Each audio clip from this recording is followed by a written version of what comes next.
The hooligans beat the guy. They tell him not to dare to come close to the girl. The attackers are stopped by an unfamiliar guy. He demands to stop immediately and stop the beating. The stranger's name is Linmu, a business college student from a wealthy family. Linmu kicks the guy and says that if he gets close to the girl again, his legs will be broken. Linmu leaves with his subordinates. He tells them that is enough for today. The main character's name is Zhao. He intends to take revenge on his offenders in the near future. Zhao is in severe pain and is trying to get back on his feet. He needs to get to the university as soon as possible. Suddenly, the guy hears a voice that tells him that the owner has been activated and a scan is expected. Zhao realizes that the strange voice came from the ring lying on the ground. He picks it up and examines it carefully. The voice informs the guy that he is the chosen one, and the virtual god communicates with Zhao through the ring. The voice asks the guy to put the ring on his hand. Zhao fulfills the voice's demands and starts the scanning process. The guy completes the scanning process. The information received greatly shocks him. The city is completely destroyed. Crowds of aggressive zombies roam its streets. Vile creatures attack the surviving people and destroy them. The guy asks the ring about what happened. The voice says that Zhao saw information about the end of the world and stored it in his memory. Zhao doesn't want to believe what he saw. He believes that everything that happened was someone's bad joke and tries to take off the ring. The guy is in severe pain. A voice tells him that if the ring is on, the owner cannot remove it on his own. The voice tells Zhao that if you rub the ring, you can launch a virtual space that has the ability to contact objects from the real world. A huge cube appears in front of the guy, which is a system for exchanging resources and weapons. There is a shopping system in the virtual storage. Resources can be purchased by killing other zombies. One of the most valuable items is antivirus serum. The voice tells Zhao that there is very little time left before the disaster begins, and the guy needs to carefully prepare for it. Zhao packs a large bag with food, water, and necessary items that will help him survive at first. A guy comes to a university dormitory where he is met by his roommate, whose name is Bean. Zhao tells his roommate that tomorrow will be the end of the world and the world will be overrun by zombies. The guys in the room are surprised by Zhao's words. Zhao's classmates do not take his warning seriously. They believe that the guy simply overplayed computer games. They call Zhao a poor loser and plan to visit an internet cafe. Zhao demands that his friend believe him and take his words seriously. The main character and his friend Bean use furniture to barricade the entrance to the room. For a long time, they sit near the front door, waiting for a zombie attack. Bean gets tired of waiting and falls asleep. The night flies by. Bean says that during this time, nothing unusual happened. Zhao answers the guy. He tells him that he cannot relax, since mortal enemies are somewhere nearby. Bean is about to leave the main character and go to bed, as he is tired of the pointless waiting and is tired. Suddenly, they start knocking hard on the barricaded door, and loud cries for help are heard in the corridor. Bean is very scared. He asks Zhao about the reason for the terrible screams coming from the corridor. Zhao and his friend go to the window to look out at the street. The city street is captured by a large number of aggressive zombies. They attack people who did not have time to hide. Bean begins to become very hysterical. He strongly doubts the veracity of his friend's stories. Zhao's voice is heard. He asks Bean to calm down. The guy tells him that they need to hide until the zombies leave. Zhao invites his friend to find a place where they can hide. He says that the zombies have not yet evolved much, and they have time. Zhao is going to go down to the first floor to the fire shield to arm himself with an axe. The guy understands that it will be much easier for him to fight zombies if he is armed. Zhao asks Bean not to open the front doors to anyone after he leaves. Bean asks the guy to return quickly and be extremely careful. Bean is overcome by a strong feeling of fear. He does not want to be alone and asks Zhao to take him with him. Zhao agrees to take the guy with him, but only on the condition that he does not interfere with him. A zombie is slowly moving along the deserted corridor of a student dormitory. Zhao runs sharply around the corner and delivers a strong kick to the zombie in the corridor. The guy tries to reach the fire shield as quickly as possible. He asks his friend to move faster and keep up. After some time, Zhao reaches the fire shield. He invites Bean to go out for reconnaissance. The guys go outside and see a huge number of zombies standing in their way. Bean begins to feel unwell and has difficulty controlling his gag reflex. On the podium are classmates Bean and Zhao. They are fiercely fighting off the zombies attacking them. The group leader urges the students to stop pushing and panicking as they may fall off the podium. Zhao intends to use the abandoned van to distract the zombies, allowing his classmates to escape. The main character reports his plan to Bean and asks the guy to help his classmates. Zhao convinces his friend to trust him and put all doubts out of his head. The main character in short dashes approaches the treasured van. Zhao starts the car and presses the accelerator pedal with all his might. The minivan crashes into a crowd of aggressive zombies at full speed, and from the strong impact they scatter in all directions. Bean urges his classmates not to waste time and escape as quickly as possible. The class elder thanks Bean for the unexpected rescue. The guy replies that they should thank Zhao for their help. Bean invites the class elder and classmates to take refuge in the library building. The guy leaves his classmates. He intends to help his friend Zhao as quickly as possible. Zombies surround the car. They break its windows in order to get inside. Zhao prudently managed to leave the car and hid behind a tree standing nearby. The guy stands behind a tree and doesn't notice how someone's hand is reaching out to him from behind. Noticing the hand in time, Zhao grabs it and swings the fire axe to strike. Bean's loud scream is heard. He asks the guy to stop and not harm him. Zhao says he was scared to death and asks his friend to never do that again. Bean says he helped his classmates and directed them to the university library. Zhao finds the library a good refuge and invites Bean to join his classmates. In short dashes, so as not to attract the attention of zombies, Zhao and his friend head to the library. While running, Bean drops a trash can, which attracts the attention of nearby zombies. A huge number of zombies rush at the fleeing guys. Zhao demands his friend to keep up and move faster. The guys reach the main entrance to the library. They knock on the front door and ask to be let in. The class elder demands that Zhao and his friend be allowed inside immediately. Those around her do not agree with her. They are afraid that zombies may get inside. The guy standing near the door stops the class leader. He doesn't want to put the students hiding in the library at risk. The class elder demands that the guys be released immediately. She says that thanks to them, everyone survived. The guy standing at the door is called Lee Sun. He hits the class elder with a strong blow. Lee Sun tells those present that under no circumstances should they open the door, as zombies will enter the room and destroy everyone. Classmates silently look at the class elder. They fear for their lives and agree with Lee Sun's words. The guy calls the class elder a stupid, stupid woman. He demands not to put his life in danger. Bean demands that Lee Sun immediately stop beating the class elder. He threatens to deal with the guy when he gets inside. Bean understands that no one will open the door for them. He does not know what to do next and asks Zhao for advice. The main character demands his friend stop the hysteria and orders him to follow him. The guys manage to escape and hide in a nearby gateway. Bean asks Zhao for forgiveness for his slowness. Zhao asks his friend not to be upset and to focus his thoughts on salvation. The guy is very angry that Lee Sun dared to hit the class elder. He is going to take revenge on him. The guys walk around the library building.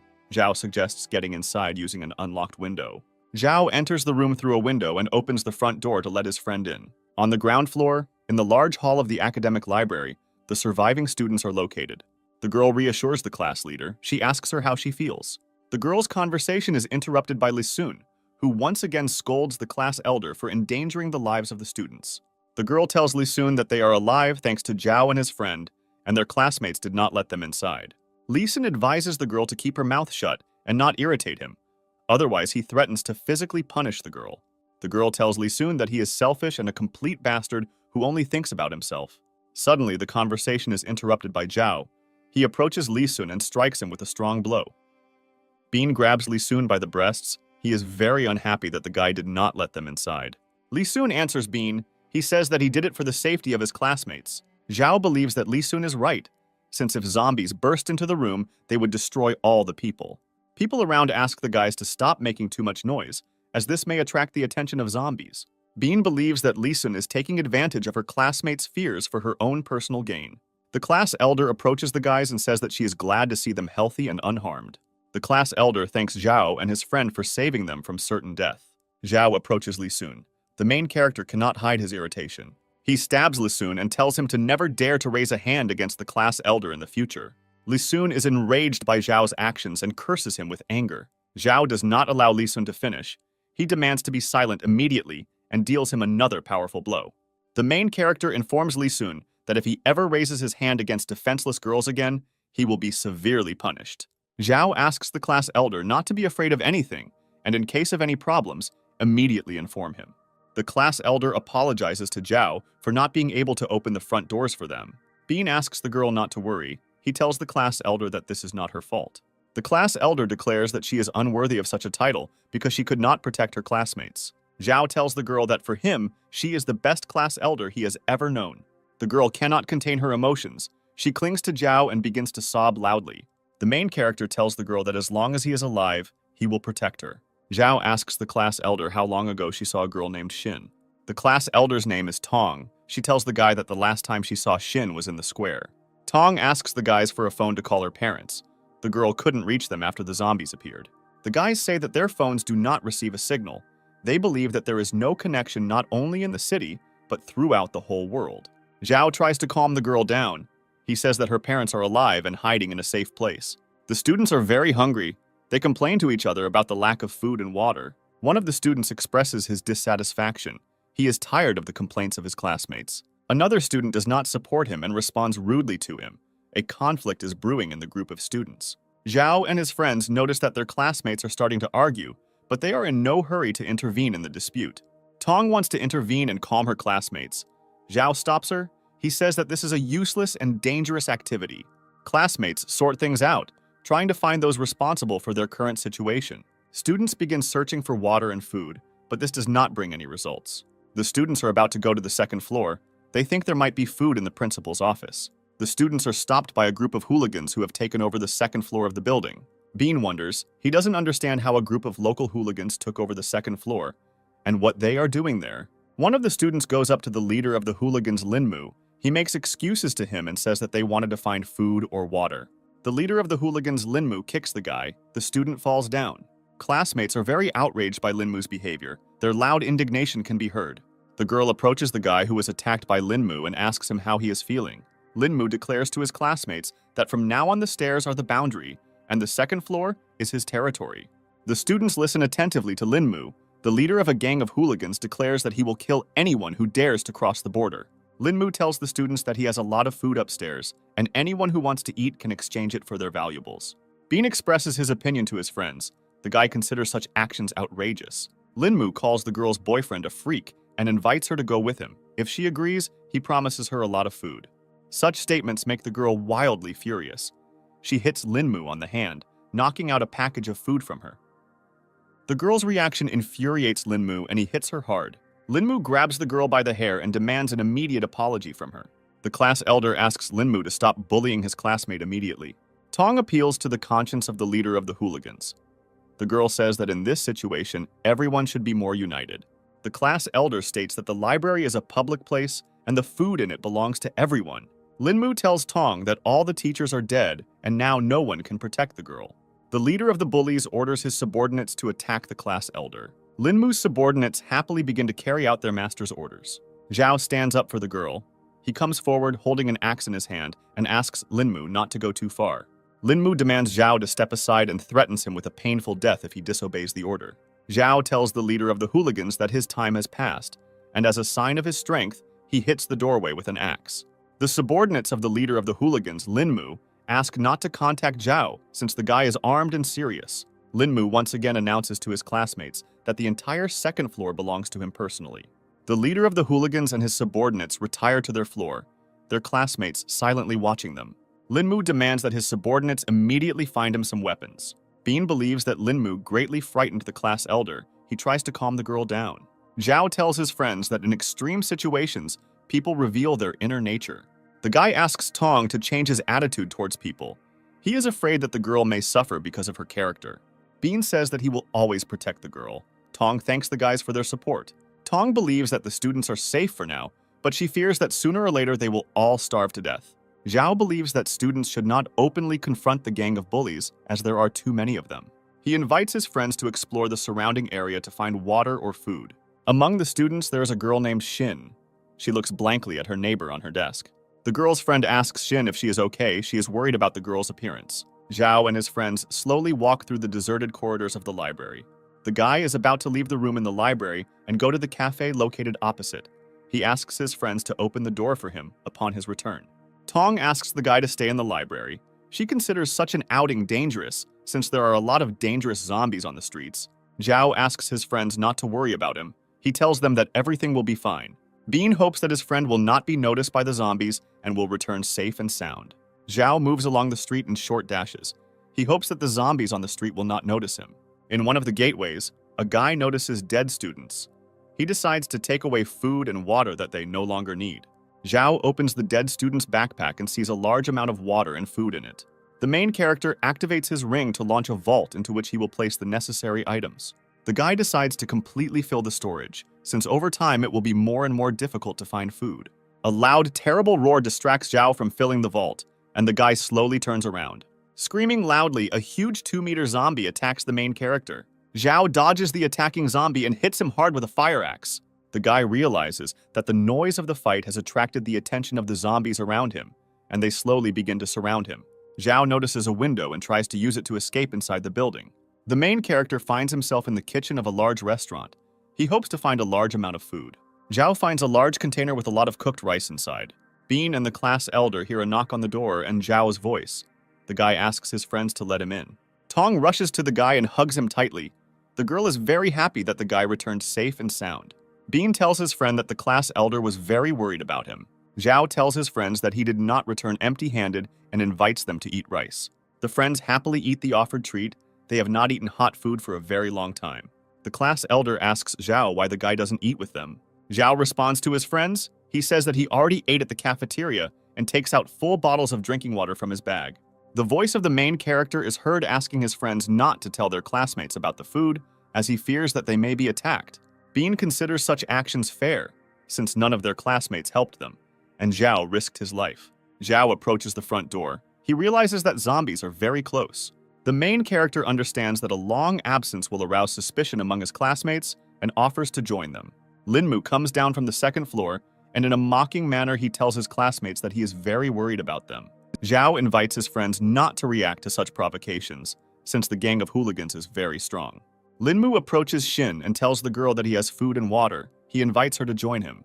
Bean watches their conversation carefully, knowing that his friend has a thing for Shin. Shin's friend says that they haven't eaten anything for a long time, and if Linmu gives them some food and water, they will be grateful to him.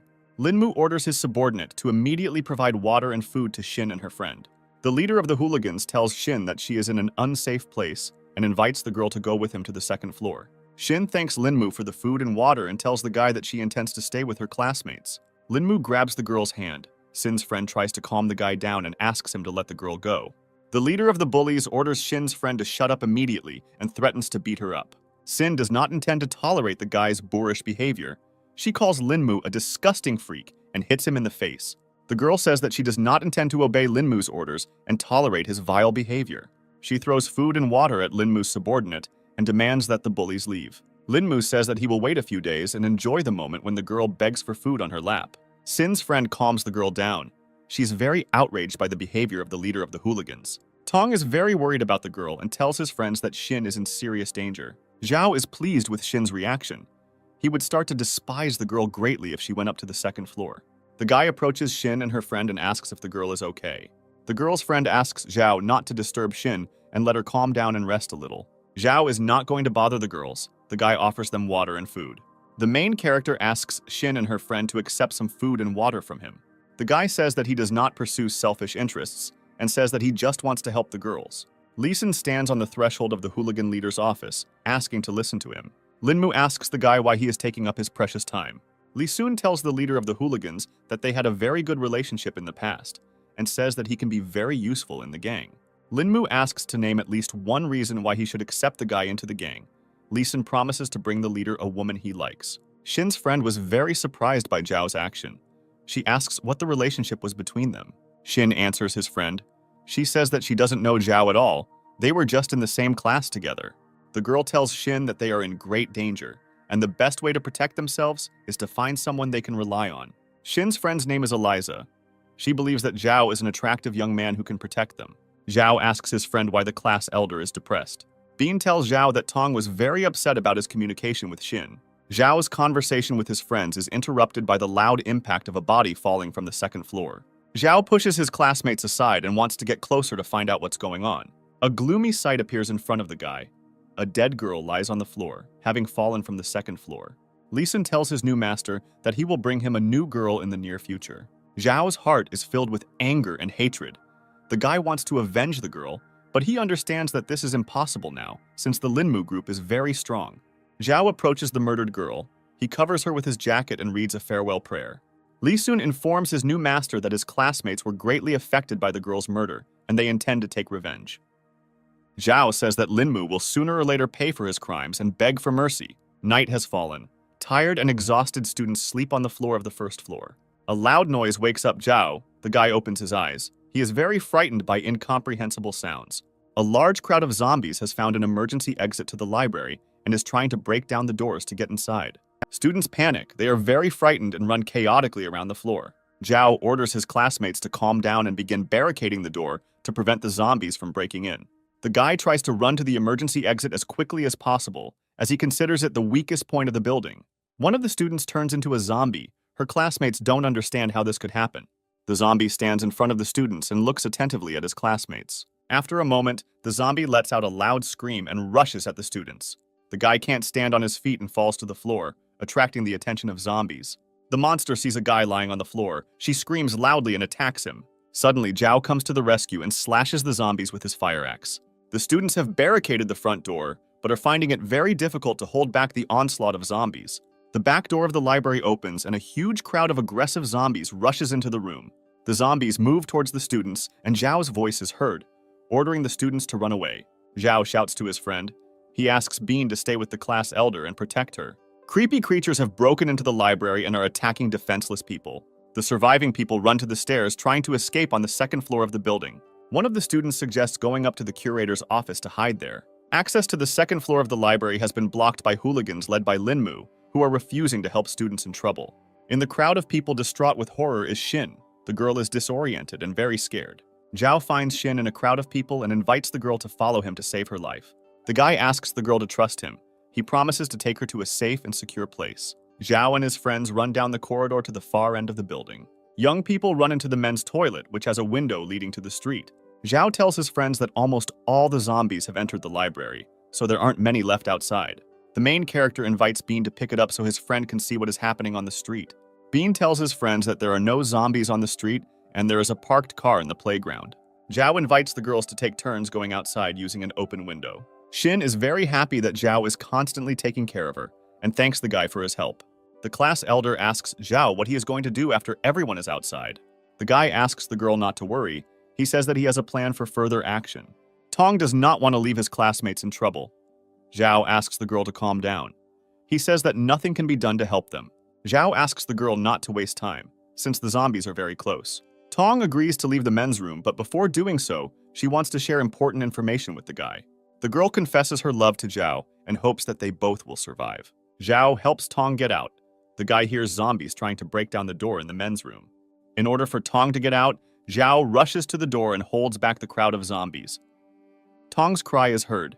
The guy turns to the girl and orders her not to wait for him, but to run away.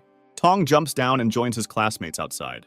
Zhao's friends hear the voice of a guy who demands not to wait for him and go to a safe place. Young people run to the playground where there is a parked car. A crowd of angry zombies broke down the door to the men's restroom and surrounded Zhao. Dozens of zombies growl loudly and rush at the guy. He fights off the monsters with a fire axe. Bean and the girls get to a parked car. The guy tries to start the engine. Tong tells Bean that she can't leave now. She demands to wait for Zhao. The girl insists that they cannot stay in the parking lot, as zombies will soon appear here and eat them all. Shin's friend asks to leave immediately and not wait for Zhao. She believes that the guy may already be dead. Tong gets out of the car and intends to go back to the men's room to get Zhao. Bean tries to stop her. The guy says that he promised Zhao to protect Tong and does not want the girl to die in vain.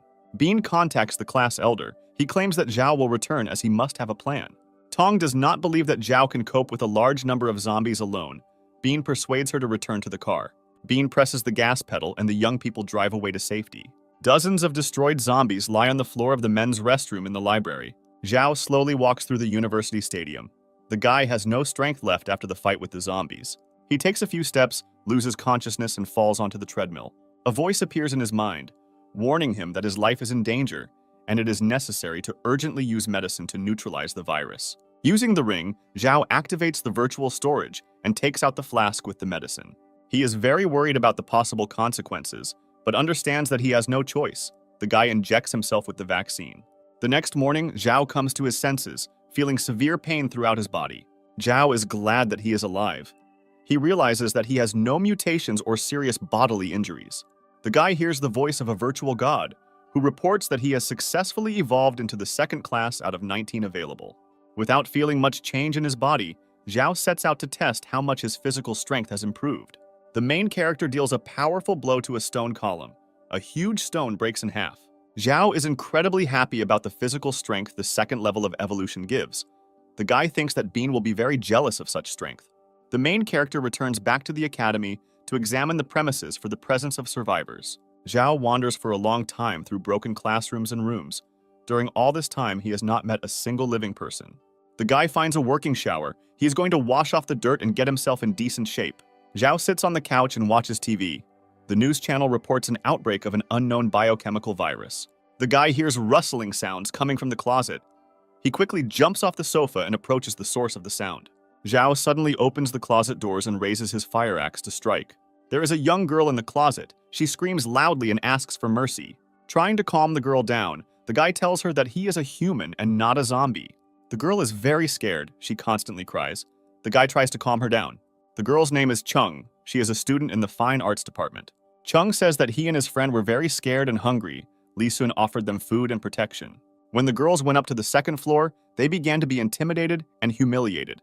Chung's friend could not stand it and jumped down. Zhao remembers well the girl who jumped from the second floor yesterday.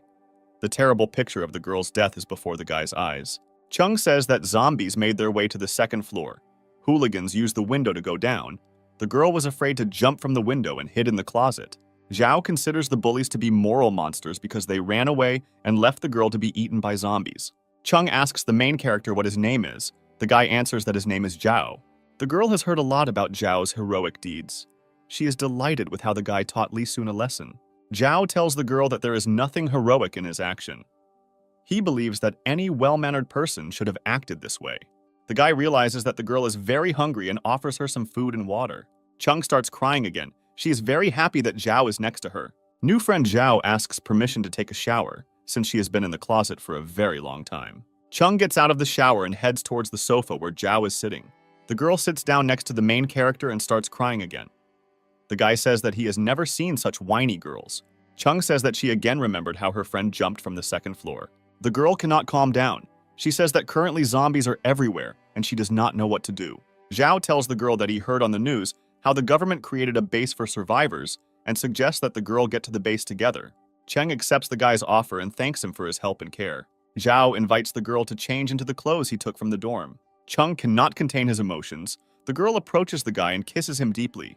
Chung tells Zhao that she doesn't have the money to pay him back and suggests they discuss alternative options. Zhao did not expect such a proposal from the girl. The guy cannot contain his anger and irritation. Chung tells the guy that he misunderstood everything. Her feelings are selfless and sincere. Chung asks the guy if he kissed girls before her. The guy reacts strongly to her words. Chung is happy about the fact that she is the first girl that a guy has kissed in his life.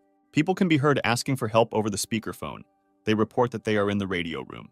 Zhao realizes that there are living people in the university. He intends to save the trapped people. A huge number of zombies roam the corridors of the university. They move slowly and emit eerie howls. A group of people escape to the radio room of the university.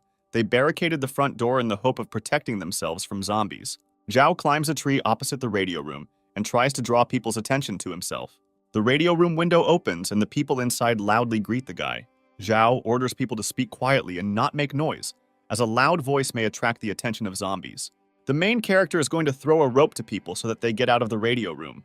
The people in the radio room securely fasten the rope, and with the help of it, one by one they go down to the street.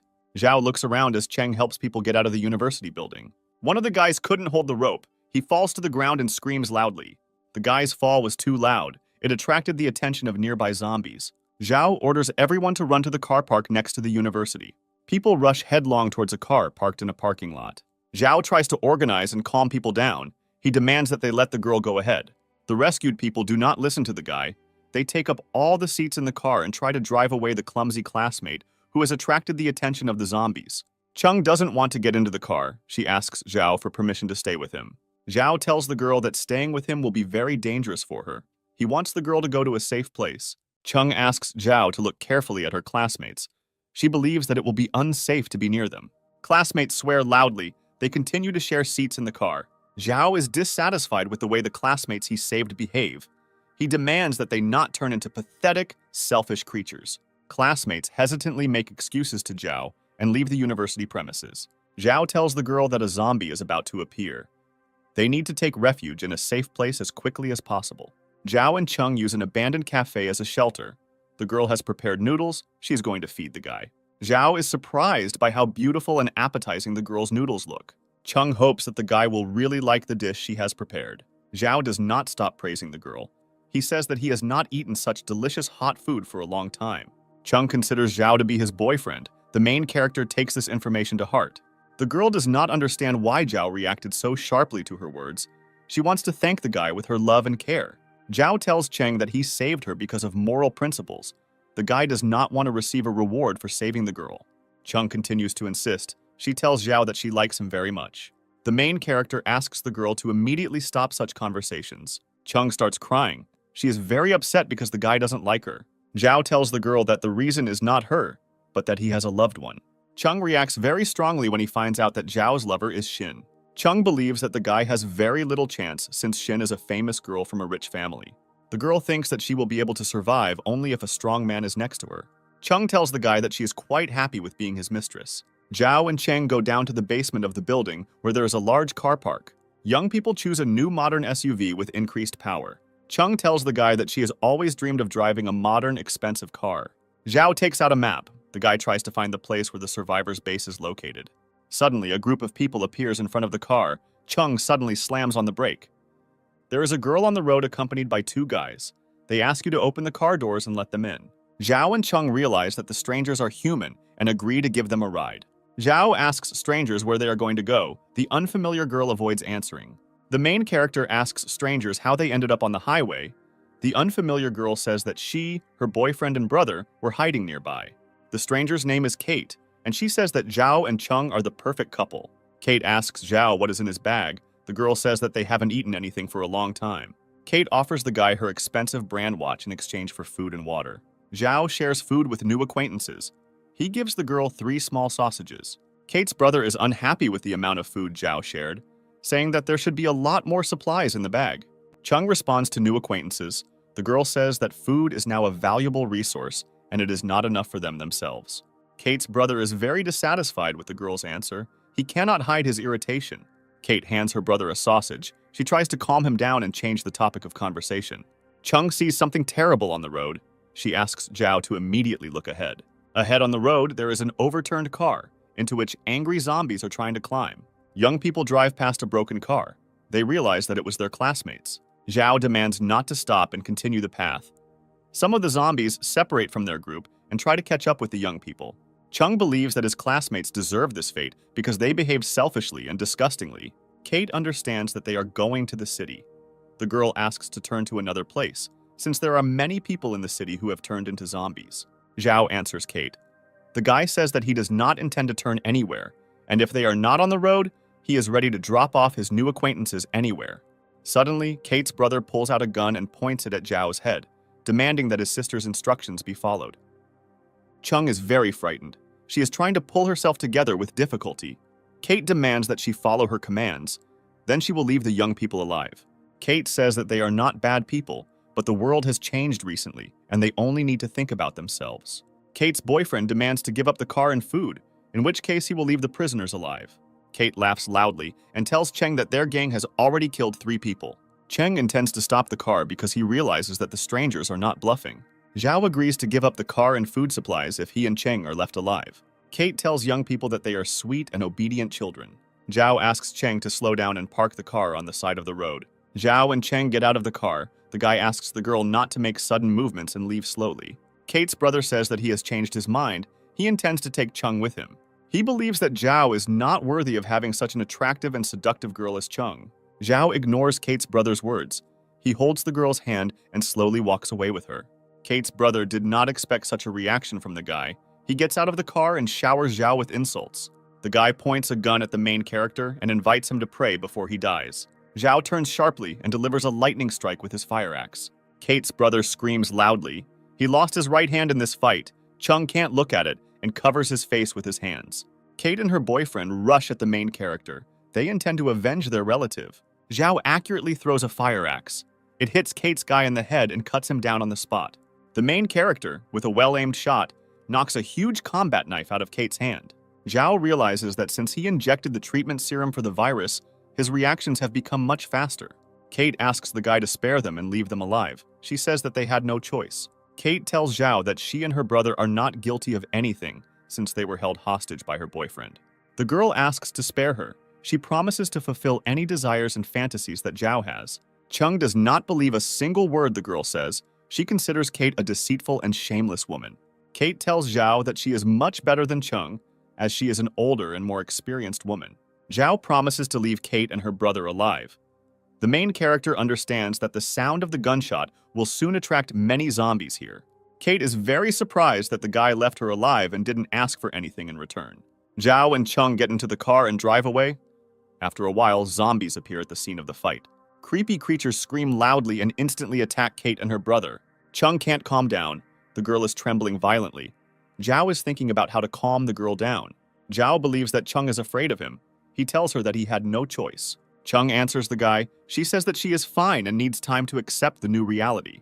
The girl tells the guy that she is scared, not because she saw Zhao killing people, but because she might be left alone. Chung recalls the terrible moments on the second floor of the library when everyone ran away and left her alone to be eaten by zombies. The girl is grateful that she met Zhao and intends to be a useful member of the team. The young people's path is blocked by many abandoned cars left on the bridge. Zhao and Chung get out of the car and continue on foot. The girl is frightened by the eerie silence that reigns around. She asks Zhao if there could be ghosts here. Zhao believes that it is much better to face ghosts than a crowd of aggressive zombies. Chung hears a strange sound. She rushes to the guy and screams loudly. A large black cat stands in the way of the young people, looking at them in bewilderment. Zhao tells the girl that he hears the sounds of zombies approaching, and tells her that these are not single zombies, but a large group. The guy intends to get closer and find out the reason why the zombies gathered in one place. Several hundred aggressive zombies are trying to enter a large shopping center. People inside the shopping center have barricaded the entrance doors with furniture and are trying to hold off the monsters. Zhao sees a large window on the upper floors of the building and intends to climb up there to see what is happening inside. A young man inside a shopping center comforts his injured sister. People around him demand that the guy immediately throw his sister out into the street because she was bitten by a zombie. The girl demands the guy to immediately get rid of his sister, since she will soon become a zombie and can destroy all the people inside. The guy says that the wounded girl is his own sister and he cannot raise a hand against her. The girl insists that the guy kill his sister immediately, explaining to him that his sister is no longer human. The guy's name is Dennis. He asks the girl to be more humane since his wounded sister saved her life. Sister Dennis is conscious. The girl says that she does not want to become an ugly zombie. The surrounding people demand that Denis immediately get rid of his wounded sister. Otherwise, they will destroy them both. Dennis screams at those around him, threatening to kill anyone who touches his sister. A huge man rushes at Denis, intending to destroy the guy and his sister. Dennis has excellent boxing skills, which allows him to quickly deal with a huge man.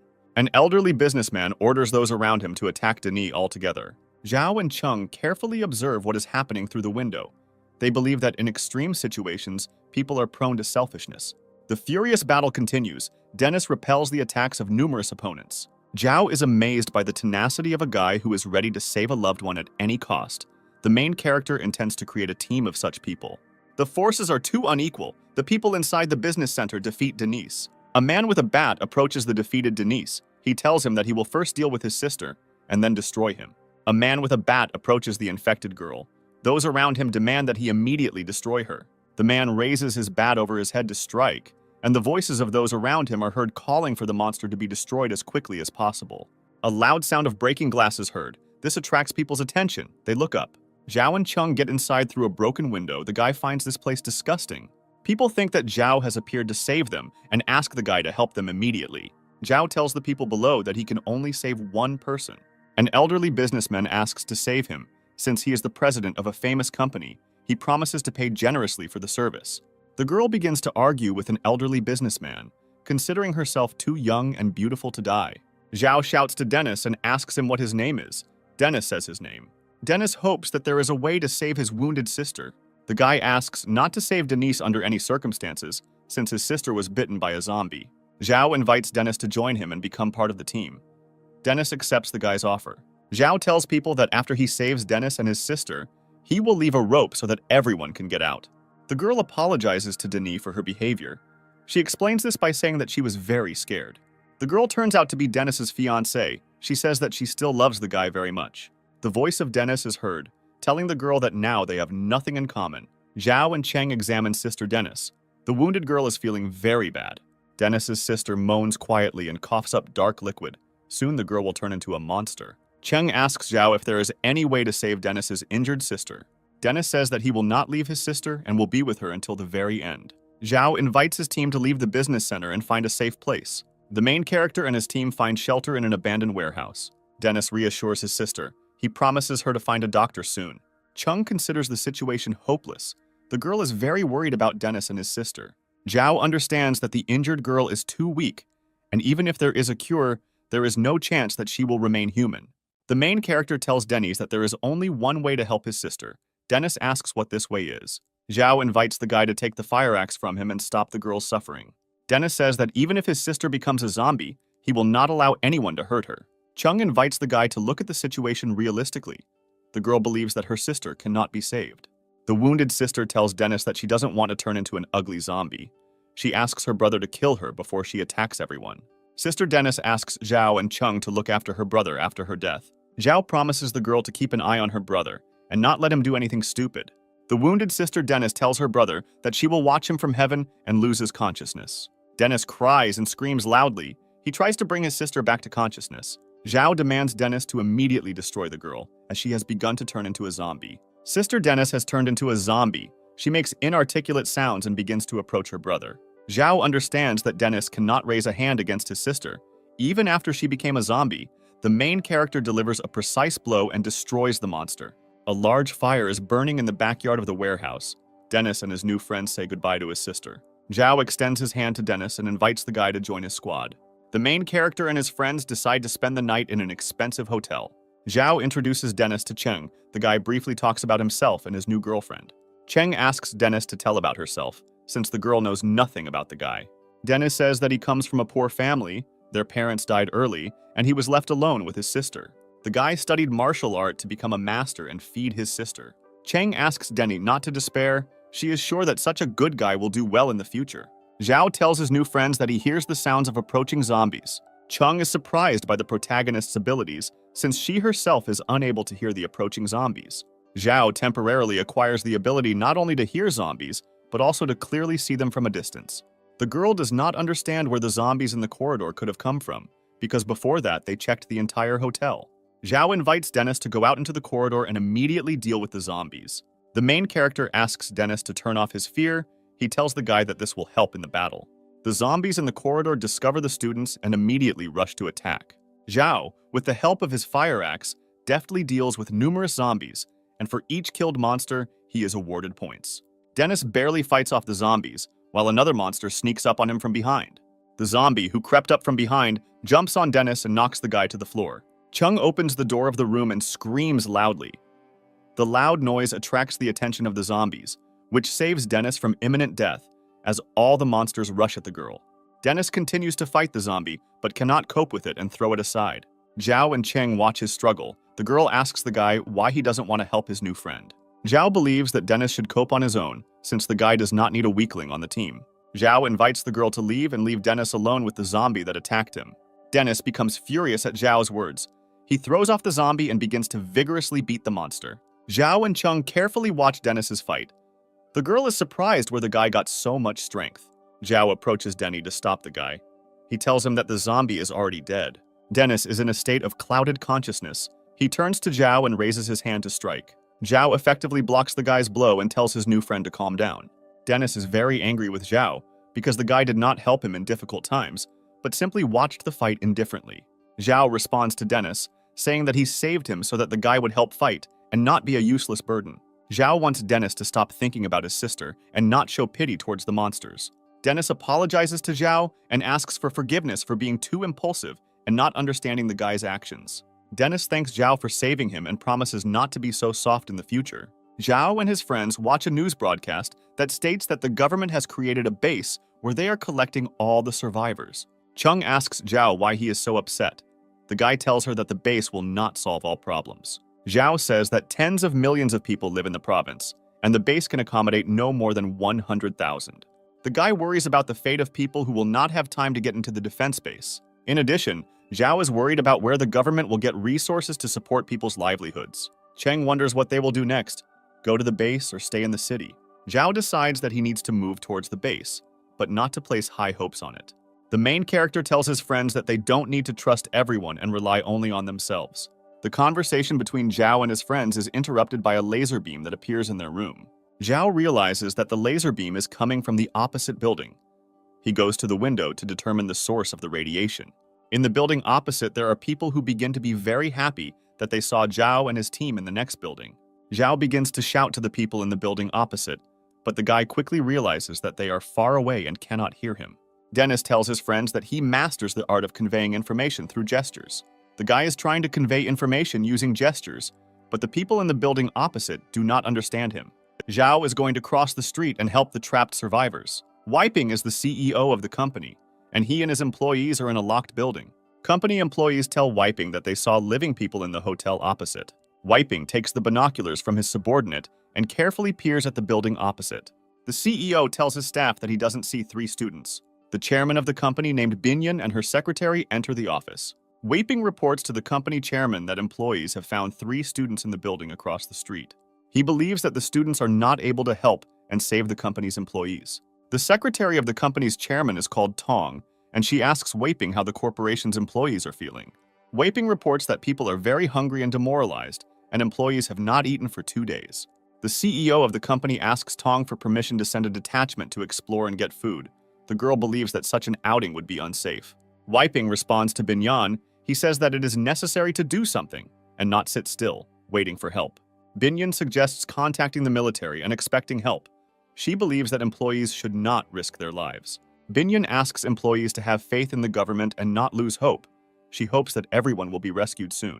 Wiping harbors a grudge against Binyan. He considers his boss a stupid woman. Mr. Yamada comes into the room. He is very dissatisfied with the current situation. Yamada demands a safe evacuation for him immediately, or he threatens to file a lawsuit when he returns home. Binyan and Tong apologize to Mr. Yamada. They deeply regret that the outbreak caused him inconvenience. Binyan promises Mr. Yamada to fully compensate for all losses after the situation returns to normal. The chairman of the company asks Wiping to take Mr. Yamada to the office to rest. Tong's secretary doubts that the military will send anyone to rescue the corporation's employees. Binyan asks Tong not to escalate the situation. She believes that the government will organize an evacuation soon. Tong is worried about the situation and tells Binyan that food supplies are almost gone. Binyan hopes that the military and rescuers will find them and provide assistance in the near future. Mr. Yamada greatly regrets visiting the corporate office and expresses his dissatisfaction with the secretaries. Wiping asks Mr. Yamada to give him some food. The CEO says he hasn't eaten for several days. Mr. Yamada answers Wiping that he does not intend to share food supplies with him. He demands that he not interfere with his rest and leave the office immediately. At the last moment, Mr. Yamada asks Wiping to stop. He promises to share food with him if the CEO fulfills his request. Mr. Yamada tells Wiping that Binyan is the most beautiful woman he has ever seen. He promises to share food if the CEO brings the girl to him. Wiping finds such a request very difficult since Binyan is his boss. Yamada promises to appoint Wiping as a director of the company if he complies with his request. Wiping considers such an offer a godsend and agrees to fulfill Mr. Yamada's request. Mr. Yamada throws a loaf of bread to the CEO and says that he always keeps his word. Zhao and his friends enter the building where the corporation's employees are located. Chung notices that there is deathly silence in the building. Dennis assumes that the zombies have left the room. Zhao informs his friends that there are at least 20 zombies on the floor. Dennis and Chung are very surprised at the guy's abilities, since they themselves do not hear any suspicious sounds. Zhao activates the virtual vault, and mannequins with huge battle swords appear in front of him. He takes a combat sword from one of the mannequins and hands it to the surprised Dennis. The guy believes that Dennis's effectiveness will greatly increase if he uses a combat sword. Dennis appreciates the combat sword, noting its sharp edge and good balance. A loud roar is heard, and a moment later a crowd of angry zombies attacks Zhao and his friends. Zhao asks Dennis to stay put and protect Cheng while he deals with the zombies. Wiping comes into Binyan's office and tells the girl that he has an important proposal that needs to be discussed. Tong asks the CEO what he wants to offer Binyan. Wiping tells the girls that they have no food left and are in danger of not surviving until rescuers arrive. The CEO reports that he and Mr. Yamada have come up with a plan to save the corporation's employees. Tong warns Binyan. She says that she feels threatened by Mr. Yamada. Wiping invites the girls to go to Mr. Yamada's office to discuss the rescue plan together. Dennis, using his combat sword, mercilessly destroys aggressive zombies. Chung is very surprised by the effective sword technique that Dennis uses. Zhao and his team approach the elevator. They decide that it will be unsafe to use the elevator. They decide to use the ventilation shaft to get to the upper floors. Wei asks Mr. Yamada for permission to enter the office to discuss the rescue plan. Mr. Yamada lounges imposingly in his chair and greets Binyan and Tong. Binyan is ready to discuss the rescue plan that Mr. Yamada came up with together with Wei. Tong looks carefully at the table where there is a large amount of food. She expresses her dissatisfaction with Mr. Yamada.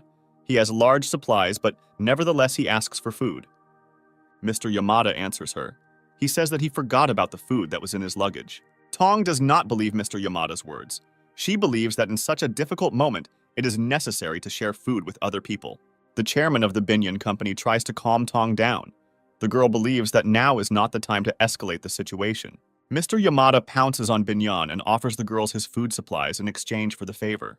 Tong is very shocked by Yamada's behavior and demands that such behavior stop immediately. Mr. Yamada says he will pay for the service with a huge amount of food. He throws the chairman of the Binyan company onto a chair and attacks the girl. Tong demands the immediate release of Binyan and rushes to the aid of the defenseless girl. Wei stops Tong, who is running towards his boss, and he strikes her with a strong blow. Mr. Yamada praises Wei. He tells the man that it is a good job. Binyan screams loudly and calls for help. She demands to be released immediately. Yamada tells the girl that no one will hear her screams since the office is well soundproofed and the corporation's employees are in the conference room. Suddenly, Zhao and his team fall into the room. The ventilation shaft passed through Mr. Yamada's office. Zhao carefully looks around the room and immediately understands what is happening here. Tong shouts loudly, asking Zhao and his friends to protect them from Mr. Yamada and Wei. Mr. Yamada calls the students idiots and demands that they leave the office premises immediately. Chung tells Mr. Yamada that such behavior is disgusting and demands that the company chairman be released immediately. Dennis calls Yamada and Wei vile creatures. The guy intends to destroy them both. Mr. Yamada knows martial arts. He deftly dodges Dennis's blow and gets into a fighting stance. Dennis realizes that despite his unimpressive appearance, Mr. Yamada is a serious opponent. Tong runs up to Binyan. She tries to calm her down and says that everything will be fine. Mr. Yamada demands that Denise put away his sword, suggesting that he fight unarmed like a man. Dennis agrees and puts his combat sword aside, relying on his skills and strength in hand-to-hand combat. Mr. Yamada declares that he will destroy the guy. He delivers a series of powerful blows. Dennis successfully blocks the enemy's blows and prepares for a counterattack. Cheng asks if Dennis needs help. Zhao replies that the guy can handle it on his own. Mr. Yamada jumps and hits Dennis with both legs. The guy continues to deftly defend himself. Dennis successfully implements the hold and applies a throw, causing Mr. Yamada to fall to the floor. Mr. Yamada cannot get up after a successful technique. He lies on the floor and wheezes quietly. Dennis decides not to finish off his opponent. He turns and heads towards his friends. At this time, Mr. Yamada takes out a knife and tries to attack the unsuspecting guy from behind. Dennis blocks the enemy's hand, which contains the knife, and strikes him with a strong blow to the head. Chung is very outraged by the behavior of Mr. Yamada, since he suggested fighting in hand-to-hand combat, and he himself cowardly used edged weapons. Dennis thanks Zhao for helping him choose the right path to protect the weak and defenseless. Zhao believes that Dennis has always been a fair and noble young man. The doors to the office open and excited corporate employees rush into the room. Wei falls to his knees. He says that Mr. Yamada forced him to do this and asks for mercy. Tong is full of anger and hatred. The girl approaches Wei and strikes him hard. The corporation's employees attack Wei, intending to beat up the traitor. Binyan orders the beating to stop. She wants the corporation employees to tie up Yamada and Wei and lock them in a utility room. Mr. Yamada tells the corporation employees that they do not know who they are dealing with and demands that they release him immediately. Tong and the chairman of Binyan thank Zhao and his friends for their assistance. Binyan tries to calm down after suffering an attack. Her assistant Tong meets Zhao and his team. Chung recognizes Binyan as a Business Academy graduate who is an honorary representative of the university. Zhao recalls that last summer he came to Binyan for an internship, but his application was rejected. Binyan answers the guy. She tells him that the company's employees are highly qualified specialists who made a fair decision. Binyan believes that refusing the internship was the right decision, but promises to study applicants more carefully in the future. One of the company employees asks Binyan when the military will come to their aid. He tells the girl that they have no connection with the outside world. Zhao tells company employees not to rely heavily on military help. The man is upset by this information. He hopes that there is some way out of this situation and asks Zhao to help them. Zhao says that there are a large number of zombies around the building, and if you get out, they will immediately attack people. The voice of the main character is heard, telling Binyan that he has options for salvation, but he and his friends need to get a good rest first. Binyan and her subordinates leave the office. The girl asks her assistant to find plans for the building in preparation for the evacuation. A corporate employee asks Binyan if she has any food left. He tells the girl that people haven't eaten for several days. Tong answers the man. She says that all the food available has already been distributed to the company's employees earlier. A man comes into the room. He is in high spirits and says that he has food. Binyan realizes that the man is holding a backpack that belongs to Zhao. The man says that as soon as the three teenagers left the office, he snuck inside and stole their backpack with food. Binyan is outraged by the actions of her employee and demands that the backpack be returned immediately. The man believes that it is impossible to think about morality at this time and offers to eat the stolen food. Binyan continues to consider his employee's act immoral, since the backpack was stolen from people who were going to help them. A corporate employee tells Binyan that the students are bluffing. He has explored the building and believes that there is no other way out other than the ventilation shaft. The men intend to eat the stolen food and then go on reconnaissance to inspect the surrounding area.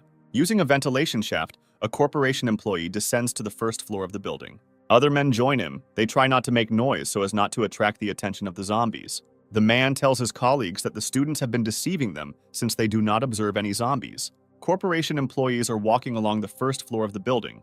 They believe that Zhao and his friends have misled the company's chairman. Suddenly, one of the men sees a dead zombie around the corner. He is very scared and is unable to contain his scream. The squad leader notices an unusual object on the dead zombie's waist belt. The excited exclamations of the corporation's employees can be heard. The dead zombie had the keys to all the premises of the task hanging on his belt. Suddenly, the man is grabbed by the arm, and the zombie lying on the floor begins to move. The corporation's employees run back in horror. The zombie gets to its feet and begins to slowly walk towards people.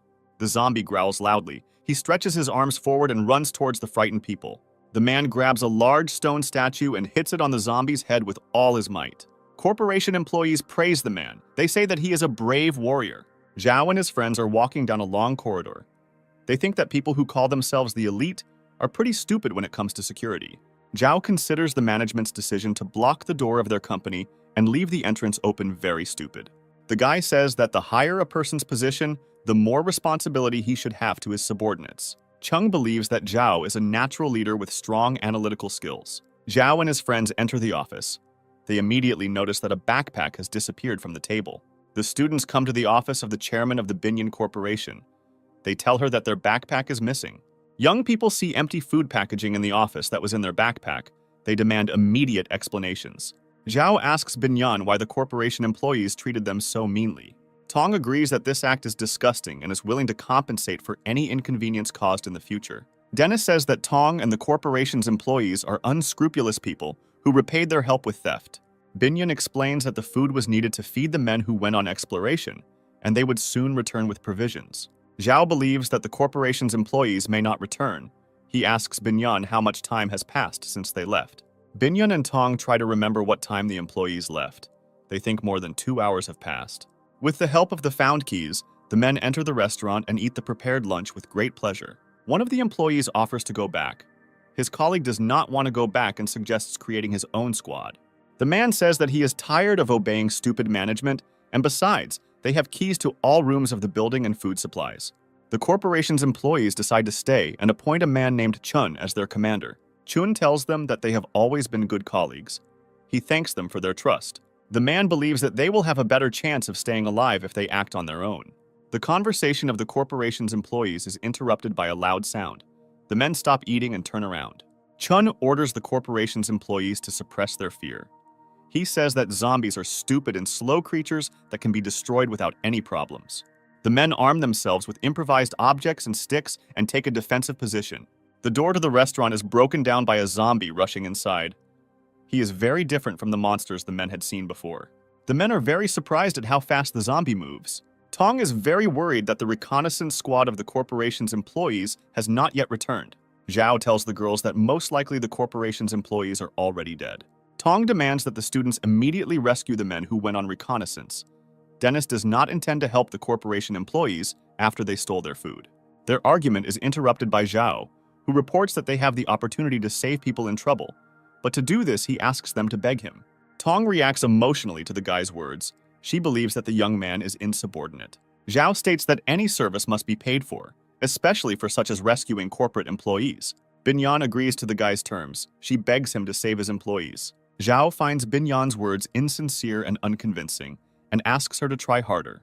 The guy tells Binyan that people like her have always been at the top of the social ladder and considered themselves better than others. But now the world has changed. Chung believes that it is necessary to help the corporation's trapped employees.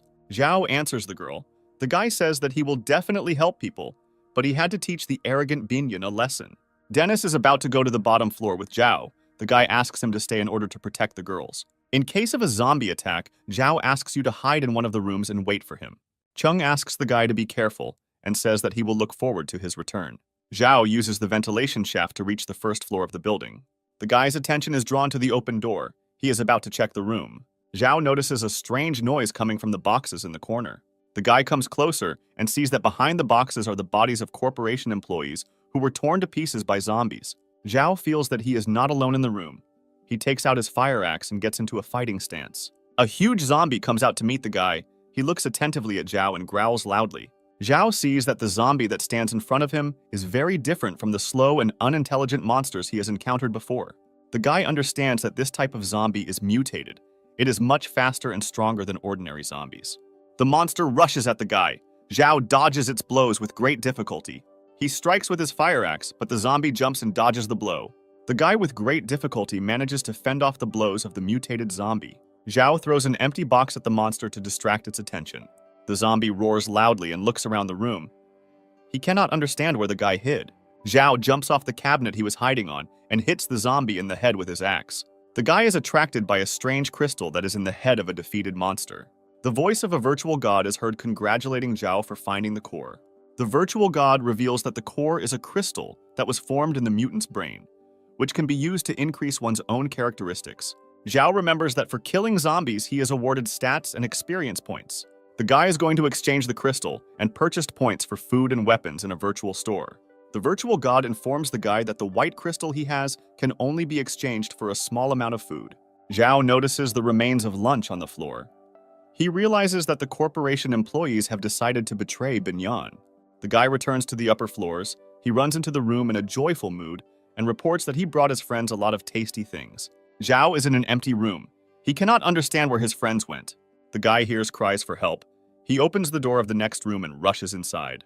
Dennis is sitting on the floor, holding the wounded Cheng in his arms and asking the girl not to die. Tong demands that Mr. Yamada release Binyan immediately or she threatens to destroy him.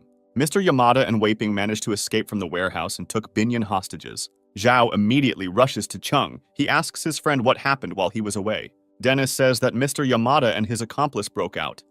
Chung tried to protect Binyan and received a mortal wound. Tong plaintively asks the protagonist to help her save the chairman of the Binyan Corporation. Cheng apologizes for not staying in her room and getting into a fight. Mr. Yamada says that the girl is to blame herself.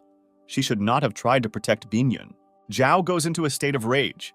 He is angry that the management did not organize reliable security for the prisoners. Zhao tries to stop the bleeding. He asks the girl not to talk or make sudden movements. Chung tells Zhao that at the very beginning of their communication, she did not have feelings for him. Chung's voice is heard telling Zhao that she fell in love with him later. The girl says that over time she realized that Zhao was a good guy with whom she felt safe. Chung did not count much on mutual feelings. She was quite happy with being a comrade in arms. The girl wishes Zhao to find a good partner in life in the future and asks him to take care of her. Zhao cannot contain his emotions. He presses the girl tightly to his chest and screams loudly. Mr. Yamada tells Zhao that his loss is small. He offers the guy Binyan in exchange for his life. Yamada thinks the company's chairman, Binyan, is much more handsome and attractive than Chung. The main character's eyes become bloodshot, and he begins to slowly approach Mr. Yamada. Yamada orders Zhao to stop. He is going to kill the hostage if the guy takes one more step. Zhao says that he is not interested in the life of the hostage, since Chung died because of her. Mr. Yamada reveals that he is not joking. He intends to kill Binyan. Zhao continues to provoke Yamada. The guy says that he doesn't care about Binyan's life. The main character comes very close. This allows him to grab Mr. Yamada's hand and free Binyan. At this time, Wiping sneaks up behind Zhao and swings a large vase to hit the guy on the head. Zhao notices Wiping approaching him in time and he kicks him hard.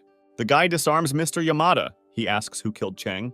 Wiping says in a frightened voice that Cheng was killed by Mr. Yamada.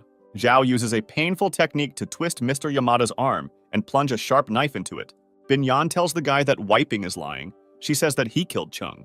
Wiping says he didn't mean to do this, he was just trying to scare the girl. The CEO asks to be spared. He says that he has a small son. Zhao informs him that he will not kill him. The main character reports that he has another way to carry out justice. Zhao goes to the control panel. He presses the button to turn on the siren. People around him have to cover their ears from the loud sound of the siren. They don't understand why the guy turned on the sound signal. The guy informs others that there are a large number of zombies around the building. A loud sound will attract their attention. The zombies hear a loud siren and begin to gather at the entrance to the building. Mr. Yamada calls Zhao crazy. He says that zombies are about to break into the building. Zhao opens the front door to throw Wiping outside to the angry zombies. Wiping knocks on the doors with all his might. He asks to open the doors and let him inside. A huge number of zombies instantly surround the CEO and attack him. Wiping's wild scream is heard, and in a matter of seconds, aggressive monsters tear his body to pieces.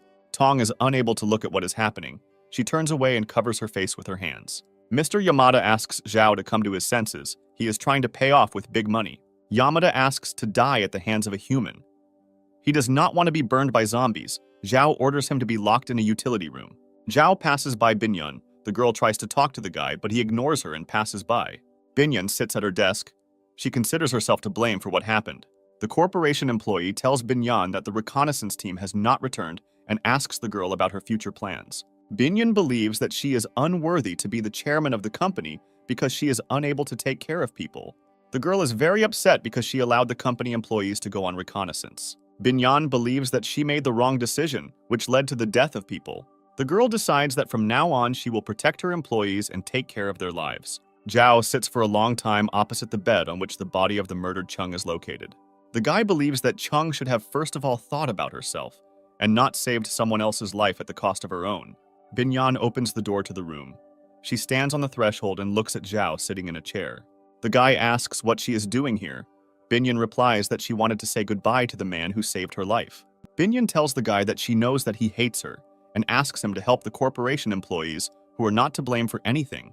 Zhao tells the girl that Chung always wanted a dress as expensive as hers, but could not afford it. Binyan says he will organize everything and find an expensive dress for Chung. Zhao says that Chung wanted exactly her dress and asks the girl to undress right now. Binyan believes that the guy just wants to humiliate her. Zhao tells the girl that she is alive, only thanks to Chung. Zhao tells her that successful people consider themselves the elite of society, but in reality they are selfish and hypocritical. Binyan understands that all her life she did not give in to anyone and did not respect other people. She believed that all her actions were correct. Binyan tells Zhao that he promised to save the corporation's employees and begins to take off his dress. Zhao tells the girl that no action will bring Chung back to life. He asks Binyan to leave. The main character asks Binyan to gather the corporation's employees in a conference room in an hour. The girl hopes that Zhao will save her people. Zhao asks the girl to leave the room immediately before he changes his mind. The guy asks Chung for forgiveness for not being able to save her. He thanks the girl for her support and faith in him. Zhao carries Chung's body to the balcony on the upper floors of the building. The guy intends to burn Chung's body. He pours gasoline on him and throws a burning lighter. Fire engulfs the girl's body, and the guy's voice is heard saying that he will never forget her. Corporation employees want to know from Zhao how they can leave the building. Dennis tells the guy that after the siren turns on, the building is surrounded by a huge number of zombies. Mr. Yamada calls Zhao. The prisoner asks the guy what he is going to do. The main character asks Mr. Yamada not to worry. He says that he will not kill him and will take him with him. Zhao and the corporation's employees are slowly moving through a narrow ventilation shaft. Through the ventilation grill, people observe a large number of zombies inside the building. Tong is very worried. The girl is afraid that they will all die. Binyan calms down his secretary. Zhao ties Mr. Yamada's arms with rope and throws him down as zombie bait. Mr. Yamada is hanging in the air at a considerable distance from the zombies. The monsters are trying to reach him. Zhao tells the corporation employees that they need to hurry while Mr. Yamada distracts the zombies. Corporation employees climb out of the ventilation shaft and move towards the exit. People try to open the door, but the entrance door to the building is locked. Binyan informs those present that there is a fire exit on the other side of the building. Mr. Yamada's secretaries remain in the ventilation shaft, trying to save their boss. The girls pull the rope and drag Mr. Yamada into the ventilation shaft. Yamada hugs the girls tightly and thanks them for saving him from certain death. A moment later, Mr. Yamada grabs the girls and throws them down into a crowd of angry zombies. In a sarcastic manner, Mr. Yamada says that he will take care of the girls' families when he arrives home. While the secretaries distract the zombies' attention to themselves, Yamada flees for her life. People quickly run to the fire exit, located on the opposite side of the building. Suddenly, their attention is drawn to the sound of car brakes and gunshots. Mr. Yamada appears in the building, and from a car he shoots at people with a gun. Zhao realizes the gravity of the situation and orders everyone to find shelter immediately. Mr. Yamada continues to shoot randomly and non-stop at the corporation's employees. Zhao and Binyan took cover behind a nearby wall. The guy is considering his further actions. Tong was unable to maintain her balance. She fell to the floor. The girl lies in the open space and screams loudly. Mr. Yamada believes that people do not have the slightest chance to survive. He intends to kill every single one. Dennis grabs the dining table, with which he intends to protect himself from bullets, and rushes to Tong's aid. The guy takes Tong in his arms and tries to reach the shelter as quickly as possible. The girl begins to get very hysterical. She clings to Denny and thanks him for saving her. Mr. Yamada continues to mercilessly shoot corporate employees. Binyan is going to help his subordinates, but Zhao forbids the girl to come out of hiding. Dennis doesn't know what to do next. He asks Zhao if he has any plan. Zhao uses his ring and activates the virtual store system. The virtual god informs the guy that he does not have the opportunity to buy good weapons. Zhao asks for items on loan. The virtual god informs the guy that he cannot lend things from the store. He is forced to follow the rules. Dennis and Binyan carefully watch the guy. They don't understand who he's talking to. Zhao asks Dennis to distract Mr. Yamada's attention. The guy looks out from behind the table and calls Yamada a fat freak. While Mr. Yamada was trying to destroy Dennis, Zhao sneaked up on him from the back of the car. Zhao tells Mr. Yamada that the last seconds of his life are coming. The guy presses a button and activates an explosive device, which he quietly threw under the bottom of the car. Young people watch as Mr. Yamada's car burns out. Dennis is very surprised where Zhao got the explosive device and asks the guy about it. Binyan sees that almost all of the corporation's employees have been destroyed. She cannot hold back her tears. Zhao tells the remaining people that there will be zombies here soon, and they need to leave this place immediately. The main character examines the local area and intends to find a working car. Of all the corporation's employees, Tong, Binyan, and a young girl were the only survivors. Binyan believes that she cannot be the chairman of the company because she failed to protect her subordinates. Dennis realizes that the girls have nowhere to go and they have no escape plan. He invites them to join him and Zhao. The main character asks Denise when he started making decisions alone. Dennis asks the guy to take the girls with him, since otherwise they will be destroyed by zombies. He says that if Chung had survived, she would definitely have taken the girls with her. Zhao agrees with the guy's proposal and asks him to quickly take a seat in the truck. Dennis tells the girls that they have little time left. He asks them to hurry up and get into the car. Young people using a truck leave the central areas of the city. The girls and Dennis are in the container of the truck. Tong looks attentively at the guy. Tong asks him how long he has known Zhao. She makes the assumption that the guy is not a classmate of the main character. Dennis tells the girl that he met Zhao quite recently when he saved his life. The guy tells his story about how he was blocked in the business center where his sister died. Dennis is grateful to Zhao for saving him and from now on considers him his older brother. Tong asks the guy if he has a girlfriend. Dennis replies that he broke up with her. Tong tells the guy that from today she will be his girlfriend. Dennis perceives her words with great surprise. Tong says that she fell in love with the guy, and from now on he must be responsible for her. The girl tells the guy that he will not regret it, since she is smart, beautiful, and attractive. Tong informs the nearby girls that from now on Dennis is her boyfriend. The truck stops. Zhao opens the doors of the container. He says that they will continue their further journey tomorrow. Zhao and his new team are located in the outskirts of the city, in a scientific research area. Binyan recognizes this place as her corporation was involved in investments in this project. Zhao says that there is a canteen nearby. He invites his new friends to spend the night there. Dennis finds a large amount of fresh vegetables and fruits inside the dining room. He is glad that they will have a delicious dinner. Denny asks the girls present which of them will cook the food.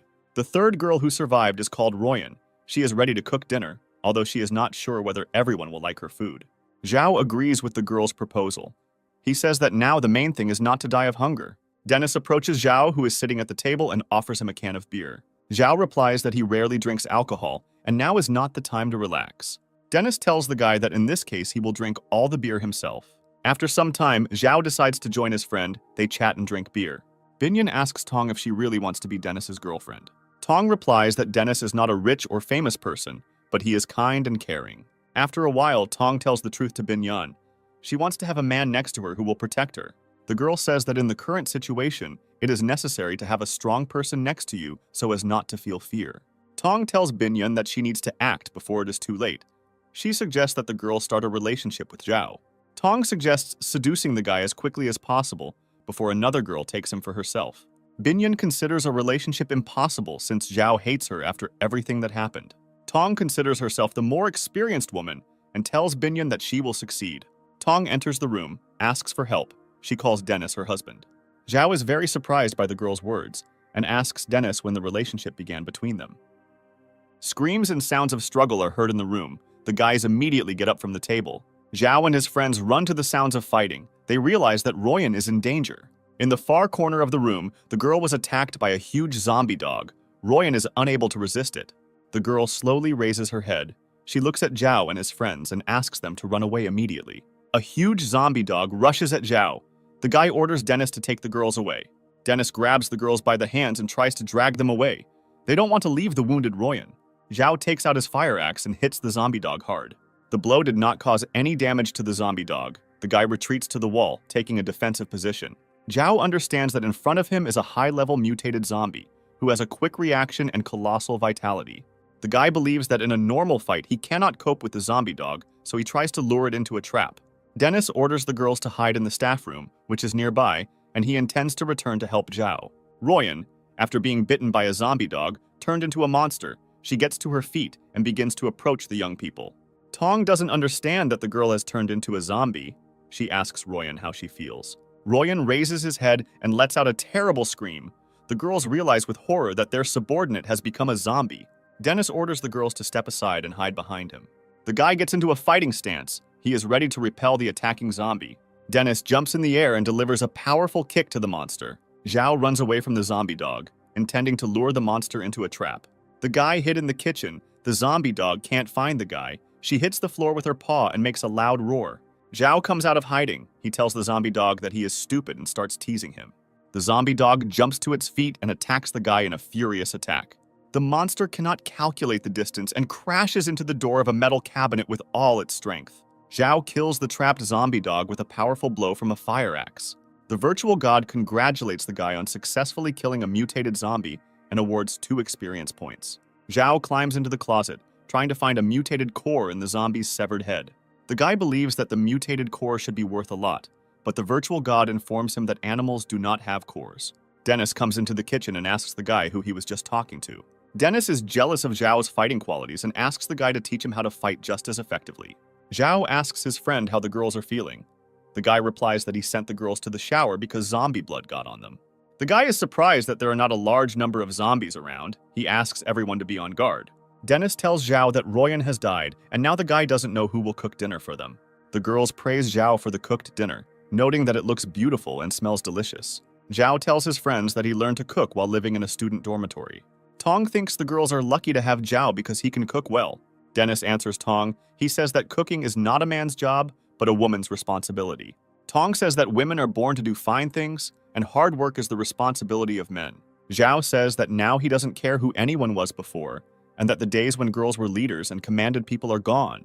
Tong sees that the situation is heating up. She tries to change the topic and says that she was joking. Binyan drank a large amount of beer. The girl asks Zhao why he considers himself in charge. Binyan tells the guy that he always mocks her. The girl believes that being the chairman of a company is very hard and responsible work. Tong realizes that the girl drank and said a lot of unnecessary things. She tries to calm her down. Zhao is immersed in heavy thoughts.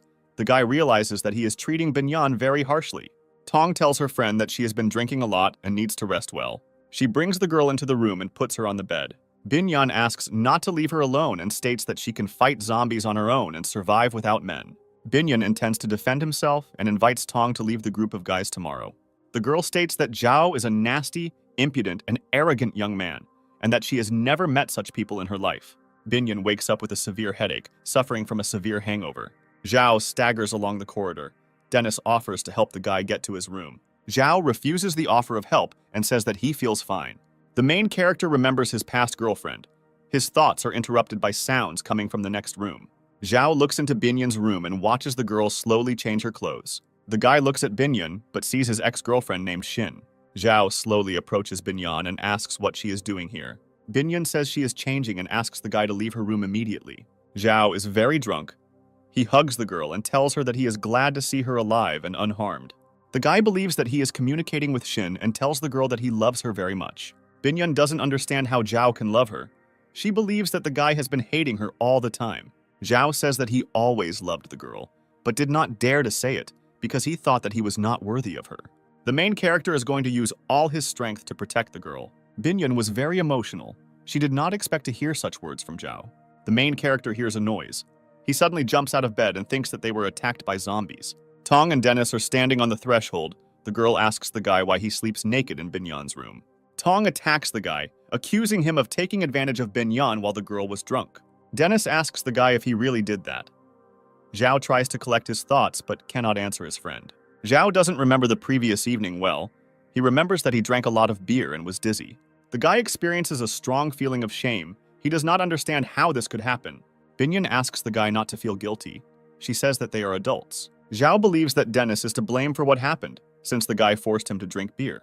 Zhao tells Binhyun that it was his fault and asks the girl to apologize for his behavior.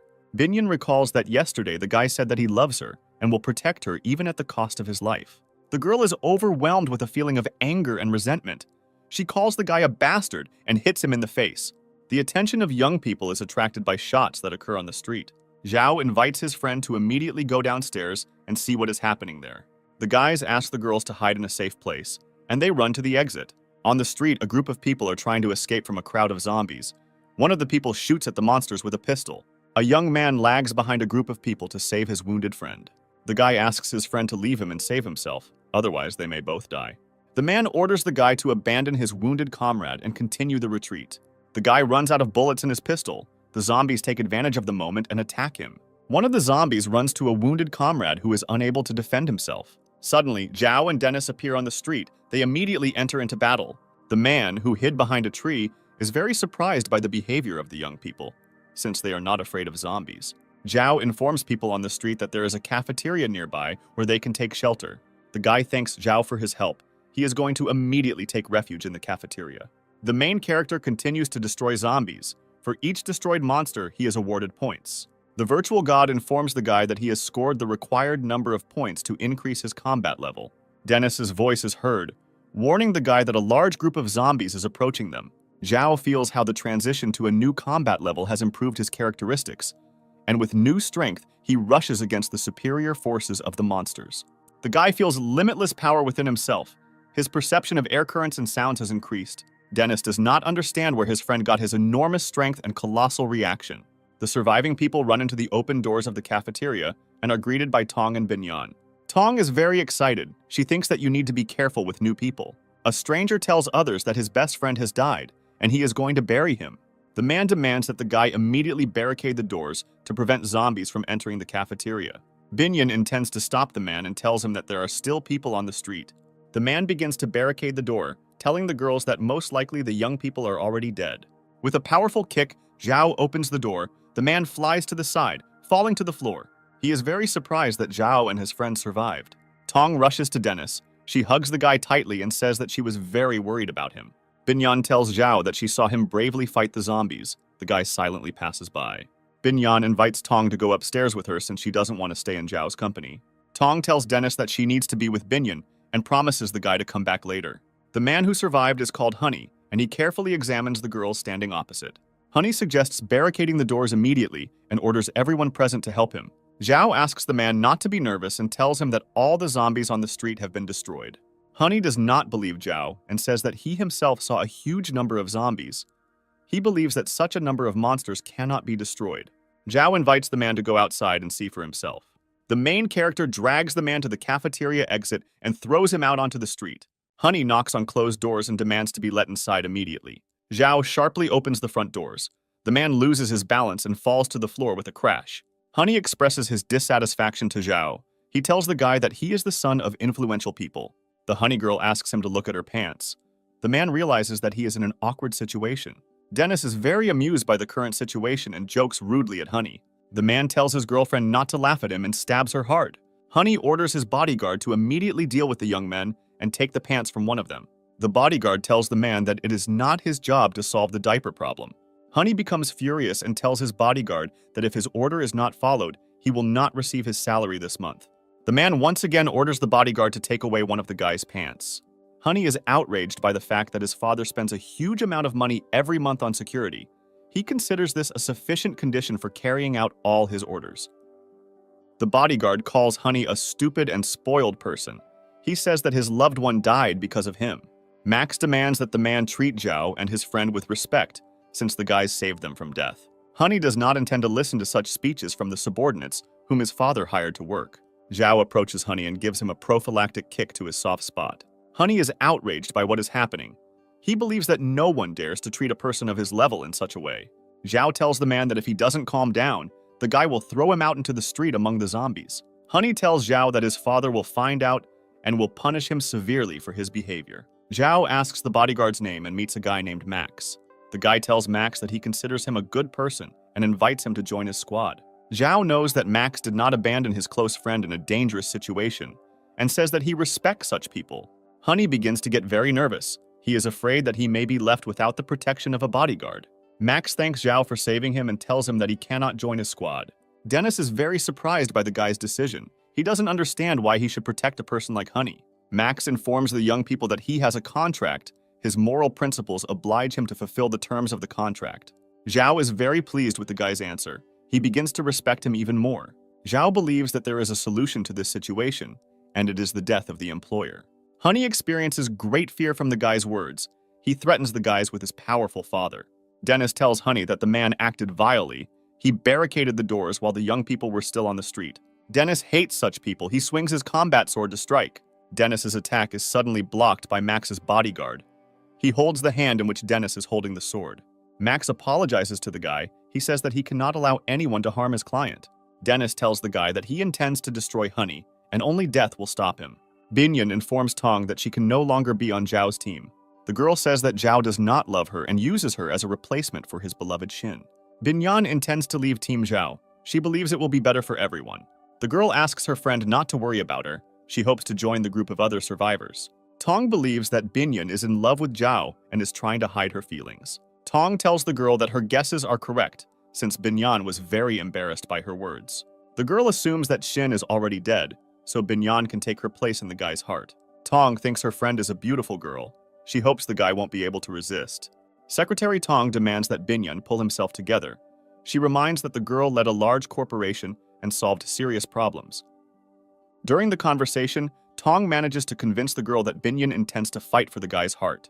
On the lower floor of the cafeteria, Dennis's hand-to-hand combat with Max's bodyguard continues. The girls hear noise coming from the lower hall. They see guys fighting and do not understand what is happening. Bodyguard Max demonstrates his graceful hand-to-hand combat technique. He manages to break Dennis's defense. He goes behind his back and performs a chokehold. Tong is very scared that her boyfriend is being strangled by Max's bodyguard. The girl asks him to stop and stop the fight. Dennis tells his opponent that he has good hand-to-hand combat skills. A moment later, Dennis performs a throw against which Max's bodyguard is defenseless. Zhao moves towards Honey and his girlfriend. The man is shaking in fear. Honey asks to spare him and not kill him. He promises a generous reward to the young people. Zhao says that the life of Honey and his girlfriend is of no interest to the guy. The guy says that he is interested in Max's bodyguard and his contract. Honey says there is no problem with that and he intends to terminate his contract with Max. The man breaks the contract and tells Max that as of today, he is fired and is not his bodyguard. Zhao helps the guy to his feet and tells him that he is now a member of the team. The main character tells Max's bodyguard that he has a great gift for him. Zhao takes a large box of pistol ammo from his bag and hands it to Max. Dennis is very surprised that Zhao has cartridges. He was next to him all the time and did not see where the guy bought them. Zhao tells his friend that he took these cartridges from the looters he met on the road. Max's bodyguard tells the guy that he doesn't need gifts. He intends to help the squad selflessly. Zhao believes that today his squad has acquired a very valuable and useful employee. The main character suggests immediately discussing the evacuation plan. Honey intervenes in the conversation. Dennis orders the man to leave immediately. He is outraged by his impudent behavior. Honey asks the young people not to leave him. He says that his famous father will pay handsomely for his rescue. Zhao responds to Honey. He says that his team never hires useless people. Honey offers his woman as payment for his salvation. The girl is shocked by the man's words. Honey says his girlfriend is a popular star with millions of fans. The girl calls Honey a psycho. She says that she will not allow some poor people to touch her. Honey hits the girl and demands that she work off the expensive gifts he kept giving her. Binyan enters the room and tells those present that Zhao already has a girlfriend.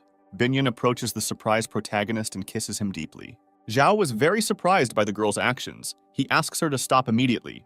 Binyan tells the guy that from today she is his girlfriend. Dennis tells his friend that Zhao already has a girlfriend named Xin. The Honey girl considers herself much more attractive than Binyan. She hates her rival. Honey informs the young people that he has secret information. His father owns a large, top-class shelter.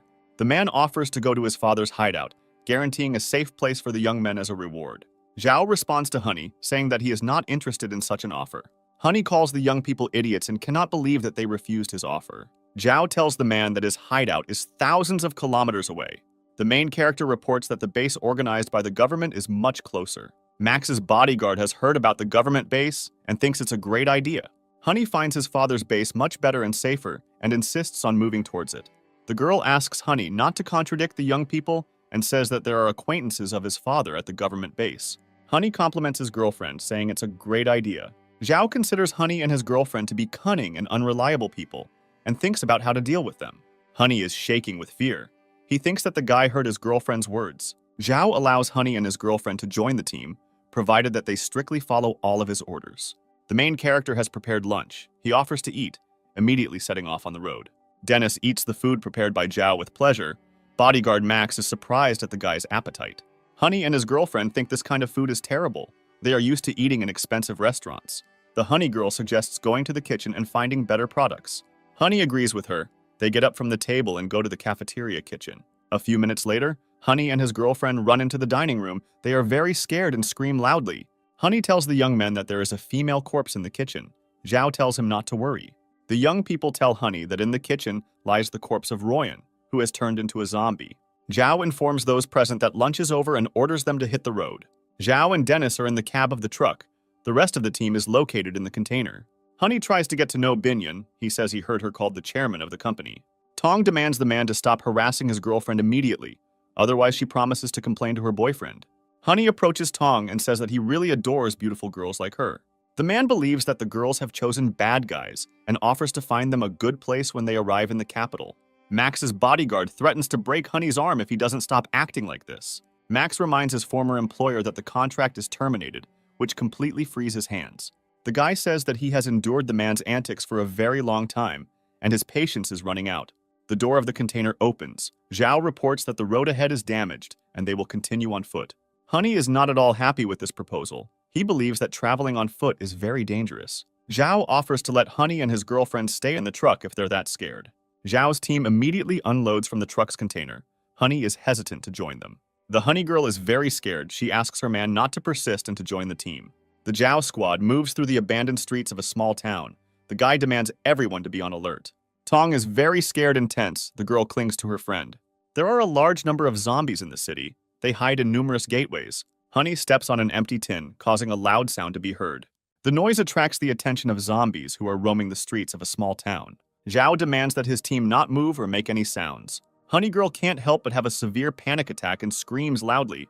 A huge crowd of zombies, hearing human voices, rushes towards Zhao's team. The main character orders his team to immediately flee, and he himself decides to detain the attacking zombies. Using his fire axe, Zhao hits the monsters hard, hoping to hold off the zombies for as long as possible. In addition to using edged weapons, the guy competently uses hand-to-hand combat techniques. Suddenly, Max's bodyguard gets involved in the fight and begins to systematically shoot the monsters. Zhao is very surprised that the guy uses a silencer on his pistol. Max tells the guy that he made his own mufflers from steel pipe. Zhao is once again convinced that it was not in vain that he invited Max's bodyguard to join the squad. The main character understands that they cannot hold back the zombies who are present. He gives the command to retreat. Dennis is very surprised by the number of zombies present on the street. Monsters are constantly present. Zhao orders his team to hide in the store across the street. He says there are no zombies there. Honey attacks Binyan and forcibly snatches her backpack, which was behind the girl's back. He manages to take possession of the backpack, and together with his girlfriend, he runs into a nearby building. Tong asks her friend if she is okay, to which the girl replies that she sprained her ankle. Zhao understands that Binyan cannot walk on his own. He carries the girl in his arms. Honey believes that he has outwitted the Zhao squad. He wishes the young people to die on the street. He reports that the Zhao squad will greatly regret that they refused to go to his father's hideout. Honey's voice is heard telling the young people that he considers them the scum of society and is looking forward to the moment when they are devoured by zombies. Max's bodyguard takes out his pistol and fires several shots at the glass door of the room. Honey's fear is replaced by intense joy as armored glass is installed on the doors. A man tells young people that they are not strong enough to cope with him. Tong informs his friends that a large number of zombies are approaching them. Zhao warns Honey. The guy says that he will get the man and punish him severely. The main character orders his team to follow him and not slow down. Young people run into an open room. Zhao demands to immediately barricade the doors. The main character finds a sofa indoors and lays the wounded Binyan on it. Tong is worried that the girl may have a fracture. Binyan replies that she is fine. She just twisted her leg. Zhao examines the girl's wounded leg and asks her to be patient. The guy realizes that there is no fracture and is going to go outside to find a cure. Binyan asks the guy not to go outside. She says that the wound is minor and it will go away soon. The girl continues to persuade the guy not to go in search of a cure, since there are a lot of zombies on the streets. Zhao accepts the girl's offer and asks to immediately inform her if her health worsens. Zhao wakes up from Tong's loud voice. The girl says that her friend has developed a severe fever. Zhao approaches Binyan. He realizes that the girl's condition has deteriorated greatly. The guy blames himself for listening to the girl and not immediately going in search of a cure. Zhao asks Tong to look after the girl while he searches for a cure. Tong calls Honey a vile freak. The girl showers the man with curses. Zhao uses short dashes and approaches the nearby pharmacy with extreme caution. The guy finds a large number of drugs in the pharmacy and is glad that he can take a lot of drugs in reserve. Two mutated zombies notice Zhao entering the pharmacy and inattentively watch the guy. Tong does not leave the girl for a minute. Binyan tells his friend that he is very thirsty. Tong opens his backpack and realizes that Honey has taken the last of his water supplies. The girl goes to the sink to get water from the tap, but there is no running water in the room. Tong looks at her boyfriend standing at the entrance. She intends to ask him to find water. Dennis tells the girl that the squad leader ordered him to stay near the doors all the time and guard the exit. Tong grabs the guy by the ear and tells him that they need to have a serious talk. Dennis is surprised by the girl's actions. He asks her why she behaves this way. Tong tells the guy that Honey took all the water supplies, and everyone needs to take care of how to give Binyan something to drink. Dennis once again informs the girl that he cannot violate Zhao's orders. Tong raises her voice at the guy. She tells him that he must make his own decisions. The girl believes that Dennis should not constantly listen to Zhao and ask his permission. Tong demands the guy to immediately leave the premises and look for water. Dennis goes out onto a deserted street and thinks in which direction to start his search. Zhao, with the help of a virtual god, acquired a second level of power, which allowed him to cope with two mutated zombies. The guy pulls out the cores from the bodies of zombies and intends to exchange them for weapons in a virtual store. The virtual god informs the guy that his cores are low level and he cannot reuse them. Zhao reacts negatively to this news. The main character is thinking about what to buy in a virtual store with the points he earns. He decides to use the points he earns to increase his level of agility and strength. The virtual god informs the guy that the exchange was successful. Zhao wants to immediately test his skills in practice. The main character goes out onto the night street and heads to the building in which Honey is hiding. The guy swings his fire axe and hits the armored door. Honey is distracted from eating food and is disturbed by the sound of breaking glass. Zhao is pleased with his new level of strength. He was able to break armored glass that bullets could not penetrate. Suddenly, a car drives out of the building, in which Honey and his girlfriend are hiding. Honey looks out of the car window. He calls the guy a stupid freak and invites Zhao to catch him. The main character immediately gives chase, intending to catch up with the moving car. Zhao approaches the car and throws his fire axe at it. The throw turns out to be inaccurate. The guy misses, and Honey manages to escape. Dennis wanders the streets for a long time in search of shops or cafes, and finally he manages to find a fish restaurant. The guy enters the room and sees a large number of canisters in front of him. Dennis opens one of the barrels. He is happy because there is clean water inside. The guy tastes the water but immediately spits it out because it turns out to be salty. Dennis does not notice how a man with a huge bat in his hands is approaching him from behind. The man hits the guy with a strong blow on the back with a bat. Dennis loses his balance and falls. The woman tells the man that there is a living person in front of them, not a zombie. Dennis struggles to open his eyes and sees two young men sharing his combat sword. The people who captured Denise see that the guy has returned to consciousness and are carefully watching him. The guy asks the people around him who they are and why they attacked him. The woman apologizes for the misunderstanding, explaining that their family thought the guy was a zombie. Dennis asks the woman why they tied him up in this case and demands to release him immediately. The woman tries to free Dennis, but the man stops her, fearing that the guy might be infected. An unfamiliar woman reports that Dennis has no wounds and looks like a human. One of the young people suggests not to coddle the prisoner and immediately destroy him. Dennis was greatly amused by the guy's proposal. He reads him as a pathetic weakling, incapable of murder.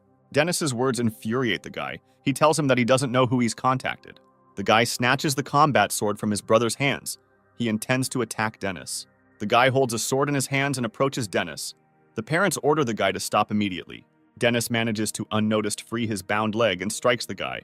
The guy loses his balance. He falls to the ground with a roar. The combat sword flies out of his hands. The combat sword hits the wooden stand to which Dennis was tied. It cuts the ropes and frees the guy. Dennis frees himself from his bonds. He asks the guy if he wants to kill him now. Young people hide behind their father. They ask him to protect them from Dennis. Dennis considers the people present in the restaurant to be an ordinary frightened family and not professional killers. The woman asks Dennis to forgive her son's antics. She says that her children are young and stupid. Dennis asks the people standing opposite him how they ended up in a fish restaurant. A woman tells a story about how they were celebrating a birthday with the whole family, after which an outbreak occurred. The head of the family asks Dennis how he got into the restaurant. The man hopes that the zombies have left the city. Dennis tells the frightened people that the city is full of aggressive zombies. The brothers do not believe Dennis's words. They believe that the guy is blatantly deceiving them. The man tells Dennis that he believes his words. He asks to help him and his family. The head of the family apologizes to Denny for the attack on him. He says that he was scared and defended his family. A man asks to join the Jow Squad, but his relatives are against it because they are afraid to go outside. The head of the family asks his relatives to shut up. He believes that if they stay in the restaurant, they will die. The man says that Dennis and the Jow Squad are their only hope for salvation. The woman agrees with her husband. She asks Dennis to take them to the Jow Squad. Dennis promises to fulfill the request of his new acquaintances, but in return he wants fresh water. One of the sons immediately goes to the kitchen and brings out a large barrel of drinking water. Tong begins to get very worried since Dennis has not yet arrived. Zhao is dissatisfied that the girl sent the guy alone to the street. Tong leaves in the direction of the front doors. She is going to wait there for the guy to arrive. Zhao applies healing ointment to Binyan's wound. The guy says that the medicine should help the girl. Zhao apologizes for the words he rashly said to the girl in the evening. Binyan tells the guy that there is no need to apologize because she acted too confident yesterday. Zhao thinks Binyan is a very brave girl. He tells her this in a quiet voice. The guy tells Binyan that she is a charming young girl who has a lot of qualities. Binyan is trying to find out what the main character's past girlfriend was like and what attracted the guy to her. Zhao tells the girl that he didn't know Shin at all and never even really spoke to her. These words make Binyan furious. She doesn't want the guy to suffer from unrequited love. The girl notices that Zhao brought her new sneakers along with the medicine. She is grateful to the guy for his care. Zhao believes that the girl needs to change into more practical and comfortable shoes. Binyan believes that she is very lucky to have a young man who protects and takes care of her. Binyan intends to become the only woman in the guy's heart. She says that she will make him forget about his last girlfriend. Dennis enters the room. He is holding a large canister of drinking water in his hands. Tong realizes that a romantic conversation is taking place between Zhao and Binyan and orders Dennis to leave immediately. Zhao praises Dennis. He is proud that the guy was able to extract valuable water on his own. Dennis asks the guy to come with him. He wants to show him something. Zhao is very surprised that Dennis came with an unfamiliar family. The head of the family introduces the guy to his family. He says that his name is Li, and next to him are his two sons, Hai and Yong. The woman's name is Mila. She sincerely thanks Zhao and his friends for saving her. Dennis says that he only promised to take the family out of the restaurant. The decision to join the squad will be made by Zhao. Hai sees Zhao as an ordinary guy and doubts that he can be a good commander. Yong notices the food lying on the table and informs his family. The guy runs up to the table. He cannot control his feeling of hunger and tries to take food.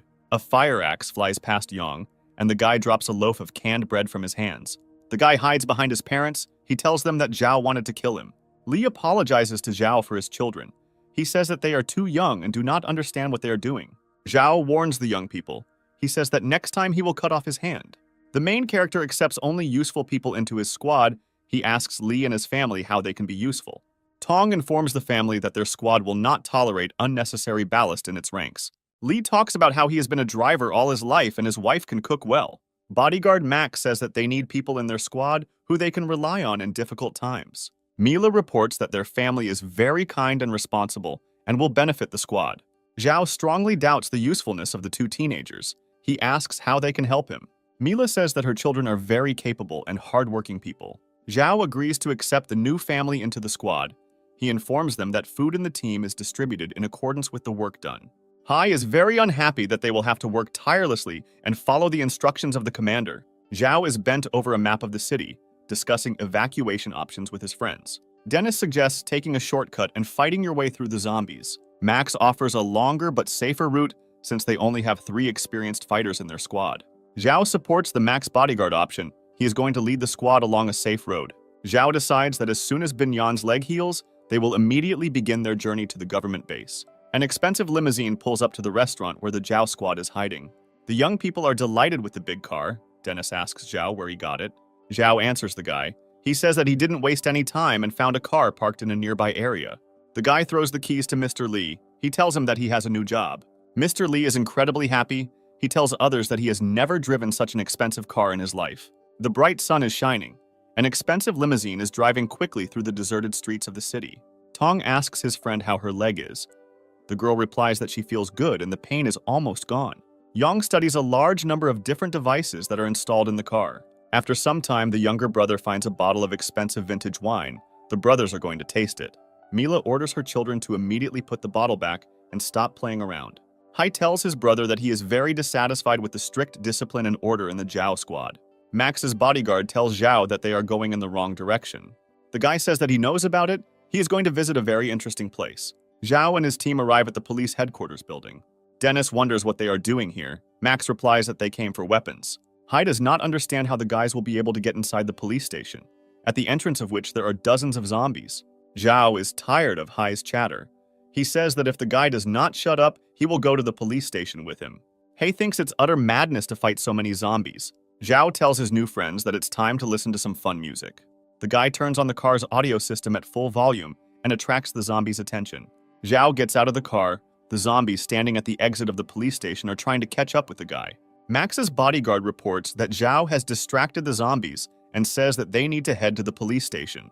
Hai thinks Zhao is a crazy person and thinks that the guy is doomed to die. Dennis informs the guy that if he doesn't stop chatting, he will be thrown out to be eaten by zombies. Dennis tells the girls that he and Max are going to the police station. He asks them to stay in the car. Max's bodyguard tells Lee and Yang that he will accompany them to the police station. Dennis asks Max why they need untrained fighters. Max replies that if you leave the family together, they will steal the car. Yang says he doesn't want to go outside. Mila wants to go to the police station with her sons. Max refuses the woman. He says either they go with them or the whole family gets out of the car. Hai overcomes his fear and agrees to go on reconnaissance with the guys. Zhao's squad enters the police station and slowly moves through the deserted corridors. Dennis asks everyone to be careful, as the silence is very annoying for the guy. Team Zhao finds a weapons room. The guys intend to take as many weapons with them as possible. The voice of a stranger is heard, demanding that you stay in place and raise your hands up. A police captain appears in the corridor, with a group of police officers standing behind him. Dennis informs the police captain that they have come to the police station for help. The police captain demands that the guys lay down their weapons. He intends to check them for infection. The police search Zhao's team and inspect their appearance for signs of zombie bites. A pistol with a silencer is taken from Max's bodyguard. The police captain reports that he will confiscate the firearm. The police captain asks the guys how they got into the building when there are a large number of zombies on the street. Dennis tells the policeman that they are heading to a government base and stopped on the way for help. The guy says that the zombies were distracted from the entrance by their commander, so they were able to enter the building. The police captain apologizes for the rude manner and tells the guy that he is in charge here. Dennis asks the policeman how long they have been at the police station. The captain reports that their only car has broken down and they have been in captivity for several days. Hai asks the police why they don't fight since they have firearms. The captain answers the guy. He reports that they tried to escape from the encirclement, but suffered heavy losses. The policeman asks the guys for some gasoline so that they can evacuate themselves and take the prisoners with them. The captain invites Dennis to move towards the government base together. Dennis is pleased with this offer, since the police are experienced fighters and have firearms. The guy offers to leave immediately, but the policeman asks him not to rush. They need to collect weapons and documents. The captain suggests that Zhao's team rest for a while they get ready. Yang learns that there is food at the police station. He is incredibly happy about this news. Dennis asks the police to hurry up. As they have little time, the zombies may return soon. The captain promises to finish the gathering soon and says that his subordinate will take them to the restroom.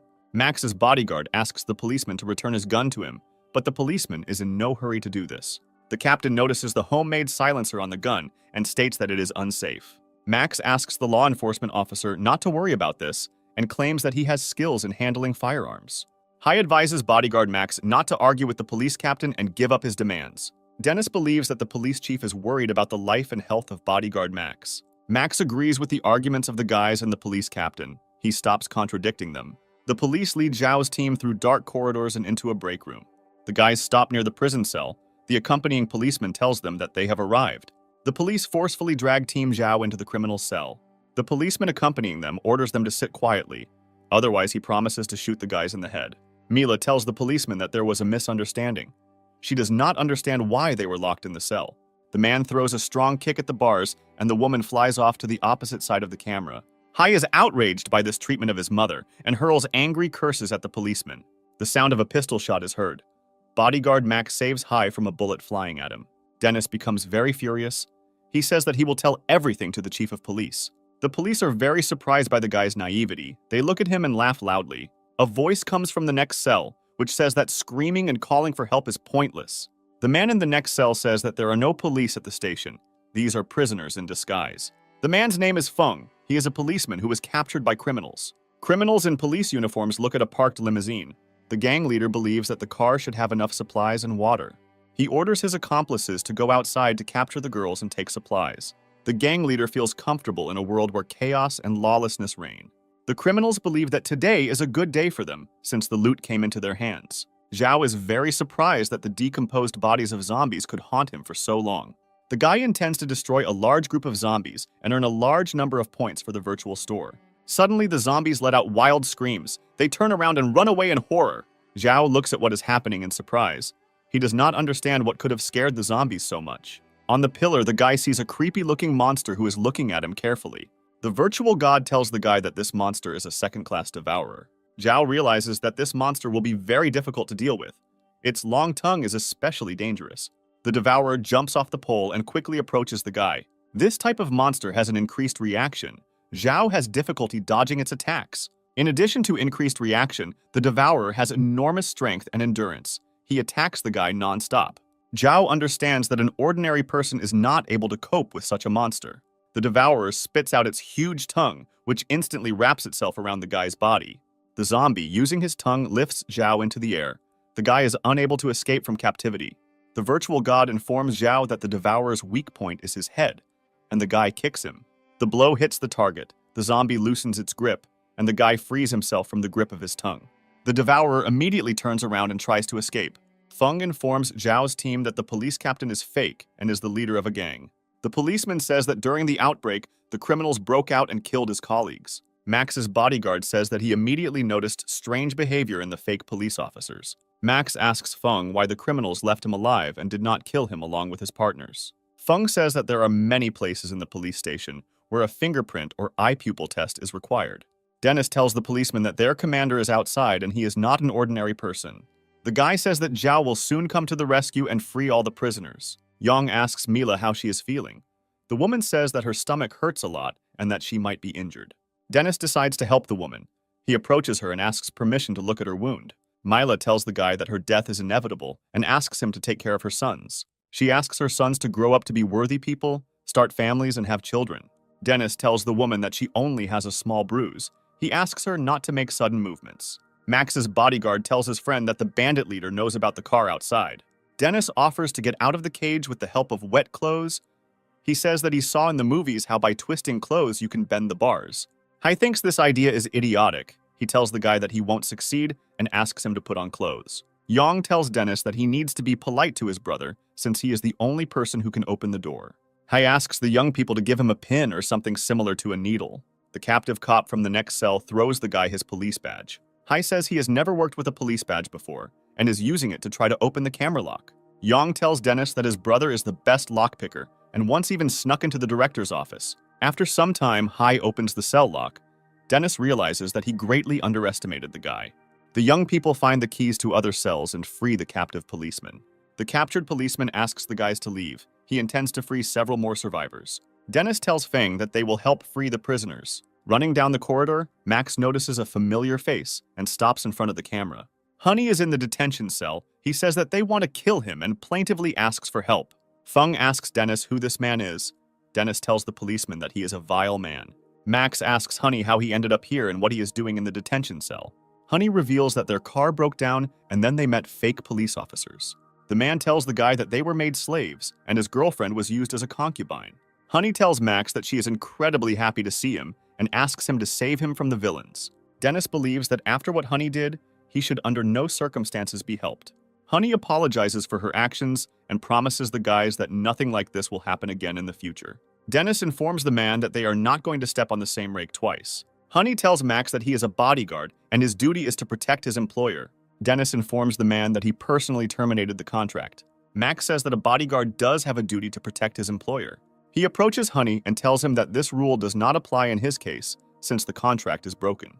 Max tells the man that he will give him the keys to the camera, and that will be the end of their partnership. Max's bodyguard throws the keys to the camera into a nearby dirty toilet.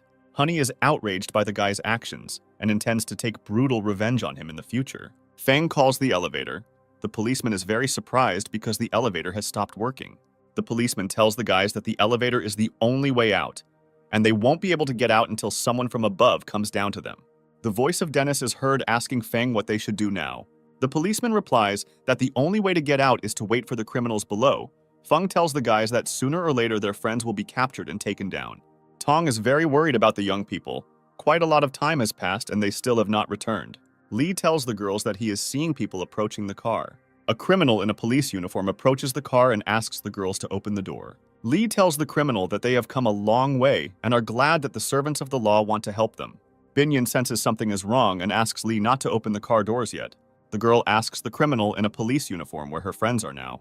The criminal tells the girl that her friends are completely safe at the police station and asks to go into the building, as zombies may soon appear here. Lee thinks he should listen to the policeman and asks the girl for permission to open the doors. The criminals think that they have been exposed. They are going to use brute physical force. One of the criminals hits the car window with the butt of a machine gun and breaks it. Tong is very frightened. She screams loudly and calls for help. Binyan understands that these are not police in front of them. One of the criminals grabbed Binyan and is trying to pull the girl out through the broken car window. A loud scream is heard and the bloody body of the criminal falls next to the car. The eater quietly crept up to the car and attacked the disguised criminals. The bandits take out firearms and begin to shoot the devourer. The bullets do not cause much harm to the monster. He screams loudly and rushes at the criminals. The devourer shoots out his huge tongue and destroys yet another fake cop. One of the bandits informs his commander that a group of zombies is approaching them.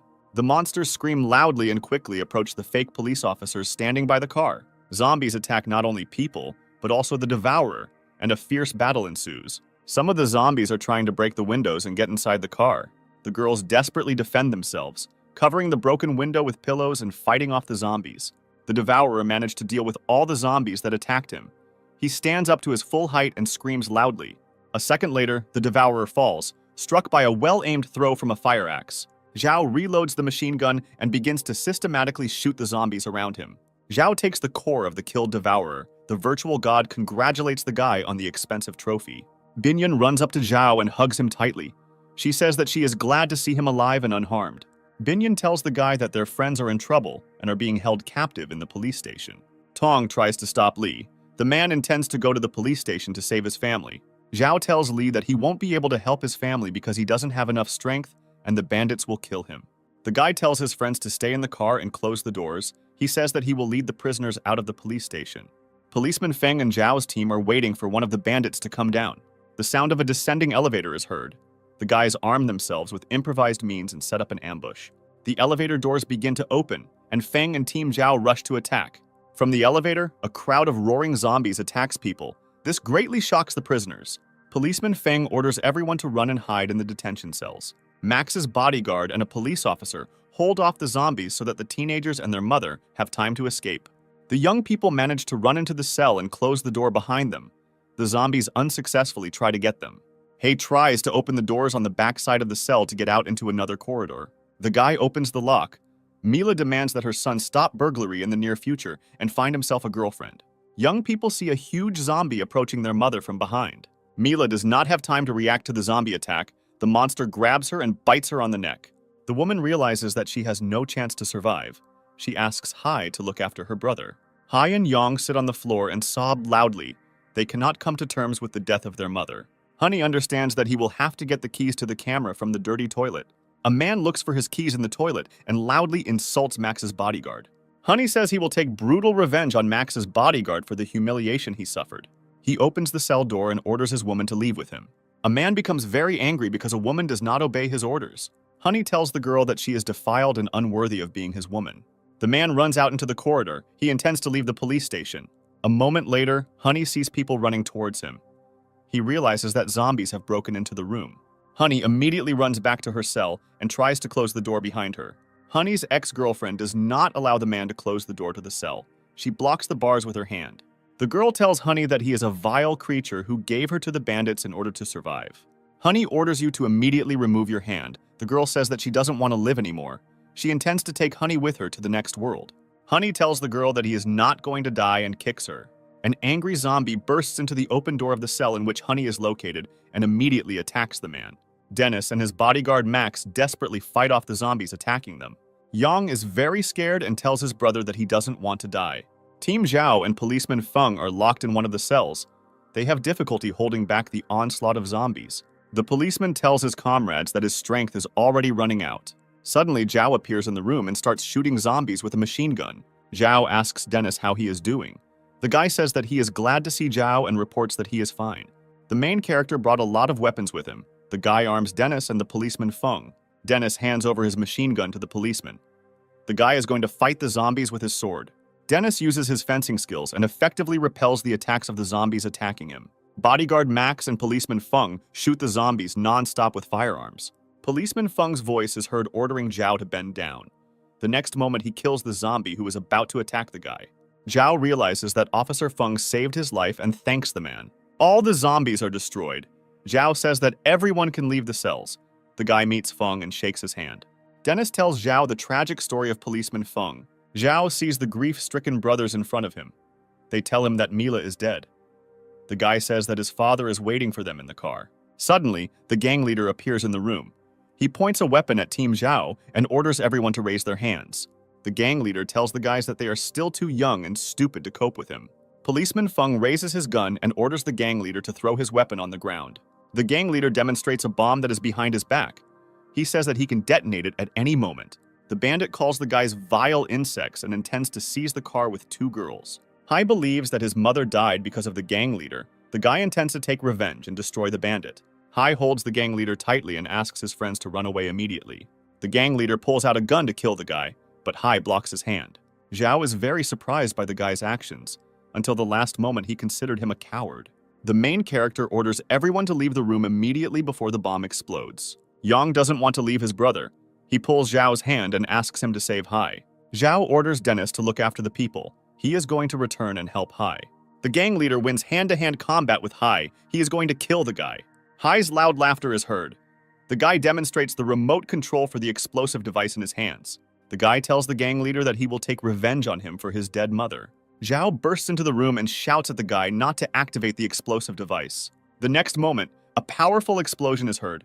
Shards of glass and building materials scatter around. Binyan's attention is attracted by the sound of a loud explosion. The girl runs out of the car. His son runs up to Lee and tells his father that his mother and his brother have died. Binyan runs up to the surviving guys. She asks why Zhao is not with them. A girl breaks into a destroyed police station, hoping that her boyfriend is still alive. Binyan is searching the police station when she comes across a dead gang leader.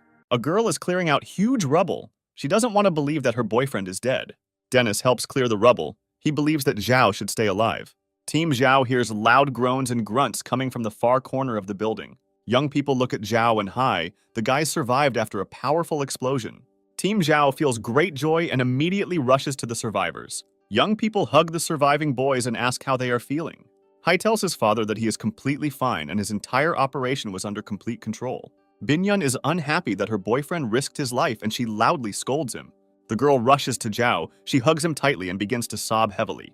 The surviving police officers thank the Zhao team for their assistance and rescue. Lee informs the main character that after a family meeting, they decided to stay with the police and not continue to the base. Lee tells Zhao that the journey will be dangerous and he does not want to risk his sons. Zhao respects the decision of the head of the family and promises to inform the military of their location when his team reaches the base.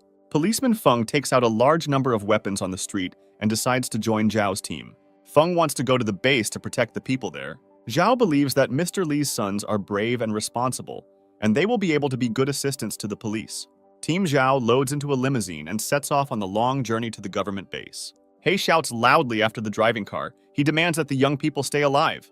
Zhao heard the guy scream, and as a sign of understanding and agreement, he raised his hand up. Team Zhao opens a bottle of collectible wine and decides to celebrate the new addition to their team. Zhao is very happy that his team has been replenished with a new combat unit in the person of Policeman Feng. The policeman thanks the young people for the trust they have placed in them and believes that he will be useful in the squad. Zhao hopes that they will reach the government base without any problems. The main character is going to distribute responsibilities in his updated team. Policeman Feng is very good at shooting and is suitable for suppressing enemy fire. Bodyguard Max has good shooting accuracy and can act as a sniper, shooting from afar. Zhao considers himself a poor marksman, so he is going to be in charge of close combat. Feng completely agrees with this arrangement of roles and proposes to train the girls in the use of weapons. Tong tells the guys that she has never held a gun in her life and doesn't know how to handle one. Dennis holds a huge sniper rifle in his hands and admires its power. Feng believes that owning a pistol is not difficult. He intends to train Zhao's team. Under the guidance of a police officer, the girls begin to undergo basic fire training. Zhao activates his ring to begin communicating with the virtual god. The guy reports that zombies are starting to mutate quickly and asks for a new powerful weapon. Zhao tells the virtual god that without a new weapon, it will be very difficult for him to save the world from zombies. The main character uses the third-level core to purchase weapons in the virtual store. The guy chooses immunity from the virus and a new battle axe in a virtual store. With the remaining amount from the sale of the third-level core, Zhao purchases a shield and a high-tech battle sword. Dennis trains hard in pistol shooting, but does not achieve good results. Zhao tries to calm the guy down. He tells him that you cannot become a good shooter in a short time. Dennis thinks that he is not a very effective fighter. The guy wants to bring great benefits to the team. Zhao tells his friend that he is his first employee and right hand. He demands that the guy get rid of stupid thoughts from his head. The main character tells the guy that he has a gift for him. He hands Dennis a shield and a combat sword. Dennis is incredibly happy with the gift. He considers it the best weapon for close combat. Zhao asks the guy not to forget who he is, once again emphasizing that Dennis is his right hand. Tong was around the corner all the time and eavesdropped on the guy's conversation. Dennis hurries to his girlfriend to show her the new weapon as quickly as possible. The guy meets Tong in the corridor and invites her to talk about a serious topic. Dennis's voice is heard asking Tong to marry him. Dennis is very worried and tells the girl that his intentions are serious and this is not a joke.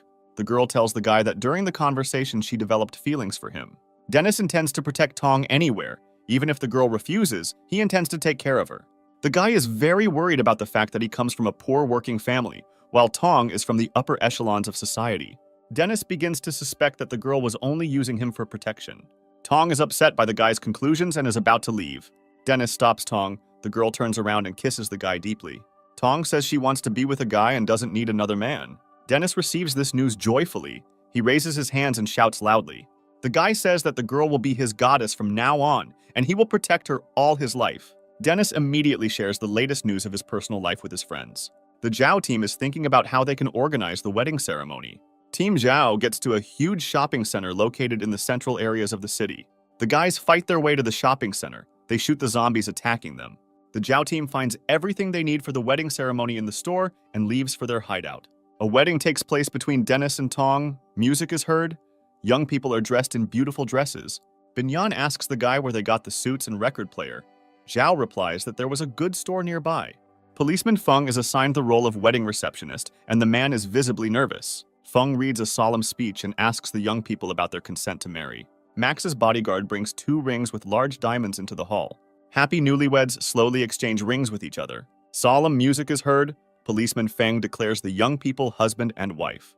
To the applause of those around them, the newlyweds hug each other and kiss. Dennis sincerely thanks his friends for organizing a gorgeous wedding. Tong hopes that Zhao and Binyan will also get married soon. Max thinks this is a good idea. Policeman Feng reports that he already has experience as a recorder. Tong forces her friend to go away and try on a wedding dress. The girl tells her that she is not ready for this yet. The guys grab Zhao's hands. They tell him that they are about to marry him. Zhao demands to let him go immediately. Max asks the guy not to be angry. He says that they were just joking. Tong believes that Zhao must marry Binyan sooner or later. The girl asks Zhao why he doesn't want to marry Binyan today.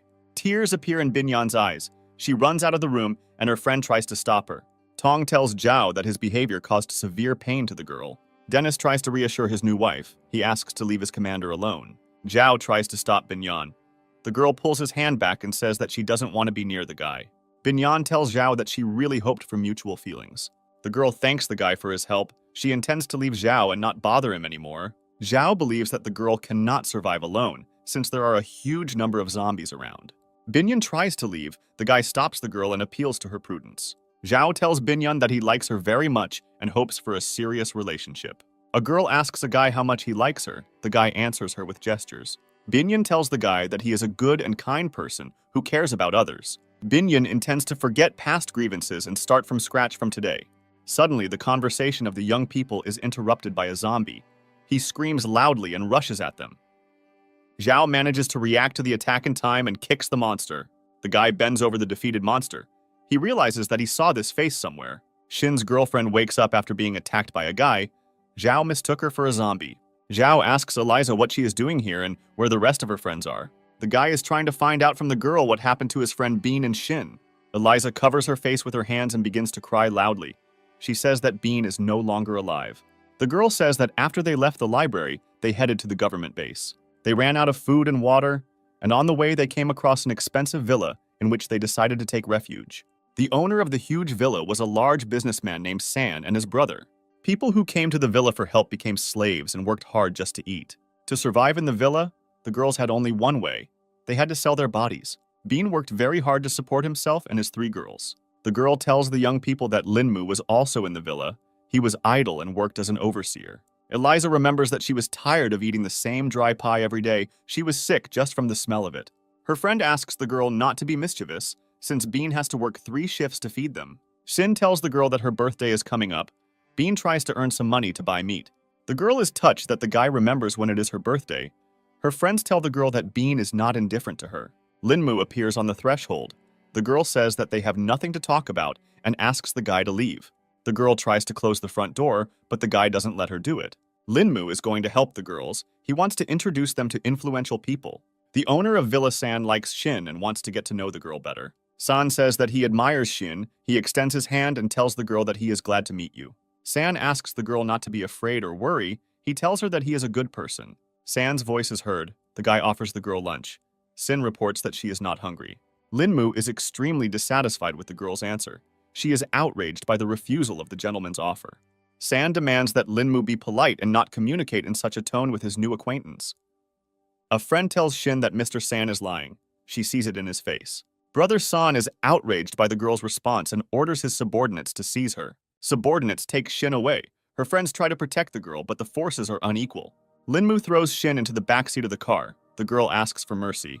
Linmu demands that the girl fulfill the master's requests. Otherwise, he threatens to kill her friends. Eliza says that people should not do this. She asks her to leave her friend alone. Brother San is outraged that the girl touched him, and he strikes her hard with his hand. Shin's friend can't contain her emotions. She calls the villa owner's brother a dirty animal. The guy gives orders to his bodyguards to immediately grab the defenseless girl. The bodyguards grab Eliza by the arms and drag her out of the room. The girl screams loudly. The brother of the owner of the villa approaches Shin's friend. The girl is very scared. She asks to leave her alone. Bean appears on the threshold of the home. The guy reports that he has brought some delicious delicacies. A terrible picture appears before Bean's eyes. He understands that something terrible has happened. The brother of the owner of the villa is very unhappy that the bodyguards allowed Bean into the home. Bean grabs a huge kitchen knife and lunges at the villa owner's brother. One of the bodyguards hits Bean with a strong blow. The guy loses his balance and falls to the floor. Bean asks the girl not to be afraid. He says that he can protect her. The villa owner's brother is outraged by Bean's behavior and is thinking about how he can humiliate the guy. Bean abruptly jumps to his feet. The guy hits the table that was standing nearby. Bean swings a piece of the table to destroy the villa owner's brother. The bodyguards draw their pistols and open automatic fire on Bean. Bean does not have time to avenge his girlfriend. His body is pierced by dozens of bullets. The girl screams loudly and rushes to the young man lying on the floor. The brother of the owner of the villa leans over Bean. He reports that a similar fate will befall everyone who raises a hand against him. The girl hugs Bean's body tightly. She asks him not to die and not leave her alone. The villa owner's brother orders his men to throw Bean's body out for the zombies to eat. Zhao goes into a state of wild rage from the girl's story. He intends to tear his enemies to pieces. Eliza continues her story. She says that after that she was put under arrest, but she heard that Shin was still alive. Zhao promises the girl that he will save Shin and the other hostages in the villa. The Zhao team supports the guy in his endeavors. They offer him their help. Zhao asks Eliza to tell everything about the villa building. The guy intends to come up with a plan of action.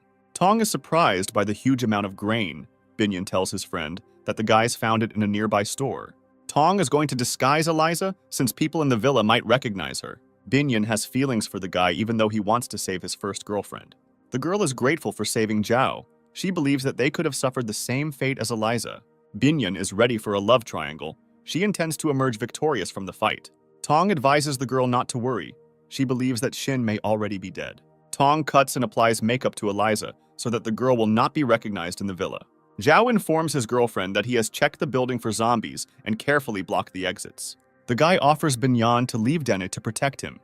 The girl refuses, since the squad needs all the fighters. Zhao tells the girl that he cannot take her with him. This is too dangerous a task. Binyan thanks Zhao for his concern.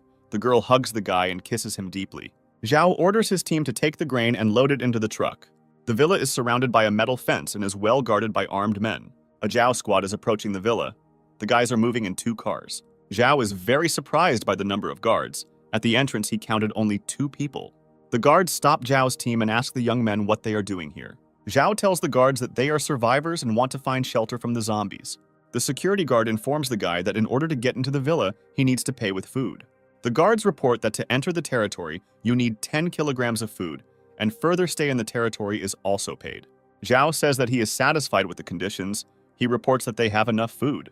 The security guard requires you to leave your cars and weapons in accordance with the rules. Eliza asks Zhao not to trust the guards. She says that these people are very dangerous and can kill. Zhao offers a deal. He intends to pay a high price and keep the cars for himself. The guard doubts that the young people have that much food. Zhao tells the guard that they have a truckload of excellent quality grain. The guy opens the truck and shows the guards the grain he has. One of the guards runs to his commander. He intends to tell him about the arrival of rich clients at the villa. Mr. San goes to the Zhao detachment. He personally wants to verify the veracity of his guard's words. Mr. San meets Zhao. He tells the guy that he is the owner of the villa. San asks the guy where he got such huge reserves of grain. Zhao offers to pay a good price to keep the cars. Mr. San is interested in cooperation. He allows the guy to keep the cars. The owner of the villa tells the guy that his base is the best place where people can be safe. The guard orders the gates to be opened and the vehicles of the Zhao squad to be allowed into the territory. Zhao shakes hands with the owner of the villa. The guy thanks him for his hospitality. The main character informs Mr. San that he will definitely not regret making a new acquaintance. The Zhao team's cars are under the watchful eye of armed guards. Walking around the territory, Zhao remembers where the security points are.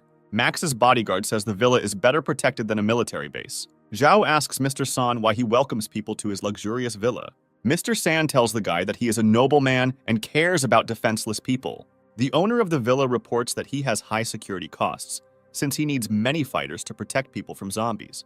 Mr. San invites the guy to leave the cars in a garage next to his house. The head of security informs the Zhao team that from today on, they are honored guests of the villa. Zhao thanks the security chief for doing his job well and protecting people from zombies. The head of security pretends to leave. He hides around the corner of the building to eavesdrop on the conversation of Zhao's team. Mr. San's brother finds out that the guys have a whole food warehouse. He offers to immediately grab the guys and take away all their food supplies. The head of security informs Mr. San that the Zhao team is being monitored around the clock. Mr. San answers his brother. He asks him to be patient and watch the guys for now. Brother San believes that they need to capture Zhao's team and use torture to find out where their warehouse is located. Mr. San believes that a big fish has fallen into his net, and he is going to develop an operation plan. Brother San thinks that if the operation is successful, they will be provided with food for several years. San asks his brother to be careful and not do anything rash. The brothers are going to gain the trust of the Zhao team and then trick them into finding out the location of the warehouse. Brother San states that after they find out the location of the warehouse, he will brutally deal with Zhao's team. Bodyguard Max tells his friends that he has not seen such rich apartments for a long time. Officer Feng notes that their room has an excellent location from which they can observe the villa grounds. Guys are attracted to strange noises coming from their travel suitcases. Dennis tries to calm the guys down. He says that he will explain everything now. The guy opens the travel suitcases, from which the girls crawl out, gasping for breath. Zhao is very unhappy that the girls joined them under false pretenses. Binyan asks Zhao not to scold Dennis. She says that he is not to blame for anything. Zhao yells at the girls. He is very angry because they did not follow his orders. Tong reports that Binyan was very worried about Zhao and therefore could not stay in the shelter. Zhao says that this place is very dangerous and they could get hurt a lot. Binyan tells Zhao that she won't be able to bear it if anything happens to the guy.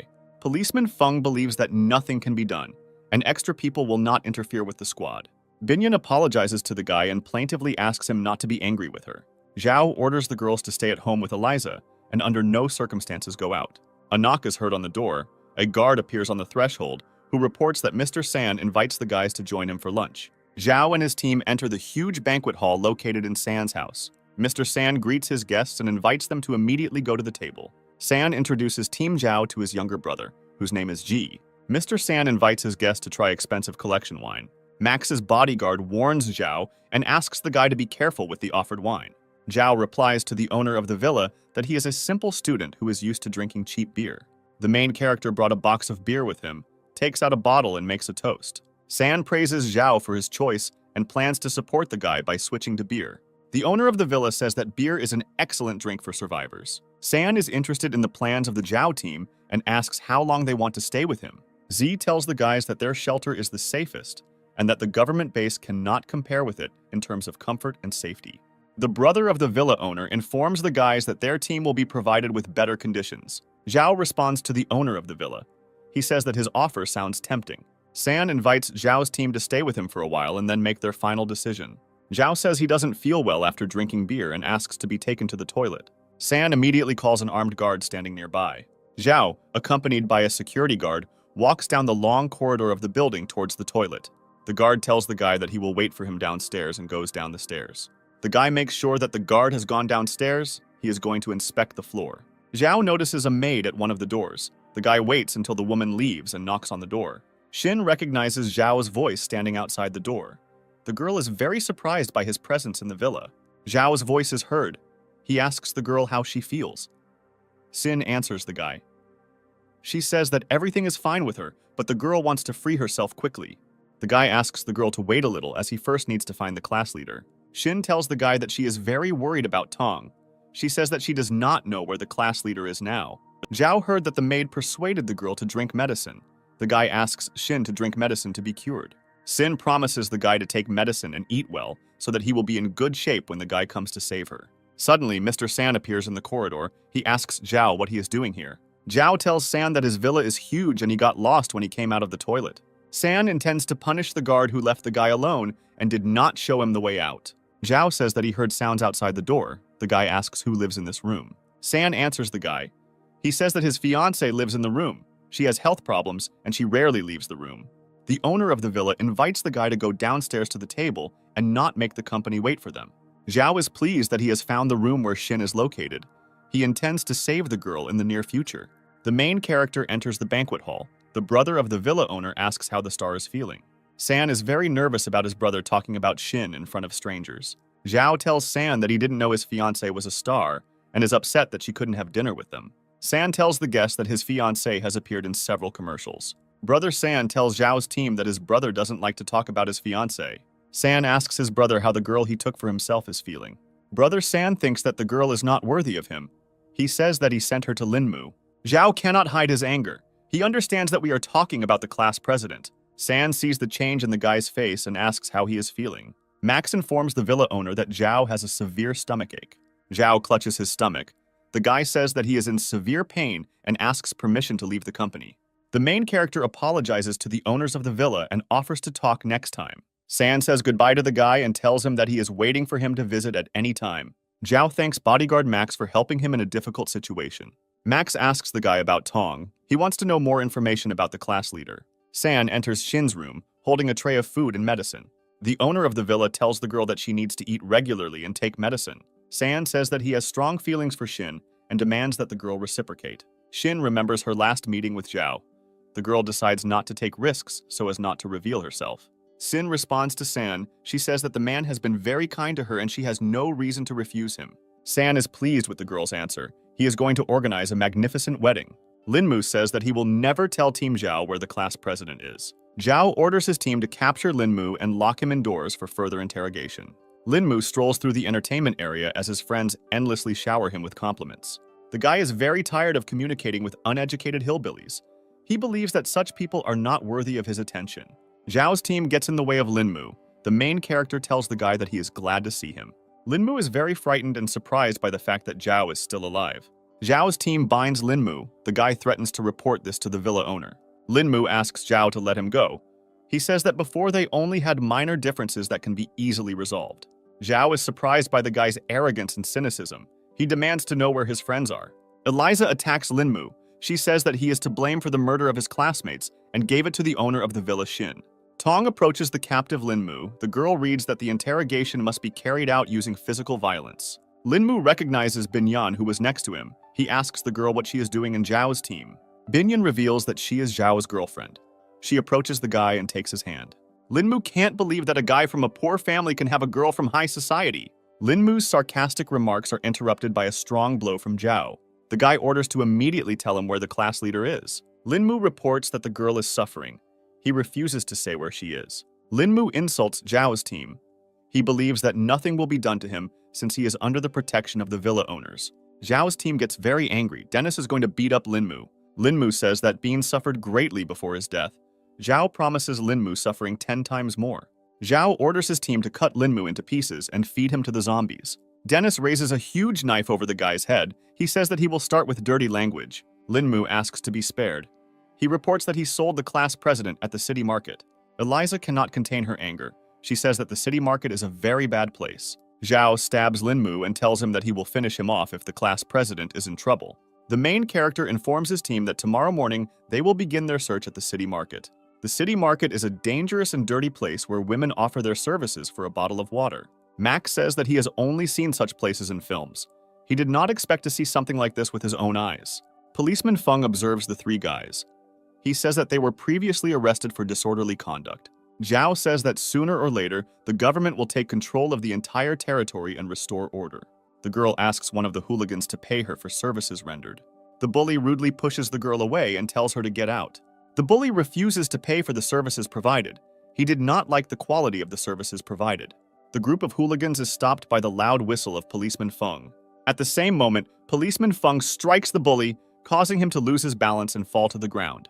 The bully's friends are outraged by such actions of the policeman. They intend to stand up for their friend. Zhao takes out his battle axe and tells the bullies to calm down and be quiet. The bully apologizes. He says that he did not want to do this and is ready to pay for the girl's services. Zhao hates people like this. He orders the bullies to pay and get out immediately. The hooligans take their friend, they give the girl water and food and leave. The girl thanks the Zhao team for the care and assistance provided. She asks how she can thank the guys. Zhao tells the girl that he is looking for his classmate. He describes what the class leader looks like. The girl answers the guy. She says that she doesn't know anyone with a similar description of appearance. Zhao says goodbye to the girl and intends to continue his search for the class elder. Suddenly, a girl shouts out to him. She says that she remembered a girl who looked like Tong. The girl leads Zhao's team to a miserable shack. She says that the girl they are looking for lives here. A man flies out of a room on the street. He falls to the ground and screams loudly. The man is in an angry state. He says that today he will definitely sell the girl at the market. Zhao believes that he is talking about Tong. He approaches the man and hits him with a strong blow.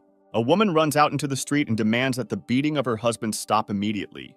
A woman treats her husband's wounds, and Zhao's voice is heard apologizing for what he did. The man says that he has no complaints against the guy.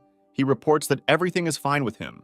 The woman is dissatisfied with the actions of the Zhao team. The man makes excuses for the guys. He believes that they can be understood. The man says his name is Qing and introduces the Zhao team to his wife Wang. The man says that he is a mechanical engineer and his wife worked as a doctor. Qing tells the guys that while in the villa, they tried to protect themselves, which greatly angered the owners of the villa, and they sent them to live in the city market area as punishment. The man reports that his wife is a very good practicing doctor. She was close to a rich man in the villa who was not indifferent to her. Wang rudely interrupts the man. She says that they promised each other to be together for the rest of their lives. Qing asks his wife for forgiveness. He says he doesn't want her to starve. Zhao looks at the married couple with emotion. The guy is going to help his new acquaintances. Zhao's voice is heard telling the man that in the near future, he will give him 100 kilograms of grain. Zhao promises the man that he will soon deal with the owners of the villa, and all residents will be able to live in peace. The main character says goodbye to his new acquaintances and promises that food will be delivered to them in the near future. The guy is stopped by Wang. The woman tells him that she knows where the class leader is. Wang says there are entertainment venues for wealthy people across the street, which may include Tong. Zhao thanks the couple for providing useful information. Team Zhao heads to a nearby street where there is an entertainment bar. In one of the rooms, naked young people with their hands and feet tied are sitting on the floor. The Zhao team uses the utility room to change into staff costumes. Max's bodyguard reports that he would rather pretend to be a rich guest than an employee. Zhao answers the guy. He says that they know all the rich clients by sight, which can disrupt the operation. The main character shows his friends a photograph of the class leader. In expensive apartments, rich people spend their free time in the company of beautiful girls. Zhao opens the apartment door and pretends to be a waiter to find Tong. The bar client loudly shouts at the guy and demands to leave the premises immediately. Zhao has already looked through many rooms, but still has not found the class leader. The main character meets bar administrators in the corridor who are talking about Tong. The guy understands which room the class leader is in and runs to the girl's aid. Zhao bursts into the apartment. He sees in front of him a man dressed as a nurse. The class leader is very frightened. She looks pitifully at the guy and asks him to help her. A man dressed as a nurse asks the guy who he is and what he is doing here. Zhao strikes the man with a strong right hand, causing the bar patron to fall to the floor. The guy tells the class leader that he came to save her. The girl is depressed and does not recognize Zhao. The class leader is in an altered mental state and is experiencing hallucinations. The girl says that all men are disgusting to her and rushes at the guy. Zhao is very surprised by the state of the class leader. He guesses that the girl has gone crazy. The main character hugs Tong tightly. He tries to calm the hysterical girl. Tong cries loudly, speaks incoherent sentences, and experiences hallucinations. Binyan learns that Zhao has found the class elder. She wants to see the girl. The guy asks the girls not to disturb the class leader and says that she is not feeling well. Max says that the girl's condition is extremely unstable. Because of the bullying, she has gone crazy. The class leader is tightly tied with the bed straps. She tries to break free and screams loudly. Eliza asks the doctor for permission to untie the girl. Wang says that she does not have tranquilizers to calm the class leader. Wang is going to treat the girl's wounds. For this, she needs to be motionless. Binyan is very upset by what she saw. She cannot understand how this could happen. The administrator of an entertainment bar sits tied up on the floor. She says that she is not guilty of anything and asks to be released. Zhao asks the entertainment bar administrator why the class elder has gone crazy. The administrator tells the Java team that Linmu is to blame for everything that happened. Zhao tells the administrator that she is an accomplice in the crime. The woman makes an excuse, believing that the girl was crazy and did not feel anything. The main character warns the administrator that a terrible death awaits her, but not now. Zhao's team ties up Linmu and the entertainment bar workers and loads them into the trunk of a car. The prisoners are brought outside the city, unloaded from the trunk, their hands untied and sent into the forest. The prisoners understand that they are on a killing field, where human corpses are thrown out to feed zombies. The administrator of an entertainment bar and her client experience wild horror. They hear terrible howls from the neighboring bushes. Linmu asks Zhao not to kill him. He tells the guy that they studied together. Zhao considers the punishment fair, since Linmu has the blood of his friends on his hands. The protagonist tells the captives that their suffering will be 1,000 times greater than what they caused to his friends. The bar administrator asks the guy for mercy. She says that she has relatives, and she did not know that the class leader was his friend. Zombies appear from nearby bushes. They scream loudly and approach people. Linmu grabs the bar manager and throws her at the approaching zombies. The guy intends to buy time in this way. The zombies instantly pounce on the bar administrator and begin to devour her. Linmu, with the help of the administrator, gains time. He runs up to a nearby tree and climbs onto it. A client of an entertainment bar climbs a tree after Linmu. He asks the guy to help him. Linmu says he is happy to help and kicks the man hard. A client at an entertainment bar crashes to the ground and is surrounded by aggressive zombies. Linmu's mood lifts. The guy realizes that zombies cannot climb a tree. Zhao raises his rifle with a telescopic sight and shoots accurately at Linmu, who is on the tree. The bullet hits Linmu in the leg. He cannot stay on the tree and falls down. The zombies see Linmu fall from the tree to the ground, and they quickly approach him. Suddenly, the zombies stop. Something greatly frightened the monsters. They turn around and flee. Linmu shouts loudly at Zhao. He tells him that God is on his side, and today he will definitely survive. Zhao recalls that a similar zombie escape had already happened at the police station when they were attacked by the Devourer. The guy reloads his rifle. He slowly moves through the forest to find the Devourer. A huge Devourer crept up behind Linmu and, using jaws located in the middle of his body, began to devour the guy. The Devourer slowly walks across the field of death. He collects and absorbs dead people. Zhao hid behind a tree. The guy understands that this Devourer is very different from the last one. The virtual god informs the guy that this mutation was not found in the database, and there is no information about this Devourer. Linmu is in the eater's mouth. He notices Zhao behind a tree and screams loudly. The huge devourer notices Zhao. He breaks the trees in his path with powerful blows and quickly approaches the guy. Zhao drops his weapon and fires a clip of ammunition towards the monster attacking him. The guy accurately hits the huge devourer, but the bullets do not cause him significant harm. The voice of a virtual god is heard, which demands to be careful since such a monster can kill the guy. Using incredible speed, the huge devourer snatches the weapon from Zhao's hands and throws it to the side. The monster picks up the guy's machine gun. He squeezes it with huge claws. The weapon turns into a piece of twisted metal. Zhao asks the virtual god to suggest the monster's weak side, but unfortunately does not receive an answer. Half of Linmu's body sticks out from the monster's mouth. The guy asks Zhao if he recognizes the devourer. Zhao listens to the words of his enemy and carefully examines the body of the huge devourer. Linmu invites the guy to look at the scars of the eater. He says that it is Bean. Zhao realizes what a terrible fate befell his former college roommate. The huge devourer continues to attack the guy. He delivers blows of enormous force, from which trees break. After some time, the devourer manages to grab Zhao by the throat and begins to slowly strangle the guy. Zhao turns to Bean, who has turned into a devourer. The virtual god reports that the monster does not have human memory and does not recognize the guy. The virtual god offers the guy to cut off the devourer's hand. Otherwise, the monster will soon kill him. Linmu is almost completely consumed by the devourer. He asks Zhao what it's like to be eaten by his own friend. Linmu says that Zhao himself is to blame for the loss of friends since he turned them against him. Linmu informs the guy that he and his friends are human trash that must be destroyed.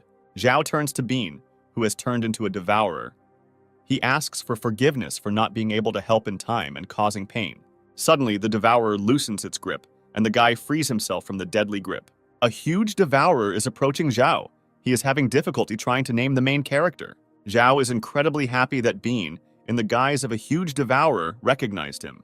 The virtual god orders the guy to run away immediately, since the devourer has a small part of his memories left, and he begins to lose control of himself. Zhao once again asks Bean to forgive him for allowing him to die such a terrible death. While Bean controls the mind of the devourer, the main character tries with all his might to escape to a safe distance. Linmu tells Zhao that he will not leave him alone and will get to him sooner or later. Bean is no longer able to control the mind of the devourer. The monster absorbs Linmu into itself and screams loudly. Zhao is very worried about Bean's death. He punches the wall and says that he will avenge his friend. Binyan is trying to calm down the class leader. The girl got out into the kitchen and behaves inappropriately. The class leader runs up to Zhao. She hugs him and asks the guy for protection. Binyan says that she prepared some porridge to feed the girl, but the class leader was scared by this. Zhao says that the girl is in very bad condition. He asks not to bother or irritate her. Binyan tries to explain that she wanted to help. Zhao interrupts the girl and orders her to follow the instructions. Zhao takes the class president to his room to calm her down and put her to bed. Binyan asks why Zhao is in such a mood. She is informed that the guy met his friend Bean. The guys talk about the relationship between Zhao and his neighbor in the student dormitory. Zhao reassures the class president. He asks Dr. Wang if the girl's condition has improved. Wang informs the guy that the girl has severe psychological trauma. She is very irritated and withdraws into herself. Zhao asks Wang when the girl will be able to recover.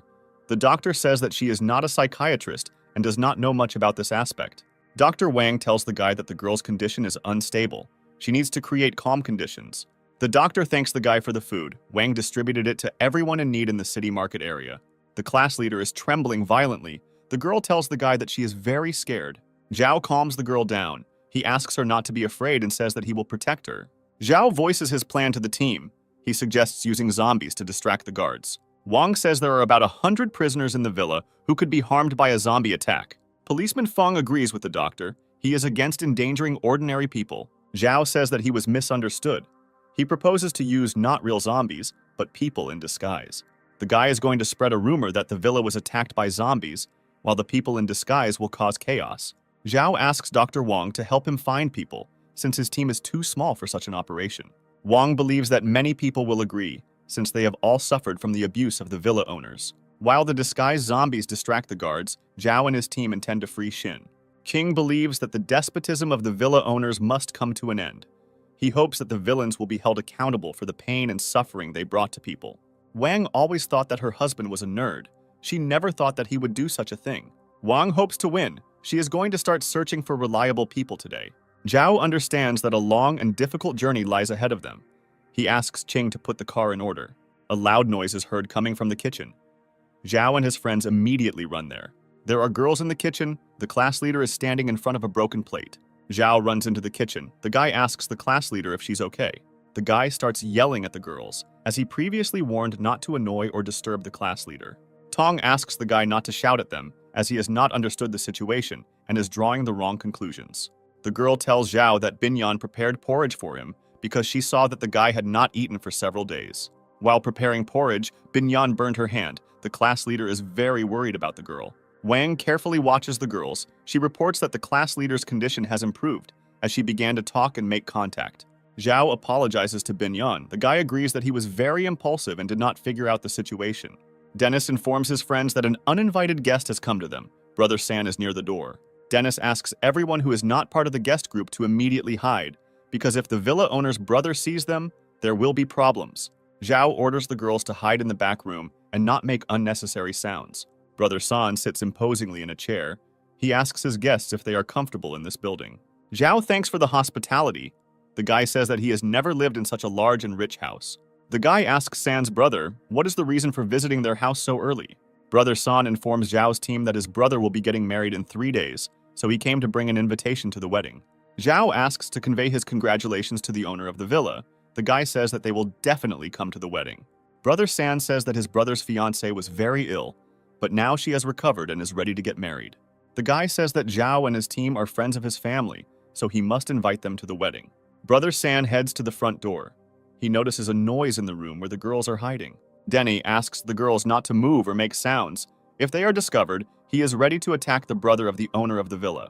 Binyan tries to reassure the class leader. She hopes that the girl will cope with her fear. The brother of the villa owner stops in front of the door and extends his hand. He takes from the rack the clothes that the class president wore at the entertainment bar. Brother San invites guys to contact him if they want to chat with beautiful girls. The class leader says that the person who came to visit caused her great pain. Zhao thinks that they need to hurry, since there are only 3 days left before the wedding. The maids help Xin try on an expensive wedding dress. The girl hopes that Zhao will have time to free her. San comes into the room and tells the girl that the wedding dress suits her very well. Xin asks who let him into the room. She asks San not to peek and leave the room. San orders the maids to leave the premises immediately. The girls meekly follow their master's orders. San does not understand what the girl is afraid of. He tells her that in the near future she will become his wife. San touches the girl's face and tells her that he has been waiting for today for a long time. The owner of the villa says that he invited many friends to the wedding. He promises that it will be a lot of fun. San says he invited Zhao to the wedding and asks the girl if she has seen him before. The man reports that he saw Zhao outside her room and talking to her. Xin says that she doesn't know this guy and couldn't talk to him. San tells the girl that since the first time he saw her, he decided to marry her. The man squeezes Xin's shoulders tightly and asks the girl why she betrayed him. San tells the girl that he knows that Zhao is her classmate and she knows him well. The owner of the villa grabs the girl by the hands and says that he knows why Zhao is here. Xin pushes San away. The girl says that he and his brother are selfish and cruel villains. The girl says that she is ready to die rather than be a hostage to the owner of the villa. San becomes furious at the girl's words. He roughly pushes her onto the bed next to her. The owner of the villa tells the girl that he will not let her die and is going to punish Zhao. San orders the maids to keep an eye on Xin as he leaves the room, slamming the door loudly. In the main building of the villa, everything is ready for the wedding event. A large number of laid tables await guests. Zhao appears on the threshold of the fork. He makes a congratulatory speech and presents a gift. San greets the young man. He says that Zhao could have come to his house without a gift. Zhao admires the owner of the villa. The guy believes that organizing such a beautiful wedding is very difficult nowadays. San says that he spent a lot of time and effort organizing the event. He praises the main character for helping him with food. One of the guests reports that people saw zombies near the villa. His interlocutor considers this very dangerous. San reassures his guests. He says that no zombies will break into the villa, as it is well guarded. Zhao asks the owner of the villa why he still doesn't see the bride among those present. San responds to the guy, telling him that there is no need to rush things and everyone will meet her soon. The owner of the villa's answer alarms the guy. The guests nearby joke cheerfully about this. San reports that Xin is upstairs in his room and will be downstairs soon. The guest conversation is interrupted by a security guard who runs into the room and reports that the villa has been attacked by zombies. Panic begins among the guests. They get up from the tables and begin to chaotically look for shelter. San tries to stop the frightened guests. He reports that the situation is under complete control and there is nothing to be afraid of. Zombies are moving around the villa. People are running away in horror and trying to find shelter. Taking advantage of the situation, Zhao goes upstairs to Shin's room and knocks on the door. The guy notices that the door is open. He enters the room and observes the girl standing by the window. Zhao approaches the girl and tells her that he has come to free her from captivity. In the middle of the room stood a mannequin dressed in a wedding dress. At the guy's touch, it fell to the floor. A moment later, a huge metal cage falls from the ceiling onto the main character. The guy does not have time to react and dodge the trap. Zhao is held captive in a metal cage. A bright light turns on in the room, blinding the guy. The owner of the villa is standing at the door of the room. He tells the guy that he considers him impatient. San's voice is heard. The owner of the villa asks where Zhao wanted to take his wife. The main character answers. He says that he wanted to make sure that the girl was safe. The guard leads Shin into the room. The owner of the villa thanks the guy for taking care of his bride. The girl asks for forgiveness from Zhao. She tells the guy that the owner of the villa knows everything. Zhao asks San when the man began to suspect something was wrong and found out everything. San says that he immediately felt something was wrong, and in the future his suspicions were confirmed. The owner of the villa leaves the premises, and finally he informs the guy that the zombies are not real, but are his friends in disguise. Team Zhao and the people dressed as zombies rejoice at how much they scared the villa's guards. The girl says that before the guards and some residents of the villa abused them greatly, she is glad that today these roles have changed. The sounds of gunfire are heard. Dennis orders everyone to immediately run away and find cover. The brother of the villa owner stands surrounded by numerous guards. He says that the game is over. Dennis and Binyan hid behind a huge stone. The guy does not understand how their cunning plan was revealed. The brother of the villa owner gives the order to the armed guards to immediately open fire. Team Zhao is in a difficult situation. The guys are starting to shoot back desperately. Zhao is in a cage. He hears the sounds of heavy gunfire and realizes that his friends are in trouble. Shin asks the owner of the villa to leave the Zhao team alone and not touch them. She is ready to sacrifice herself to save her friends. San arrogantly answers the girl. He says that he is not going to listen to her words since she is unworthy of him. The owner of the villa takes out a gun and points it at Zhao. He wants the girl to see how he kills the guy. Shin screams loudly. He asks the owner of the villa not to do this and let the guy live. Suddenly, San drops the gun and grabs his wounded shoulder. A well-aimed shot wounded the owner of the villa. Max's bodyguard used a sniper rifle with a telescopic sight to wound the owner of the villa. Zhao takes out his battle axe and with a powerful blow cuts the steel bars of the metal grill. The main character runs up to Shin. He grabs the girl by the hand and offers to run away immediately. Zhao takes the girl in his arms. The guy runs up and jumps out the window. He breaks the glass. The young people get out. The villa owner curses loudly and orders his guards to stop Zhao immediately. The main character and Shin quickly run to the truck standing nearby. San is beside himself with rage. He demands that the guards not let Zhao leave under any circumstances. Max's bodyguard is on the roof, covering the fleeing young people with machine gun fire. One of the guards spots Max on the roof and orders San to be taken to cover immediately. Max fires a burst from a machine gun at the owner of the villa, but the man manages to hide behind a security guard. Zhao and Shin start the truck and manage to leave the villa without hindrance. San throws the body of the dead guard away from him. He intends to find the guy at all costs. The security looks at the deceased comrade who gave his life defending the owner of the villa. A furious battle continues between the guards and Zhao's team, with the guards firing non-stop. King tries to shoot back ineptly. He wonders when help will come to them. Binyan and his girlfriend are behind a large stone. The dense fire of the guards does not give them the opportunity to escape. Policeman Feng fires another clip from his pistol at the opponents. He reports that his cartridges are running out. Dennis asks Policeman Feng to hold out a little longer. He hopes that Zhao will come to the rescue soon. After some time, breaking through the metal gate, a Zhao truck enters the villa. The villa owner's brother is very perplexed. He does not understand why Zhao returned. Dennis feels great joy. He had no doubt that Zhao will return and come to the rescue. Z smiles. The villa owner's brother believes that Zhao and the runaway girl have fallen into a trap. He is approached by San, who intends to take brutal revenge on Zhao and his former fiancée. Zhao comes out from behind the truck and says that he had no intention of running away. Binyan runs up to Zhao. The girl asks how the guy is feeling and if he is injured. Shin is standing not far from them. The girl is very surprised that Zhao has a girlfriend. Zhao's voice is heard. The guy asks the guards how much they sell their lives for, protecting the owners of the villa. Zhao tells the villa guards that social status and money are not important now. The main thing is the food that is in abundance in his truck. The guy reports that there are thousands of kilograms of grain in the truck behind him. He invites the guards to take it for themselves. The villa's guards are surprised by such a proposal. They stop shooting and listen carefully to the guy. Z calls Zhao an idiot. He intends to kill the guy and take all the food for himself. Zhao says that when he dies, all the food will go to the guards. The guy believes that they will not share with Ji. The main character suggests that the guards provide themselves with food and not risk their lives protecting the owners of the villa. San believes that his subordinates are satisfied with the service. He hopes that the guards will not accept the guy's offer. The villa owner says he has a good relationship with the security guards and his people trust and respect him. Zhao reports that he saw bodies of people dressed in security uniforms near the villa. San answers the guy.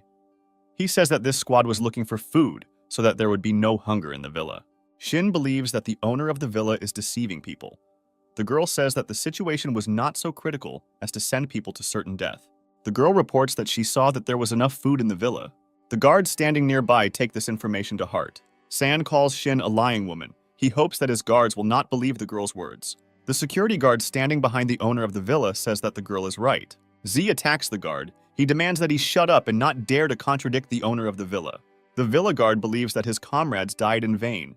He saw food supplies and believes that there was no need for reconnaissance. In addition, the guard reports that he witnessed his wounded colleague being thrown out like unnecessary trash. The guards decide not to be pawns that the villa owner can use as he pleases. San is very outraged by such statements. The man says that he is the owner of the villa and only he can decide who will live or die. The owner of the villa reports that everyone is alive only thanks to him. He demands that Zhao and his friends be shot immediately. Zhao tells the villa owner that he is not a king, but just a pathetic, selfish man who takes advantage of people. The guy invites San to stop resisting and surrender. He believes that his despotism has come to an end. San demands the guy to shut up immediately. He believes that his words are worthless, and the guards only need the food in his car.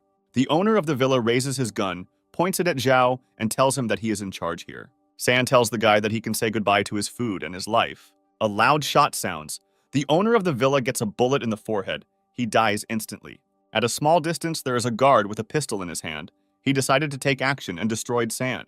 Z cannot believe what is happening! The man screams loudly and curses the guard. The security commander orders the immediate arrest of the villa owner's brother. Z screams loudly. He calls the guards vile traitors and threatens with cruel reprisals.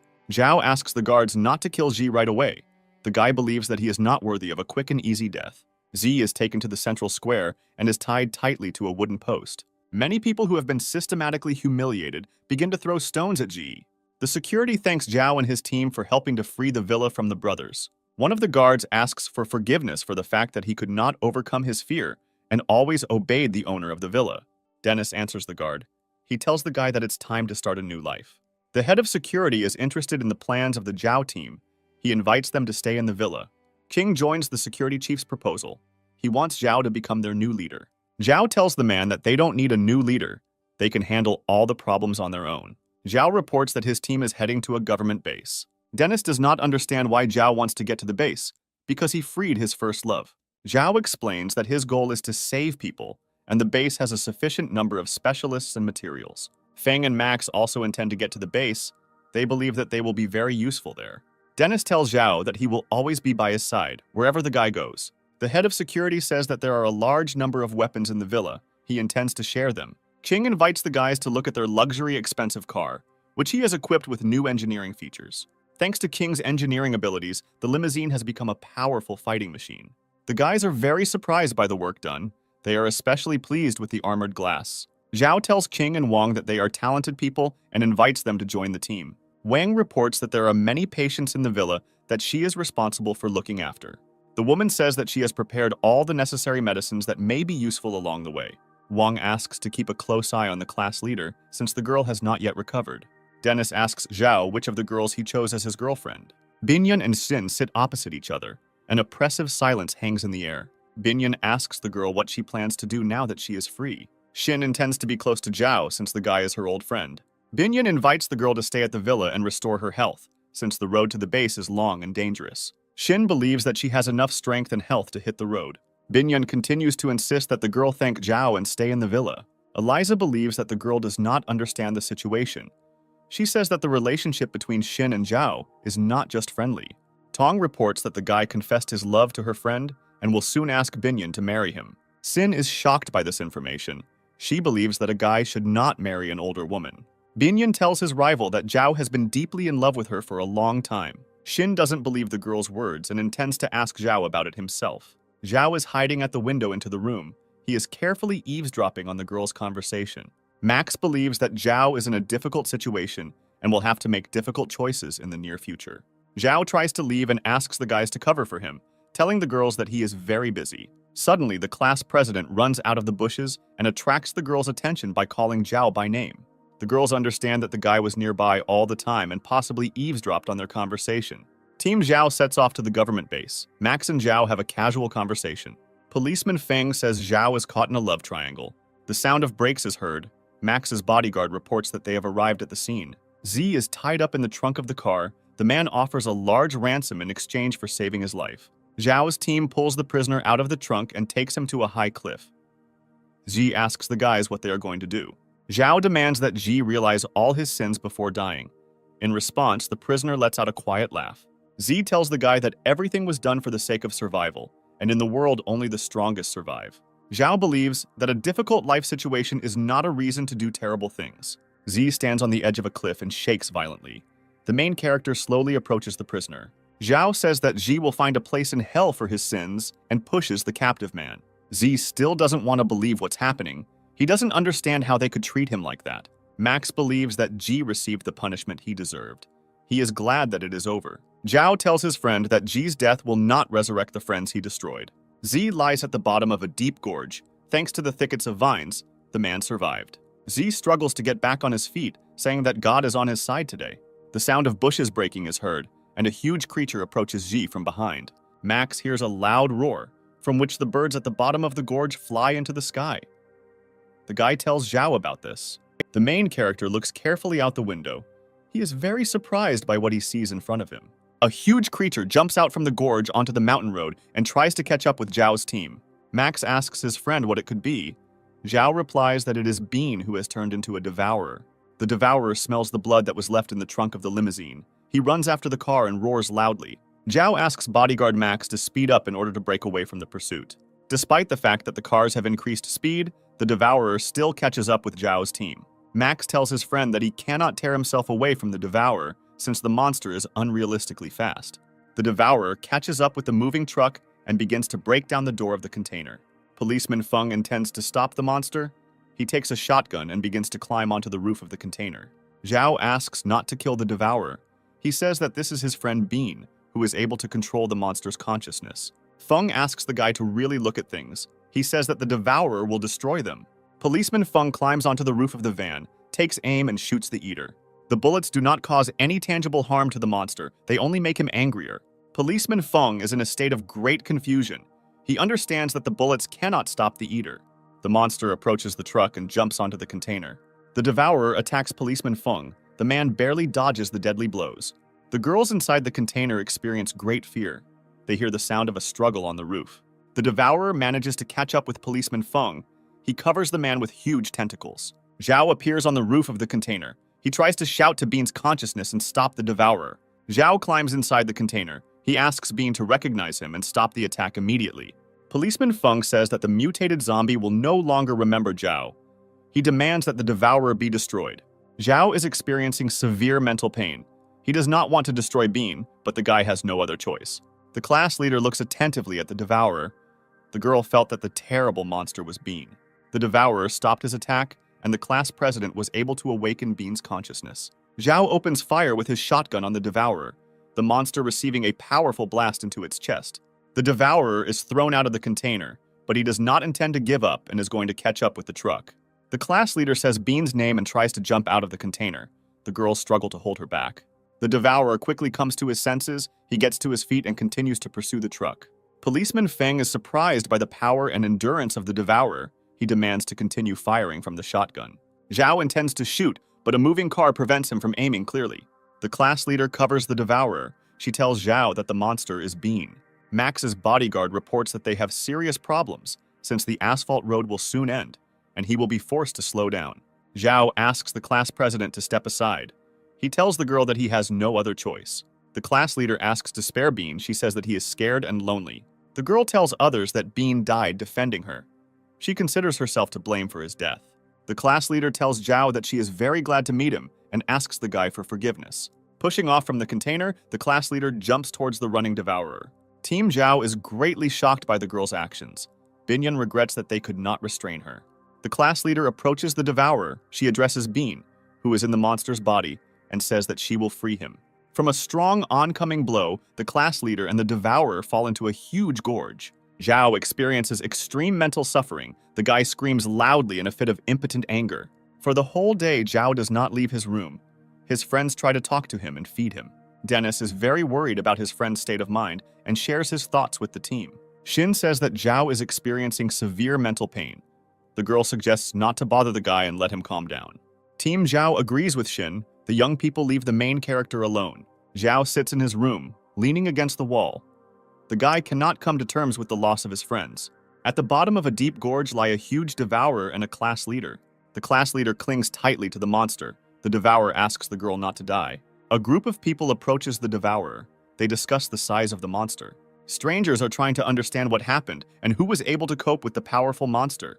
The man says that the monster is mortally wounded. He asks the girl what to do with him. The stranger takes off her mask and tells the man to bring the devourer back. The Zhao team eats dinner in complete silence. No one dares to be the first to start a conversation. The guys carefully watch the girls. They intend to quickly finish dinner and leave. Dennis thanks the girls for dinner and says that they have urgent matters. The girls are left alone. Tong offers to talk while the guys are away. Tong informs those present that the entire team knows about the relationship between Zhao and Binyan. Eliza answers the girl. She considers her statements unfounded. Binyan says that Zhao has feelings for her, and this is known to all team members. Eliza does not intend to argue with the girl and leaves the dining room with Shin. Tong supports her friend, believing that her competitor does not have the slightest chance. Binyan believes that Shin did not believe her words and intends to talk to Zhao soon. Eliza is dissatisfied with her friend's behavior. She demands that the girl be more courageous and persistent. Shin sees no point in talking to Binyan.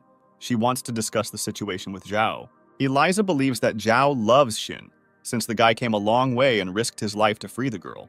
Shin remembers that she has never communicated with Zhao before and is not sure about the guy's feelings. Eliza says that feelings arose between Shin and Zhao back in the library. She suggests taking the next step. Shin believes that now is not the right time for this, since the guy has not recovered from the loss of his friends. Eliza insists on immediate action. She claims that now every day someone is dying. Shin agrees with his friend and plans to talk to Zhao in the evening. Evening comes. Shin waited for the moment when Zhao left the room. The girl pretends that she happened to be nearby. Shin is wearing high heels and trips and falls to the floor. Shin quickly gets to her feet. The guy asks how she is feeling and if she is okay. Shin's voice is heard. She says that she is going to the toilet. The guy realizes that the girl has come to him. Shin tells Zhao that she came to him and wants to talk to him seriously. The girl does not dare to tell the guy about her feelings. She believes that the time has not yet come for this, since the guy is very upset about the death of his friends. Shin says that old friends cannot be brought back, and you need to find the strength to move on with your life. Zhao says that he searched for his friends for a long time to save them. However, despite all his efforts, he could not save their lives. The guy remembers people dear to him whom he will never see again in his life. A strong trembling permeates Zhao's body. The guy is very angry that he could not protect his friends in time. Shin says that Zhao risked his life to save her and dozens of classmates in the academic library. The girl asks the guy to keep his fighting spirit and says that the class president and Bean are watching him from heaven. Zhao thanks the girl for her honesty and assures her that he will take care of his team, not allowing any more casualties. Shin addresses the guy. She says that his close friends will always live in his heart. The girl insists that Zhao make a promise that the guy will never give up. Binyan was nearby all the time and carefully eavesdropped on the conversation of the young people. Shin stretches his bruised leg and thinks about what he will say about his feelings next time. Binyan appears on the threshold of the room. Sin asks the girl what she is doing here. Binyan gives the girl some ointment and assures her that her pain will go away within 2 days. Sin has questions. The girl thinks about how Binyan knew about her leg injury and why she is helping her. Sin has thoughts that the ointment may contain poison, and after using it, the girl may get sick or be fatally poisoned. Binyan tells the girl that she was a little surprised when she found out about Zhao's feelings for her. Binyan believes that the showdown should be postponed, since the guy is suffering greatly due to the death of his friends. The girl does not perceive Shin as a serious rival for herself, since Shin is young and inexperienced. Dennis meets Binyan at the door of Shin's room. The guy tries to talk to the girl, but she, being in a bad mood, does not make contact. Dennis repeats his attempt to start a conversation, but the girl ignores him and silently goes to her room. The next morning comes. The dining table in the living room is filled with a lot of delicious dishes. Zhao appears in the room. He tells his friends that he got up early today and decided to pamper them with a delicious breakfast. Zhao takes off his apron and tells his friends that he needs to go away for a while. Binyan asks Zhao where he wants to go and offers his help. Zhao says that they have very little food left, and he plans to explore the nearby area. The guys discuss Zhao's condition. They believe that he is on the mend and gradually began to recover after the death of his friends. The girls silently look at each other, realizing that soon they will be able to talk to Zhao. The wind blows through the streets of the deserted city, and there is an oppressive silence all around. Zhao thinks that high-level mutated zombies have become increasingly common lately. The main character believes that only by improving his combat characteristics can he become stronger. With this thought, the guy finds a group of zombies and attacks them. Zhao has already destroyed a large number of zombies. He is dissatisfied with the fact that the system gives him a small number of points for killing them. By killing zombies, the guy hopes to increase his combat class, for which he needs to acquire another 500 experience points. The virtual god informs the guy that he is fighting a group of lower zombies, for whom the system awards a small number of points. Suddenly, the zombies stop and begin to flee. The guy realizes that a high-level mutant is somewhere nearby. Zhao intends to destroy the mutant in order to take possession of its core and more points. The main character hears the distinct sounds of gunfire coming from the neighboring block. A group of Army Special Forces is engaged in an unequal battle with monsters in the next block. Army Special Forces are trying to attack and destroy a huge mutated worm. The Special Forces captain tells his subordinates to aim and shoot at the head, since this is the monster's most vulnerable spot. The huge worm cannot withstand intense shelling. It breaks through the asphalt and burrows deep into the ground. The soldier shares his joy with the captain. He says that the monster ran away from them. The captain orders not to relax, since the monster is somewhere nearby. A second later, a giant worm bursts out of the ground and takes the Special Forces team by surprise. The soldier is shocked that the worm unexpectedly destroyed his comrades. The Special Forces soldiers begin to fire heavy machine guns at the huge mutant. This does not cause much harm to the monster, and with its next attack, it manages to destroy several people. One of the soldiers decides to save his wounded captain. He shoots his pistol and runs towards his commander. The soldier runs out of ammunition. He takes out a huge assault knife, intending to fight the monster in hand-to-hand combat. A huge mutated worm notices a soldier approaching him. He opens his huge mouth and growls loudly. The next moment, Zhao knocks the soldier down and throws him aside, saving the soldier from certain death. A huge worm emits a sharp howl. It breaks through the asphalt and burrows underground. Zhao asks the soldiers near him to sit quietly and not make any sounds. The guy notices the unusual uniform on the soldiers and asks who they are and what they are doing here. The soldier replies that his name is Chen, and next to him is his wounded commander, Captain Fei. They are soldiers of a government base. Zhao is glad that the Special Forces are based at the government base and suggests that the military move to the east, where his friends are camped in a hotel. Captain Fei does not want to leave Zhao alone because he does not believe that the guy can fight a mutated creature alone. Captain Fei says that the monster has killed many of his friends and he must avenge them. Fei orders his subordinate to leave with Zhao. He himself intends to stay and deal with the monster. Chen says that he cannot leave his captain. Fei demands that his order be carried out. A Special Forces soldier gives Zhao a grenade. The guy says that he is underestimated. Zhao asks Chen to take his captain away if he doesn't want him to become food for the worm. The soldier agrees with the guy and asks Zhao to be careful. Chen drags his captain to the shelter of the hotel. Captain Fei is unhappy that the soldier disobeyed his orders. Zhao believes that the worm is his prey. He intends to earn the core and a large number of points. The main character asks the virtual god to provide information about a huge worm. The virtual god reports that the monster has mutated from a leech and its main weapon is teeth containing toxins. Zhao is excited that he will be able to get the core of the 4th level. He rushes to attack the worm. The guy learned that the monster has a relatively slow reaction and it is difficult for him to defend himself, so Zhao tries to get as close to the monster as possible. He manages to strike the worm several times with an axe, and green goo begins to flow from the monster's wounds. The virtual god reports that the digger worm's liquid is very poisonous and acidic. Zhao immediately retreats to a safe distance. The guy realizes that fighting in close combat with the digger is useless. He takes out a grenade to throw it at the worm. The digger worm swallows a grenade thrown by the guy. After a few seconds, there is an explosion that tears the monster's body into small pieces. Zhao carefully examines the area where parts of the monster are scattered. He is worried that the explosion could have damaged the core. The crack of breaking asphalt is heard, and a wounded digger worm jumps out of the ground. Half of the monster remains unharmed. The digger worm attacks Zhao, trying to devour him. The guy is unable to cope with a huge monster in hand-to-hand combat. The virtual god reports that diggers are most afraid of fire. The guy remembers his childhood spent with his grandmother, who killed leeches with salt.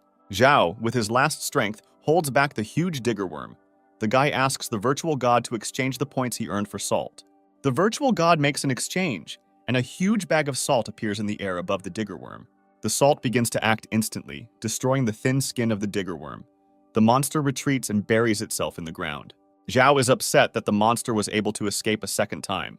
He is standing next to a huge tunnel dug by a digger. The guy was unable to destroy the digger worm and get a high-level core. Zhao passes by dead Special Forces soldiers lying on the ground. He greatly regrets their deaths. Captain Fei and Chen reached the shelter where Zhao's team is located. Binyan brings a first aid kit to provide first aid to the wounded. Chen takes the first aid kit from the girl's hands. Binyan offers his help. The guy refuses the girl's offer. He says that he is able to help his commander himself. Sin inquires about Chen's condition and asks if the guy is injured. The soldier tells her that he is fine. Sin offers to examine and treat the soldier's wounds. She thinks he may have contracted an infection. The girl continues to insist on her help. Chen goes to the door and says that he will cope with the problems on his own. Sin comes very close to the guy. She tries to open the medical kit. Chen drops it from his hands. Chen apologizes to Zhao's team. He regrets that they had a misunderstanding. Bodyguard Max thinks Chen's behavior is strange. He thinks that the guy is hiding something. Dennis completely agrees with his friend. He intends to carefully examine the guy. Chen moves to the door. He takes out his combat knife and demands everyone to immediately step back. Policeman Feng orders the soldier to immediately throw the knife on the ground. Otherwise, he will shoot. Bodyguard Max rushes at the soldier. He blocks the hand in which Chen has a knife. A hand-to-hand fight breaks out between the guys. Max tries to knock the combat knife out of the soldier's hands and strikes. Max unable to disarm the enemy, he dodges Chen's fatal blows. Dennis comes to Max's aid. The two of them try to disarm the soldier. After some time, the guys manage to knock the knife out of Chen's hands and throw him to the floor. Chen demands to let him go immediately. Denny asks the guy to calm down and answer the questions. Team Zhao enters the room where Captain Fei is located. They intend to carefully examine the military man. Feng asks Max's bodyguard to remove the military blanket in order to examine Fei's body. Captain Fei is seriously injured. He was seriously injured in the battle, and his arm is missing. Chen pushes the Zhao team standing near the commander's bed. He demands to leave the captain alone. The young people believe that Captain Fei was bitten by a zombie during the battle and is infected. Chen tells the young people that they are wrong. During the battle, the captain got the liquid of a worm and he cut off his own hand in time. Xin is very worried about Chen. The girl tells her friends that she believes the guy's words. Binyan believes that the worm's fluid may contain viruses, and there is no guarantee that the captain was not infected. The girl suggests immediately isolating Captain Fei, and in case of infection, immediately destroying the military man. Chen screams loudly. He tells Zhao's team that he will not allow this to happen. Captain Fei asks his subordinate to calm down. He says that the young people are completely right. Fei believes that he can pose a great danger to others. He orders the young people to obey the demands. Zhao appears on the threshold of the room. The guy says that he has not seen such noble people for a long time. Zhao continues to admire the behavior of the captain, who cares for other people on the brink of life and death. The main character tells his friends that the captain is not infected, since his blood is not black. Chen cannot hide his joy after learning that his commander is not infected. Zhao says that this is just an assumption, and the captain still needs to be isolated from others. Chen is categorically against his commander being locked in a separate room. Fei demands that his subordinate stop acting like a small child. He reminds him that young people saved their lives. Captain Fei says that he is not sure whether he is infected or not. He agrees to isolation. Zhao tells Captain Fei not to worry. He promises to take care of him and provide medical assistance. Zhao invites Chen to talk, since the main character has several questions for the guy. Chen thanks the main character for his care. He intends to take care of the captain on his own. Team Zhao and Chen are in the corridor. The military man says that he is ready to answer the young people's questions. Zhao asks the military man about his team and what is happening at the government base. Chen avoids answering, saying that he is surprised that the guy was able to deal with the digger worm alone. Zhao informs the guy that he has the necessary skills and strength to fight strong mutants. Chen doesn't like the tone in which the guy talks to him. He can't contain his emotions and makes a remark. Chen says he is a professional soldier and demands to be treated with respect. Zhao tells the guy that he is not a recruit, and they are not in the army, and completely different orders reign in their team. Chen calms down and tells the guy that there are many people at the government base who are protected by the military. The soldier says the government base is well protected and has recently been reinforced with additional security. Zhao believes that such means are not enough, since strong mutated zombies have recently appeared. Ordinary zombies are increasingly becoming powerful mutants who can fly and have incredible speed and strength. Chen believes that his leadership and the government can successfully deal with this problem.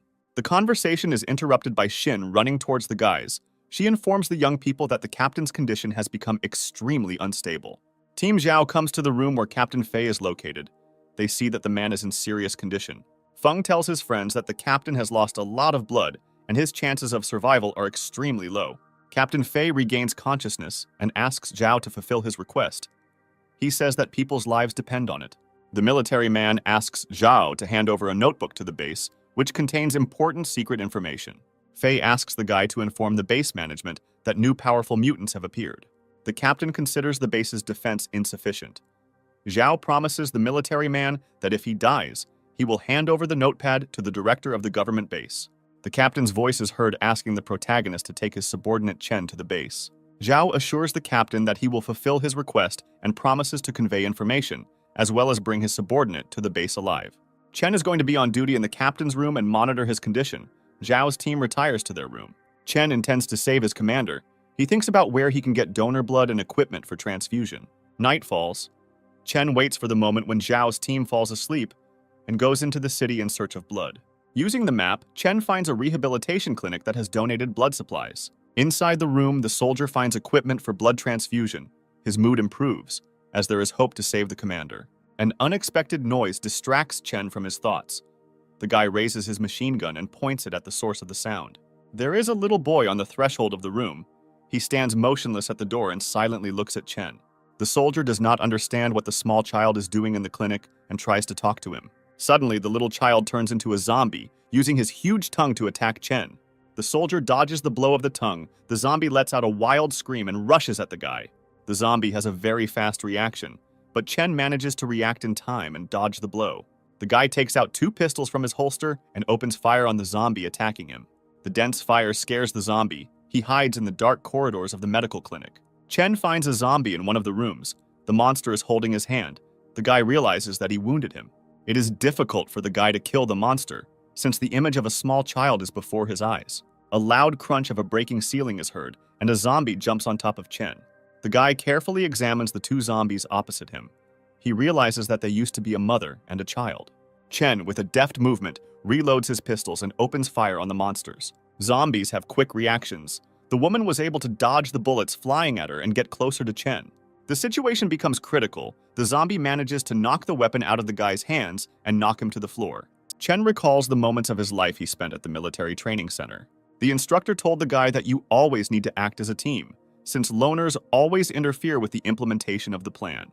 The guy remembers how he first met his future commander.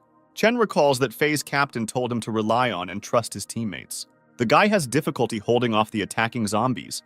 He realizes that he cannot trust his new comrades. Loud shots are heard. Bullets hit the attacking zombie and shoot off his tongue.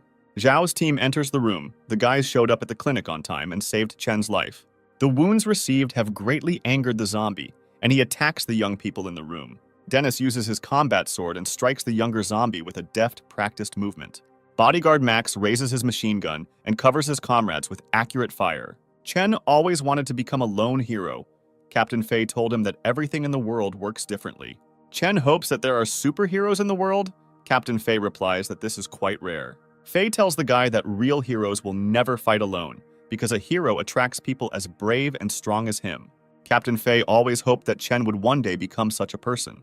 The guy realizes that the success of the Zhao team is that they are a brave and united team. Dennis strikes again with his combat sword and cuts the younger zombie in half. Max's bodyguard manages to hit the older zombie with his precise shooting.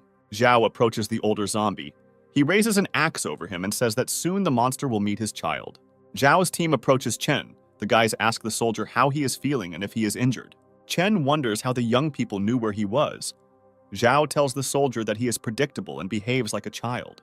Chen explains his action by saying that he recently met with young people and thought that strangers would not risk their lives to save his captain. Chen informs the guys that he has found the necessary equipment and canned blood. Strong vibrations permeate the room. Zhao understands that there is a digger worm somewhere nearby. The guys' guesses are justified. Breaking through the concrete floors, a huge monster is approaching them. Zhao carefully examines the monster. He realizes that the mutant has become twice as large. The main character orders everyone to immediately run away and find shelter.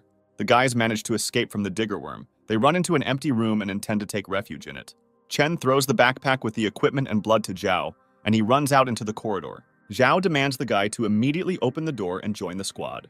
Chen asks the young men to return to the shelter and save his commander while he holds the digger worm. The soldier realizes that he will not cope in a fight with the monster, so he distracts him so that the young people can leave. With a powerful blow, Zhao knocks down the door that Chen closed behind him. Team Zhao is in an empty corridor. The guys ask their commander what to do next. Zhao tells his friends that he has a cunning plan with which they will destroy the digger worm. The monster drove Chen into a dead-end corridor. The guy has no escape route. He believes that his end has come. A huge worm slowly approaches the guy. The monster opens its huge mouth and intends to devour Chen. The guy thinks that his death was not in vain. Suddenly, a huge monster rushes to attack. The Zhao team appears in the corridor. The guys are holding a huge number of bottles of alcohol in their hands, which they throw at the monster. Chen is once again surprised by the nobility of the Zhao team. The guys did not abandon him in difficult times. Zhao's team continues to throw bottles of alcohol at the monster, and the monster's entire body becomes covered in flammable liquid. Zhao throws a burning lighter at the digger worm and orders everyone to immediately move to a safe distance. A moment later, the monster's entire body is engulfed in huge flames. The worm wriggles and screams loudly.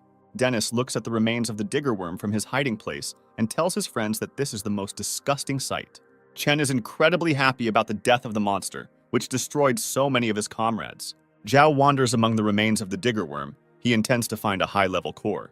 The virtual god informs the main character that the core was destroyed because the fire had a high temperature. Chen doesn't understand who Zhao is talking to. Dennis tells the guy that his friend often talks to himself. Captain Fei's condition worsens. He experiences severe pain and often loses consciousness. Policeman Feng tells the young men that he has bad news. The package is damaged and the blood is contaminated. Chen intends to continue his search and look for other hospitals that may have blood supplies. Feng tells the guy that there is no way to find normal blood, since storage conditions in all hospitals are violated. Chen remains hopeful and believes that the city can have hospitals with working refrigerators. Zhao states that the most important thing is the equipment that can be used to transfuse blood. The guy remembers his blood type and asks the young people about their blood types. During the conversation, it turns out that Eliza has the required blood type. The girl agrees to the transfusion. The young people unpack the blood transfusion equipment and begin to rescue the captain. After drawing blood, Sin takes his friend to a room where the girl is going to organize rest and feed her. Eliza can hardly stand on her feet and says that she doesn't feel well. Sin learns that Eliza has anemia, for which blood sampling is not recommended. Eliza tells her friend that she did this act to help Shin. She tells Shin that they are in a weak position in the fight for the guy's affections since everyone supports Binyan. The girl reports that she is completely on the side of Shin, but in this war the forces are not equal. Eliza's voice is heard. She says that she did not want Binyan to give the blood to the captain. Otherwise, the guy would have developed sympathy for his competitor.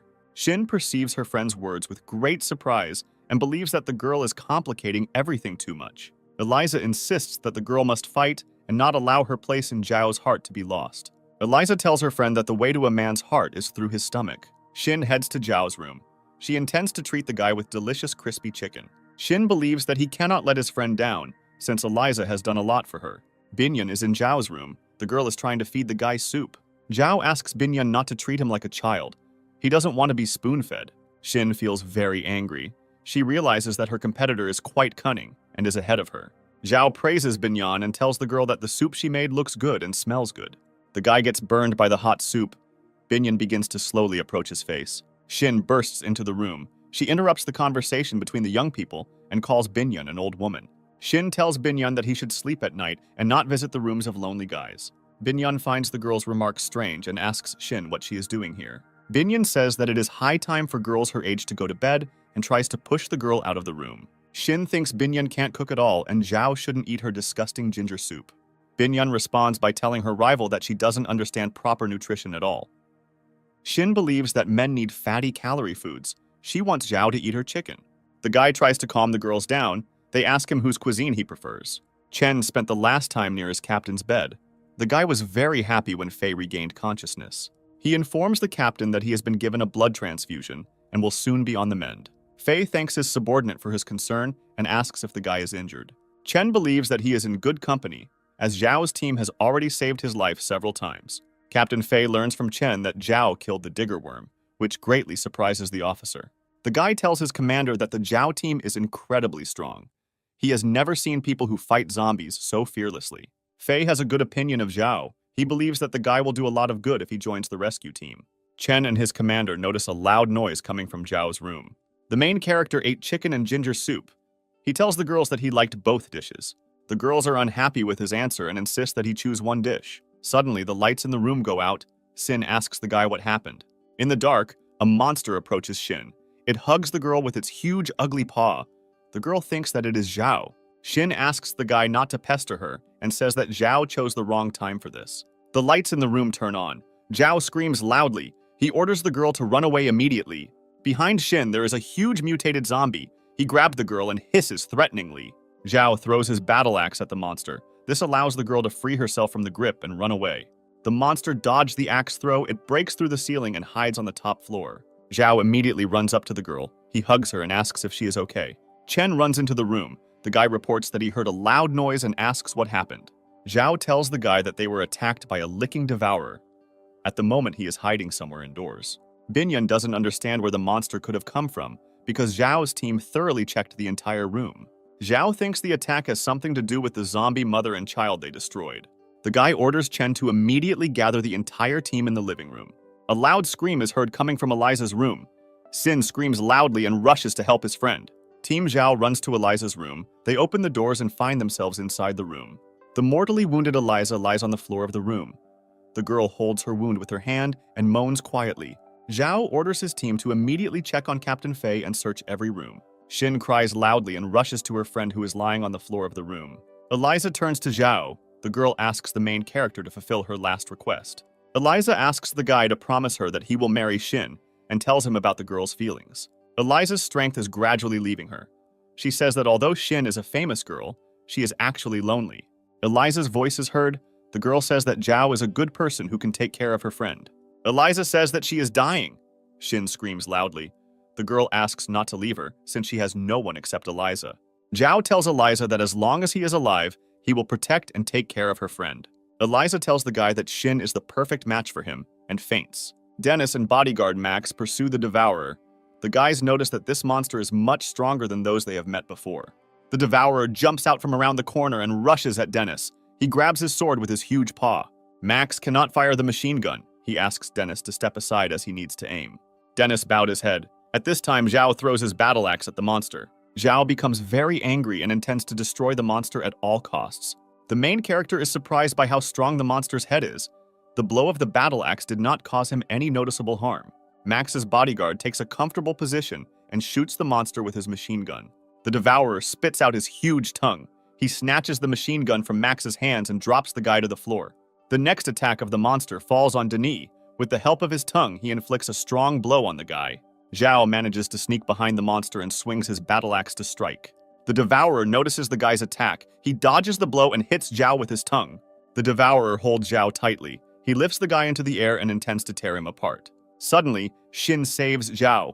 The girl runs up to the monster from behind and stabs him with a knife. The devourer deals Shin a strong blow, which throws the girl aside. Zhao breaks free of the devourer's grip and strikes him with a series of powerful blows. The guy grabs the battle axe lying next to him and starts hitting the monster on the head non-stop. The devourer tries to defend himself from Zhao's attacks, but he cannot withstand the guy's furious pressure.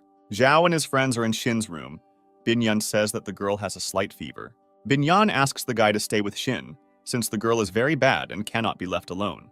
Tong thinks it's a bad idea to leave a guy alone with Shin. Binyan says now is not the time for jealousy.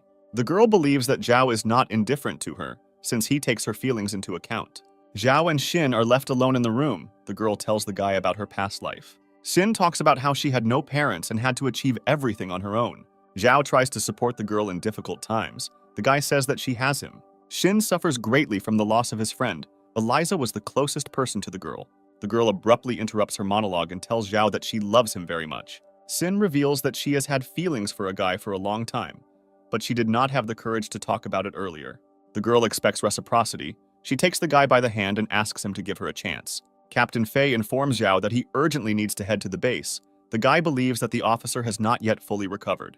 Feng thanks Zhao and his friends for their help. He says that they can always count on him. Zhao suggests everyone stay together and go to the government base tomorrow. The girls are sitting in the back seat of the limousine.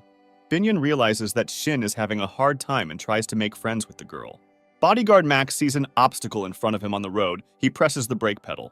Zhao sees the reason for the stop. A huge zombie dog is standing in front of the car on the road. A huge pack of aggressive zombie dogs attacks Team Zhao's convoy. Policeman Feng opens the car window and begins to shoot the attacking monsters. The sounds of gunshots attract monster dogs, and there are more and more of them every minute. Zhao orders Officer Feng to immediately stop shooting and close the car window. A huge pack of zombie dogs surrounded the cars of the Zhao team.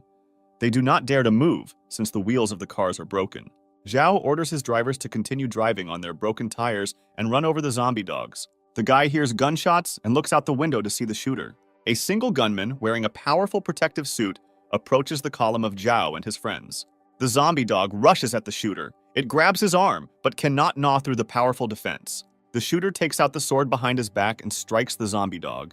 Zhao and his friends decide to help the shooter. The guys get out of the car and open fire on the monsters. The battle does not last long. Zhao and his friends manage to defeat the pack of monsters. The shooter takes off his helmet. It turns out to be an elderly man. He thanks the young people for their help. Max's bodyguard reports that they have big problems, since the wheels of the cars are punctured and they do not have spare tires. The old man reports that he has spare tires for cars at home. He offers to walk to his village. Zhao thanks the old man and asks Dennis to share food with the old man as a sign of gratitude. The old man refuses food and asks the young people to keep the food for themselves. Chen offers his help. He intends to go with the old man to the village and bring spare tires. Dennis really liked the unfamiliar old man. He shares his impressions with Zhao. Chen asks if there are still survivors in the village. The old man replies that everyone is gone and there are only dogs around that have turned into zombies. The guy asks why the old man didn't leave with everyone else. The elderly man replies that he is too old and does not want to leave the village in which he has lived his whole life. Chen invites the old man to join the team and head to the government base together. The old man rejects the guy's offer. He goes to buy tires and leaves the guy alone in his house. Chen wanders around the deserted house for a long time. His attention is attracted by a noise in one of the rooms. The guy slowly approaches the door. He is horrified by what he sees in the room. There are 2 zombies in it, chained to the wall.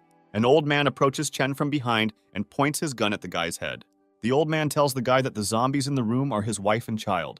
He says that even though his family has turned into zombies, he wants them to stay alive. An elderly man tells the guy that his wife and children are the closest people, and he cannot leave them. Chen asks the old man to look at things realistically. He says that his loved ones are already dead and are not people. The guy offers to destroy the monsters. The old man rudely demands that Chen shut up immediately. He says that family is the whole meaning of his life. Chen says that keeping zombies in the house is very dangerous, since they can free themselves at any time and attack him. The old man answers the guy. He says that zombies are aggressive and dangerous only when they are hungry. Chen realizes that the old man killed and fed all the villagers to zombies. The old man says that people themselves are to blame for this, since they wanted to destroy the infected wife and his son. The elderly man is glad that he was ambushed by Zhao's team, since the zombies have not had enough to eat for a long time. The old man asks the guy to calm down and tells Chen that he won't be hurt at all. Chen turns to the old man and demands that he stop immediately. At that moment, a shot sounds. Chen tries to come to his senses. He turns to the old man and realizes that it was not his shot. Zhao is in the room with his friends. Max managed to wound the old man in time and save Chen's life. The old man takes advantage of the young people's confusion and rushes to his gun. Dennis stabs the old man and tells his friends that the old man has gone crazy. Chen is very surprised by the presence of his friends in the house. He asks them how they realized that it was a trap. Zhao says that he carefully examined the road and saw a large number of scattered nails, after which he suspected the old man of organizing the ambush.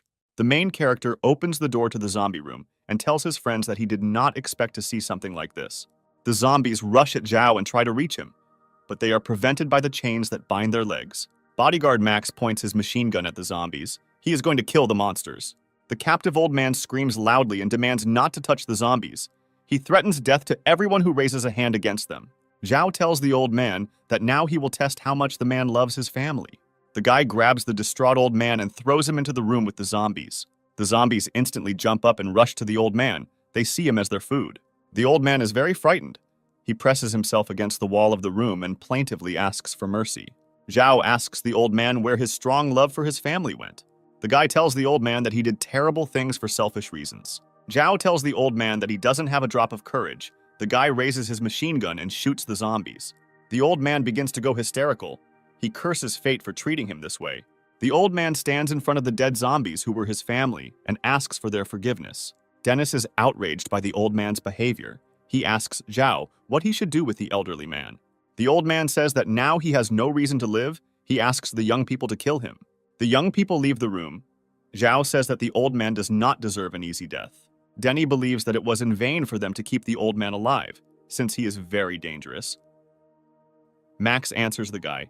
He says that the old man will stop hunting people since the zombies are dead. Chen sincerely does not understand why Zhao did not punish the old man and left him alive. Zhao believes that for the old man, life will be a harsher punishment than death. A shot is heard coming from the house. Zhao tells his friends that the old man turned out to be an ordinary coward. The girls learn about the latest news. They are shocked that the old man fed living people to zombies. Zhao's team stops. Binyan asks the guy what's wrong. Zhao says that they can't move on because the road is destroyed. Captain Fei suggests abandoning the vehicles and continuing on foot to the government base. Zhao finds it too dangerous to walk, so he studies the map in hopes of finding a bypass road. Chen suggests taking a country road through a village he visited several times as a child. Zhao's team accepts Chen's offer, and they move along a narrow and broken country road. Suddenly, the convoy comes under attack. Nets are shot from the bushes, blocking the movement of cars. Loud screams are heard, and Zhao's team is attacked by a group of peasants armed with improvised tools. The peasants behave extremely aggressively. They surrounded the cars and demanded that the young people get out. The guys don't know what to do in this situation and turn to Zhao for advice. The main character opens the car door and tries to explain to the villagers that they are not a threat to them. The peasants do not believe Zhao's words. They believe that young people can be dangerous to them. Zhao tells the villagers that they are not infected and are heading to the government base. One of the peasants accuses the guy of lying, claiming that the government base has been destroyed. Chen grabs the peasant by the clothes and demands to know more about the government base. The peasant breaks free from the guy's grip and offers to beat up the aggressive strangers. A crowd of villagers surround Zhao and his friends, showing extreme aggression. Policemen Feng and Max try to fight off the attackers and ask the peasants to calm down. Dennis sees that the situation is heating up. He raises his pistol and fires a shot into the air. The peasants see that the young people are armed with firearms. They immediately run away. Dennis shouts after the fleeing peasants. He says that he and his friends will not harm anyone. Chen continues to interrogate the frightened peasant. Captain Fei demands that the guy stop the interrogation immediately. One of the villagers stops by and recognizes Chen, who lived in this village as a child. Chen looks at the villager and realizes that it is their former neighbor named Pin. Pin tells the guy that the last time he saw him was a child. He is very glad that the guy became a military man. Pin asks Chen how his grandfather is doing. The guy replies that his grandfather died a long time ago. The peasant says that life in the village has not changed, and it is exactly the same as 100 years ago. Pin tells the young people that they are very lucky, since there are no zombies in the village. The girls admire the village and how the locals harvest the crops in the fields. Chen asks Pin to tell him what he knows about the incident at the government base. Pin tells that the villagers wanted to join the government base, but after a while soldiers came to them and told them about its death. The peasant believes that they were lucky, since if they had gone to the government base, they would have been dead. Captain Fei cannot believe what was said, since the government base had trained troops and a lot of weapons. Pin reports that he does not know the details. He wants to introduce the Zhao team to the commander of the soldiers who came to the village. A villager leads the boys into a field where soldiers are helping local residents harvest their crops. Young people are watching a group of people in a field. They intend to quickly get to know them and get new information. The commander of the soldiers is called Tan. He sees the young people watching him and raises his hand to them in greeting. Captain Fei and his subordinate Chen, in accordance with the charter, introduce themselves and meet Tan. Commander Tan meets the military and thanks the guys for their hard work. He considers the Zhao team to be a well-trained and well-coordinated team. Zhao says that the main characters are military men who risk their lives to save other people. Tan reports that they had to retreat and take refuge in the village as the government base was attacked. Captain Fei asks his new acquaintance to tell him details about the attack on the base. Tan says that among the large wave of survivors, there were infected people who were not detected in time. He continues his story and says that the virus has spread too quickly and everything has gotten out of control. Captain Fei is very upset by what he heard. He does not understand how this could happen. Tan asks the captain not to be so depressed. He says that they are still alive and can benefit people. Assistant Commander Tan invites Captain Fei to his subordinate to stay in the village and join their squad.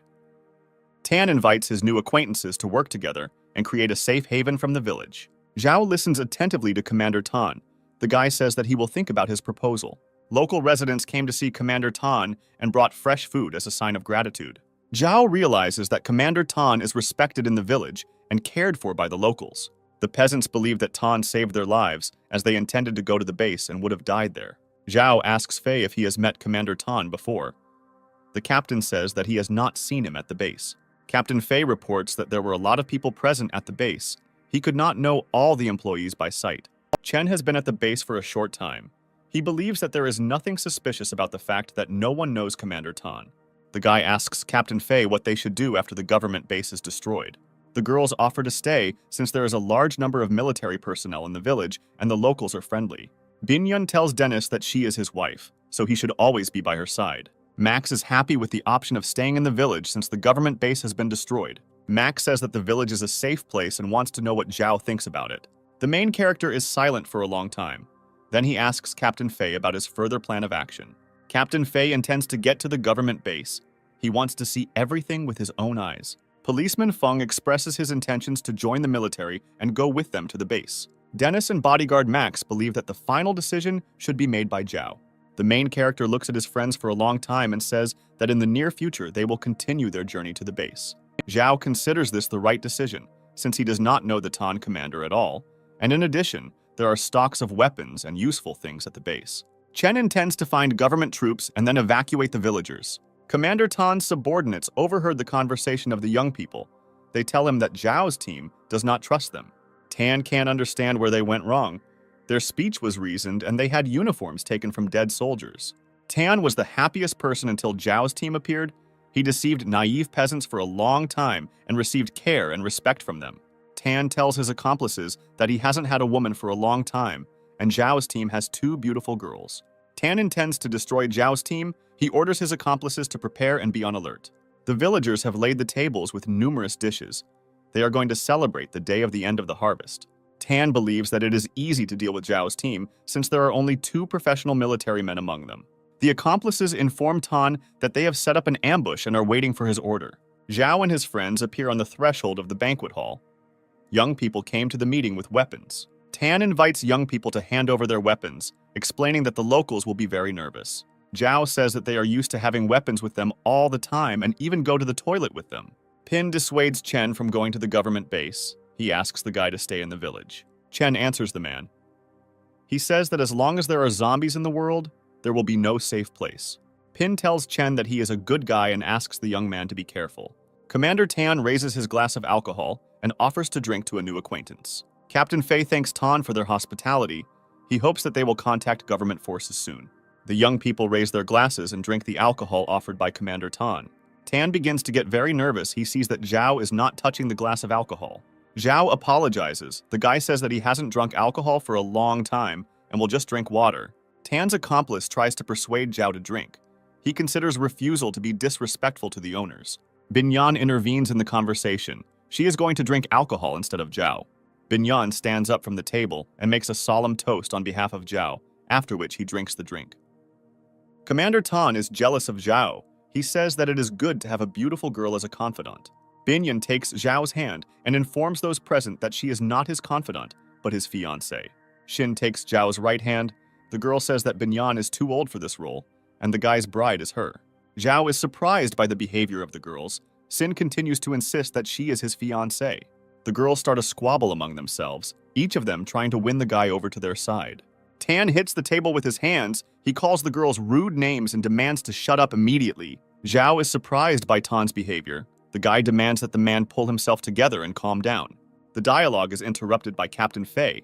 He falls unconscious on the floor. Chen jumps out from behind the table and runs to his commander. Dennis and policeman Feng feel dizzy and very ill. Binyan is unable to stand and tells Zhao that she is losing consciousness. Zhao realizes that his friends were poisoned by alcohol. He asks Tan what kind of drink his friends drank.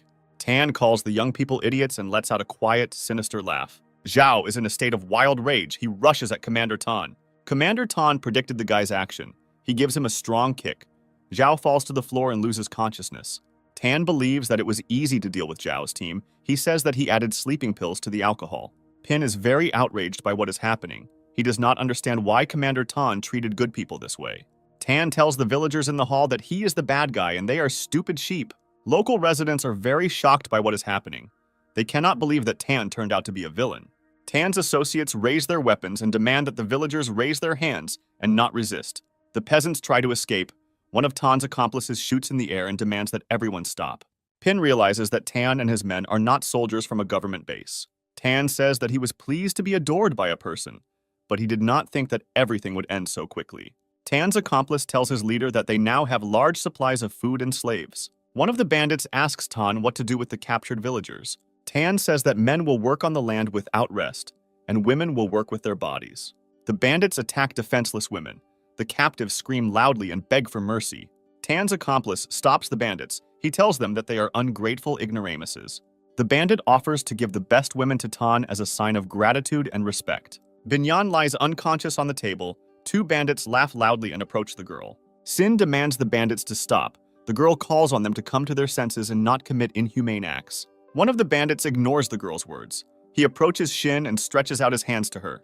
The bandit screams loudly. He does not understand what is happening and looks at his severed hands. Zhao tells a group of bandits that he has seen many villains, but Tan is the most disgusting of them. His friends are standing next to Zhao. They are feeling great and pointing their weapons at the bandits. The guy tells Tan that he made a fatal mistake and signed his own death warrant. Tan doesn't understand why Zhao's friends are conscious. He himself saw them drinking alcohol. Commander Fei talks about how they did not swallow the alcohol, but spat it out while no one was paying attention to them. Tan points his hand at Binyan. He says that he carefully watched the girl and saw that she definitely drank the offered drink. Binyan took advantage of the moment when Tan turned away and replaced the drink with a glass of water. Tan is delighted with the work of the Zhao team. He understands that the operation was planned this morning. Zhao says that the criminals acted unprofessionally, and it was not difficult to uncover their plans. Captain Fei immediately noticed how the bandits were dressed. The uniform had a sloppy appearance and was not dressed according to the rules. Tan says that the village is his territory and he will kill anyone who dares to go against him. Tan gives the command. His accomplices open fire on Zhao and his friends. Zhao's friends take advantageous positions and begin to fire back at the bandits. Tan takes a little girl hostage and demands that she drop her weapon immediately or he will kill the child. Chen stops firing his machine gun. He considers Tan to be a complete bastard. Zhao waits for the moment when Tan is distracted. The guy throws his battle axe at the gang leader. The gang leader easily dodges the axe flying at him and looks at Zhao with arrogance. Zhao used a boomerang technique when throwing. The thrown axe returned and hit the unsuspecting Tan in the back. The captive girl is immediately freed. The villagers around call Tan the very last words.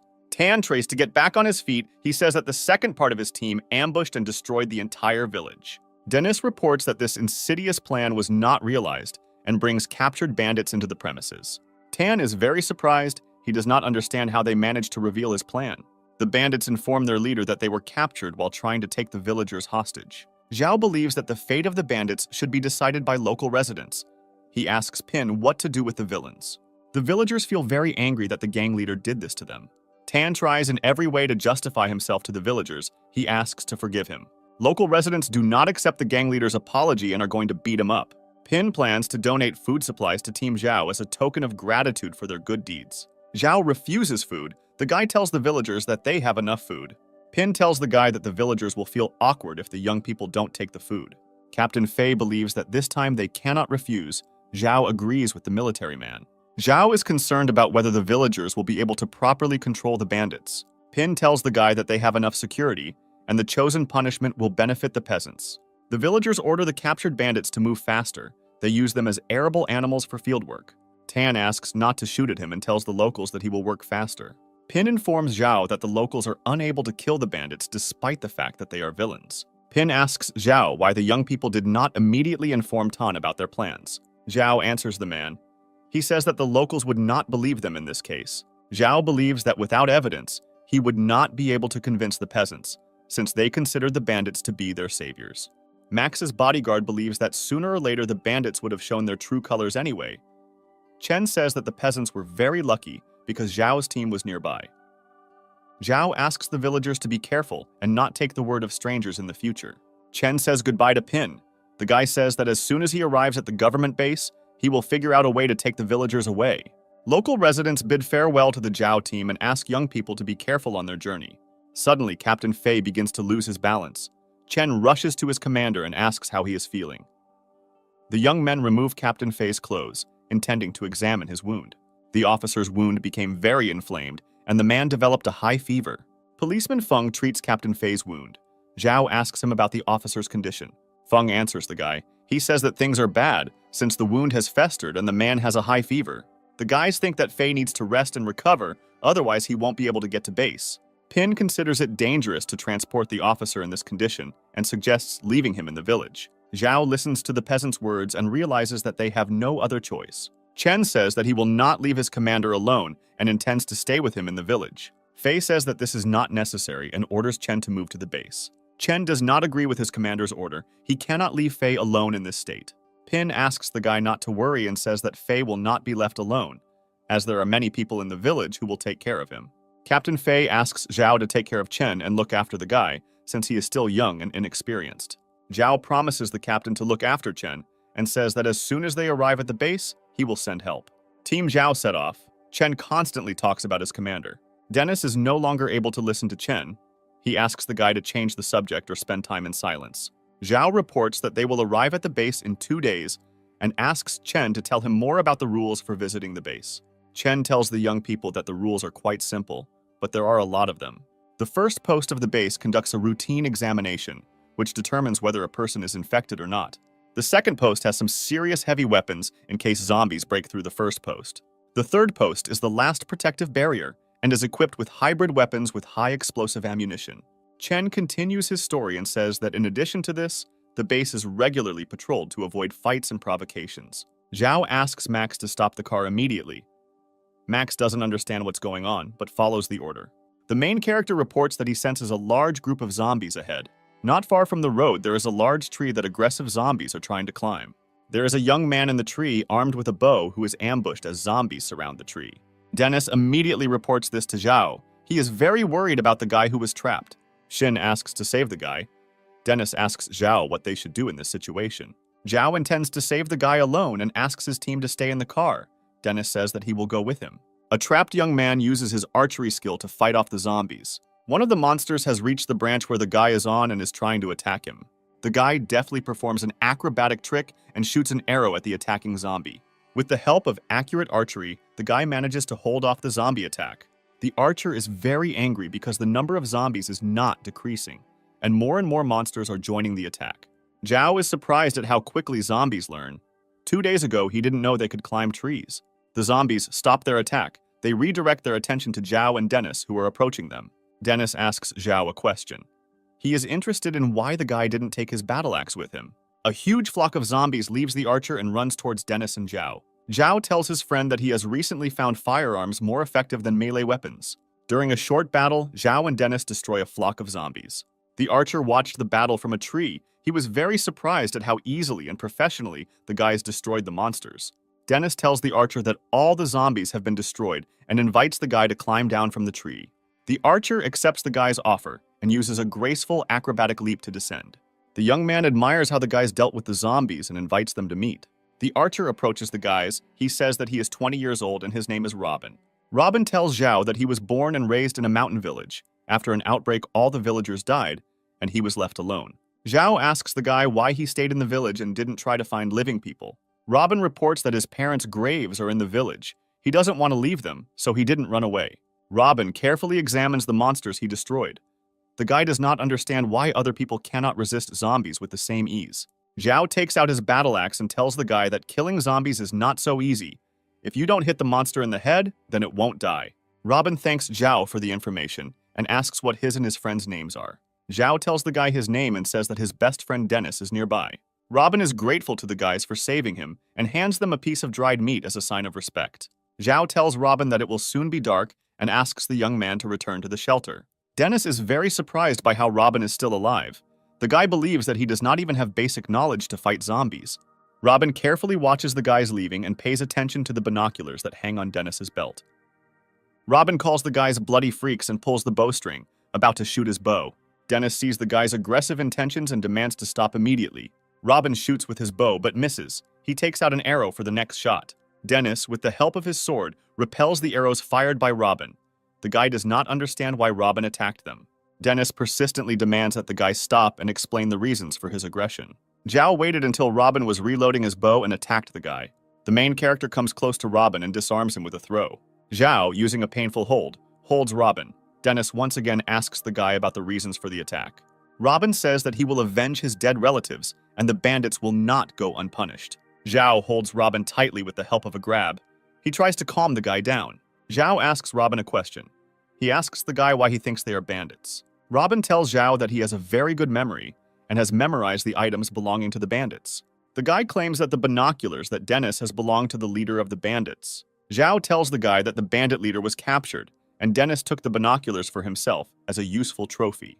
Robin believes that the guys are deceiving him. He claims that there were many people in the gang who could not be defeated with small forces. Zhao tells the guy that if they were bandits, they probably wouldn't save him from the zombies. The main character stops arguing with Robin and once again invites him to go to his shelter before it gets dark. Robin is not satisfied with Zhao's explanations. He demands more compelling facts. The guy rushes at Dennis, but during the attack he trips and hits Dennis's knee. As a result of an unsuccessful attack, Robin loses consciousness. The guys bring him to their car. The Zhao team carefully examines the young man.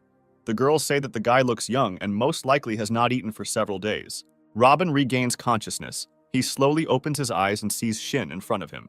The young archer recognizes the girl, as Shin was a famous media star before the outbreak. Robin tells the girl that he has liked her for many years and asks her to shake her hand. The young archer decides that Shin is in danger and tries to protect her from Zhao and his team. Shin explains to the guy that Zhao's friends are good people. The girl reports that the guys took the binoculars from the captive gang leader. Robin kneels in front of Shin and asks the girl to marry him. The girl is surprised by this proposal and believes that the guy's inappropriate behavior is due to systematic malnutrition. Robin tells Shin that she has been his dream woman for years and he has never missed her TV shows. The young archer tells Shin that he is young and strong so he can hunt and protect the girl. Shin points at Zhao and tells Robin that she already has a boyfriend. Robin is terribly upset. The guy cannot come to terms with this news. He grabs his head and screams loudly. Binyan tells the guy that he still has a chance. The girl asks him not to give up. Zhao understands that Robin's main goal in life is to find a girl and marry her. The main character invites Robin to go to a government base. He tells the guy that there are tens of thousands of girls there. Zhao does not want to leave Robin in an abandoned village because he believes that the guy is going wild there. Robin is not going to join Zhao's team. He intends to stay and guard the graves of his parents. The guys use a trick and start talking about girls, intending to interest Robin. Chen tells his friends that there are many famous girls at the base whom he intends to meet. In a matter of minutes, Robin changes his point of view. He is interested in famous girls and beauty pageant models. Team Zhao sets off. Max tells the main character that Robin is very young and only thinks about girls. Zhao believes that there is no need to underestimate the guy. He saw how Robin shoots well, almost without aiming. The Zhao team drives up to the government base. To get there, you have to stand in a queue for many kilometers. Chen is very surprised by the number of people who want to get into the base. Dennis says that they will have to go through the check for ages. Chen is trying to negotiate with the base security to allow his team to skip the line. The guy manages to convince the guards that Zhao will be very useful at the government base, so his team should be allowed out of line. The head of security reports that he has reported the situation to the command, and if the order comes, he will let Zhao's team pass without a turn. The Zhao team is located on the base. They are going through the first stage of inspection, which consists of disinfection. Nurses then draw blood from the young people to be thoroughly tested for infection. Zhao and his friends are given temporary ID cards. The guard informs them that as of today, they are official members of the base. The security guard promises to organize recreation for the young people and provide them with temporary housing. Dennis notices a large amount of modern weapons at the base. He believes that with their help, it is possible to destroy all the zombies and restore civilization. Dennis wants to see a large, spacious villa as temporary housing. Robin is absolutely not interested in the quality of housing. His thoughts are occupied with fashion models and beautiful girls. A security guard leads Zhao's team to a place where temporary housing is located, which consists of cheap barracks in a poor neighborhood. The military officer informs the young people that recently many people have been arriving at the base, so the government cannot provide quality housing for everyone. Max's bodyguard saw that there were neighborhoods on the base with decent living conditions. The guard once again informs the young people that there is not enough quality housing for everyone, and many people have to live in tents. Dennis considers this decision unfair. He tells the guard that they are not ordinary people, but experienced fighters who have killed many zombies. The guard reports that there are rules on the territory of the government base, and he considers this distribution of housing fair. Zhao asks the accompanying guard to show him the allocated rooms. The guard gives the room numbers. Zhao thanks him for his help and extends his hand to the military man. The military man thanks Zhao for saving Captain Fei, but he cannot solve the housing problem without orders. Robin says that the allocated housing is worse than his house in the mountain village. Dennis demands that the guy shut up immediately. Bodyguard Max considers the living conditions very modest, especially for girls. Dennis believes that with their merits and skill, they cannot be in such rooms and invites Zhao to leave. Zhao says it's not his style to just leave. He tells his friends that they will have a nice place to live by the evening. Max's bodyguard tells his friends that he has gathered some information about the government base. The guy says that they are in the 3rd district with the largest population and the worst living conditions. The 2nd area of the base is home to the elite and former celebrities who represent the last hope of civilization. The guy continues his story and says that government troops and leaders live in the 1st area, and other residents of the base are prohibited from entering this area. Dennis believes that they deserve to live in the 2nd district of the government base. Binyan tells Shin that the girl is a former celebrity and has every right to live in the 2nd district. Zhao is interested in how economic life works in different areas. Max reports that there is trade between people and the best currency is food. Zhao remembers that they took a lot of things with them and asks Dennis where the luggage is. Zhao orders Robin to take the bag and follow him. He tells the guy that if he wants a wife, he will have to work hard for it. Robin is on a busy street laying out simple utensils in front of him. The guy is trying to sell them. A woman with a small child walks down the street. The child liked the toy that Robin was selling, and he asks his mother to buy it. The woman dissuades her child. She tells him that they will make a purchase next time. Zhao tells Robin that trading is a difficult profession. He advises the guy not to despair and continue to work. Zhao was approached by a stranger who states that nowadays people need useful things, not toys. The stranger reports that he has stocks of shoes. He offers Zhao to sell them for a small percentage. Zhao and Robin notice a loud noise coming from a nearby street. People shout loudly and cheer as cars pass by. Zhao believed that it was impossible to enter the base by car. The stranger reports that the Hunting Legion has such a privilege. Zhao knows nothing about the Hunting Legion. He asks the stranger to tell him more about it. The stranger reports that the surviving people have their own private militias. The man says that the Hunting Legion carries out independent combat operations and conducts forays for food. Many people join the Hunting Legion because work there is generously rewarded. The Hunting Legion was organized by brothers from the Liu family. The older brother's name is Hen, and the younger one is Yufen. Zhao asks where he can find the brothers. The stranger reveals that they often visit their large stores in the center of the market. Zhao intends to meet the brothers as quickly as possible and make new acquaintances. Zhao, together with Robin, heads to the center of the market, around which there is brisk trade in various goods. Robin is very surprised by the wide variety of products on the market. A man approaches Zhao and Robin and offers his help in finding goods. Zhao tells the stranger that he came to the market not to buy, but to sell his goods. The stranger is very interested. He asks the guy what he is going to sell. Zhao says that he has a very expensive product, so he wants to meet Mr. Hen. The stranger reports that such a meeting is very difficult to organize, and asks first to let him check the quality of the goods. The merchant asks Zhao not to deceive people.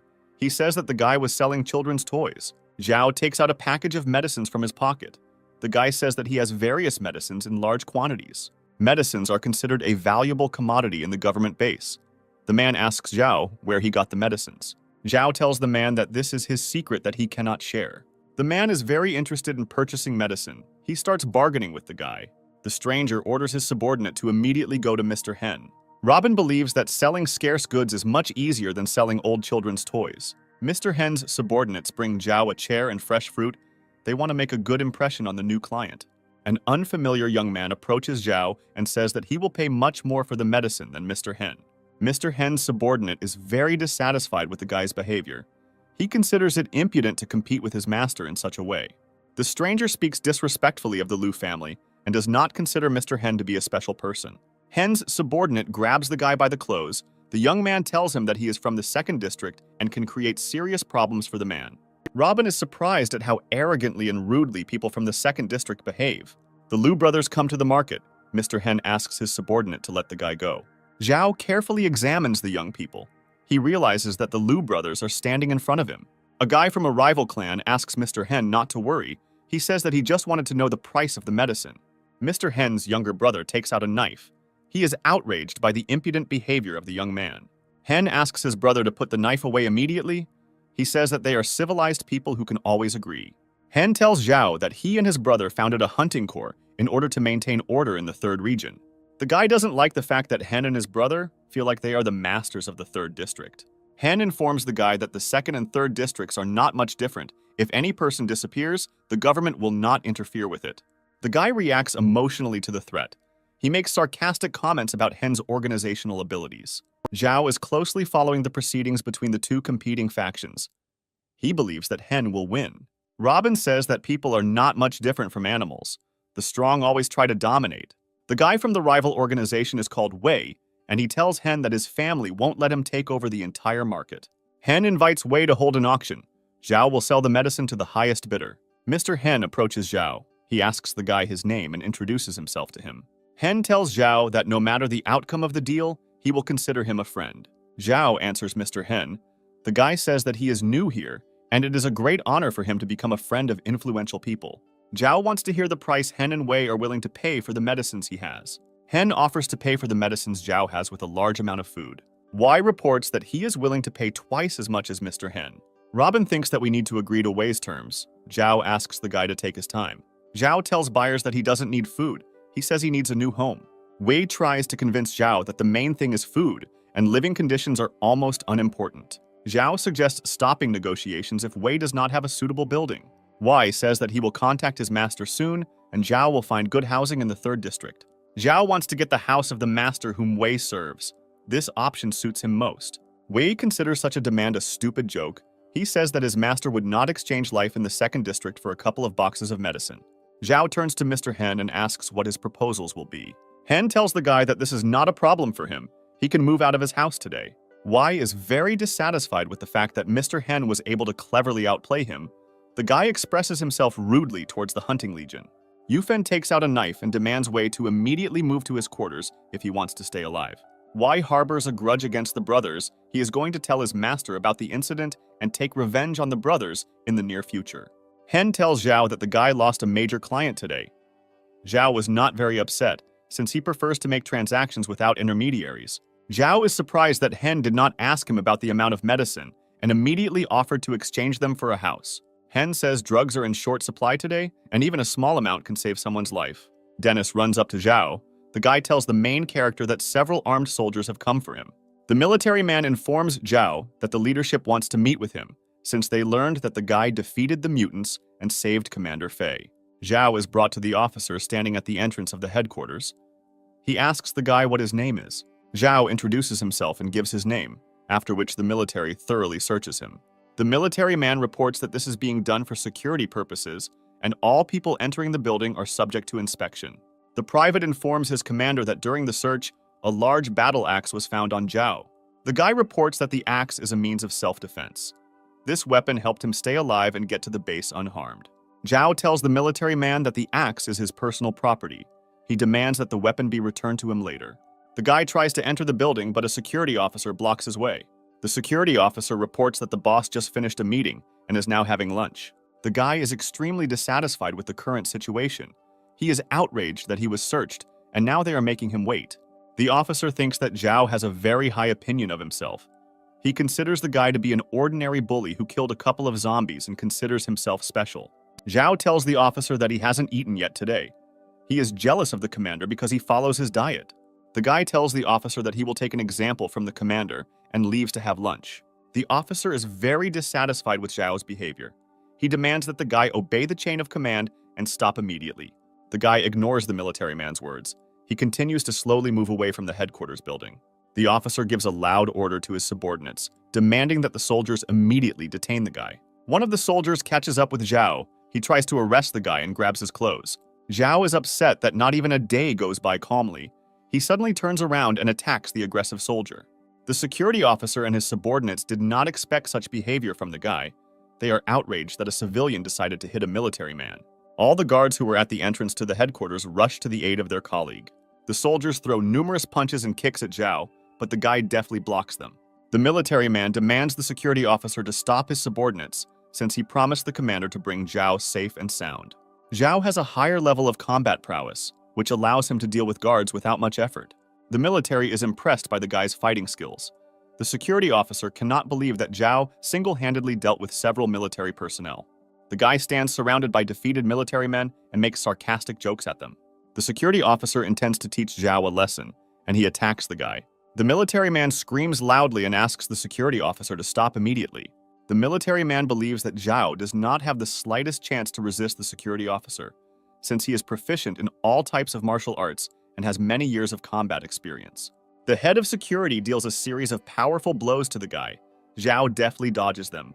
The officer was very surprised by the guy's fighting skills. He did not expect that Zhao would be able to repel his blows. Zhao takes an advantageous position. He intends to counterattack the officer. The senior guard recognizes the guy's intention. He gets ahead of him and raises his hand to strike. Zhao effectively counters the security officer's signature move and throws the military man aside. The military man asks the security officer how he feels. The officer tells him that he cannot feel his hand at all. Zhao tells the military man that he has good equipment, but all his actions are formulaic and predictable. The military man is very irritated by the guy's behavior. He asks him to stop chatting and attacking. The base commander approaches the place of the fight. The general claps his hands as he really liked the fight. The general praises Zhao. He is surprised that the guy alone was able to cope with well-trained military personnel. Zhao was very surprised by the appearance of General Zhao. The guy believed that the general of the base would be a slender and fit man. Zhao thinks the guy is funny. He says that he has a meeting over and invites Zhao to talk over lunch. Zhao is surprised that the base commander is having lunch in an ordinary army canteen. The guy thought it would be a luxurious restaurant with an abundance of delicious dishes. A subordinate brings General Zhao a folder with secret documents. The general asks him to put it on the table. The secret folder contains detailed information about eaters, digger worms, and other mutants. General Zhao thanks the guy for saving Captain Fei and getting useful information that will help in the further fight against zombies. Zhao asks the general why he insisted on a personal meeting. The guy believes that Zhao has plans for him. The base commander is pleased with the guy's wit. He suggests not beating around the bush and getting straight to the point. The voice of General Zhao is heard. He reports that it is necessary to immediately evacuate Captain Fei and the remaining living villagers. The base commander announces that he has created a temporary rescue team, and tomorrow it will be sent to the village to evacuate people. General Zhao asks the protagonist to join the operation and help the rescue team. The base commander believes that the guy will be useful in the squad, since he has experience fighting digger worms and other mutated zombies. Chen thinks this is a good idea, since despite the good professional training of the soldiers, they lack real skill in fighting mutants. Zhao uses the situation to his advantage. He says that he is very busy since his team is in the 3rd district and they are busy organizing their lives. The base commander scolds his subordinates. He is dissatisfied that such a good specialist as Zhao lives in the 3rd region. The military man assures General Zhao that in the near future he will solve the housing problem and find a suitable building for Zhao's team. The guy refuses help. He believes that the 3rd district is good enough to live in and says that he has already solved the problem with the house. After some consideration of the proposal, Zhao agrees to take part in the operation, but the guy demands that 3 conditions be met. The guy asks to include several of his friends in the rescue team, and also to give them new ammunition and weapons. The base commander tells the guy that this is not a problem. He is ready to organize everything as soon as possible, since people's lives are at stake. Zhao informs the general of his 3rd condition, which is that he will independently command the rescue operation. The military man behind General Zhao is unable to contain his emotions. He is very dissatisfied with the guy's conditions. Zhao says that he has extensive experience fighting zombies and mutants, unlike the military, who have not yet encountered high-level monsters. General Zhao ponders the guy's proposal for some time, after which he gives his consent and orders the military to begin preparations for the operation. The officer tries to dissuade General Zhao. The base commander replies that he has already made a decision and demands that the military man obey the order. The military man is very dissatisfied with the decision of the base commander, but he is forced to obey and carry out the order. General Zhao says he hopes the evacuation operation will be successful. The guy answers the base commander. Zhao asks the military man not to worry and says that he will complete the task. The girls are very upset that Zhao will be forced to leave the base and take part in a dangerous operation. Bodyguard Max asks the girls not to worry. He says that Zhao will not be alone and promises to bring him back safe and sound. Robin is not eager to leave the base and risk his life. He reports that his main task is to find his wife. Policeman Feng asks Zhao if 2 people on his team is enough for him. The main character replies that he cannot take the whole team with him, since it is necessary to ensure the protection of the girls.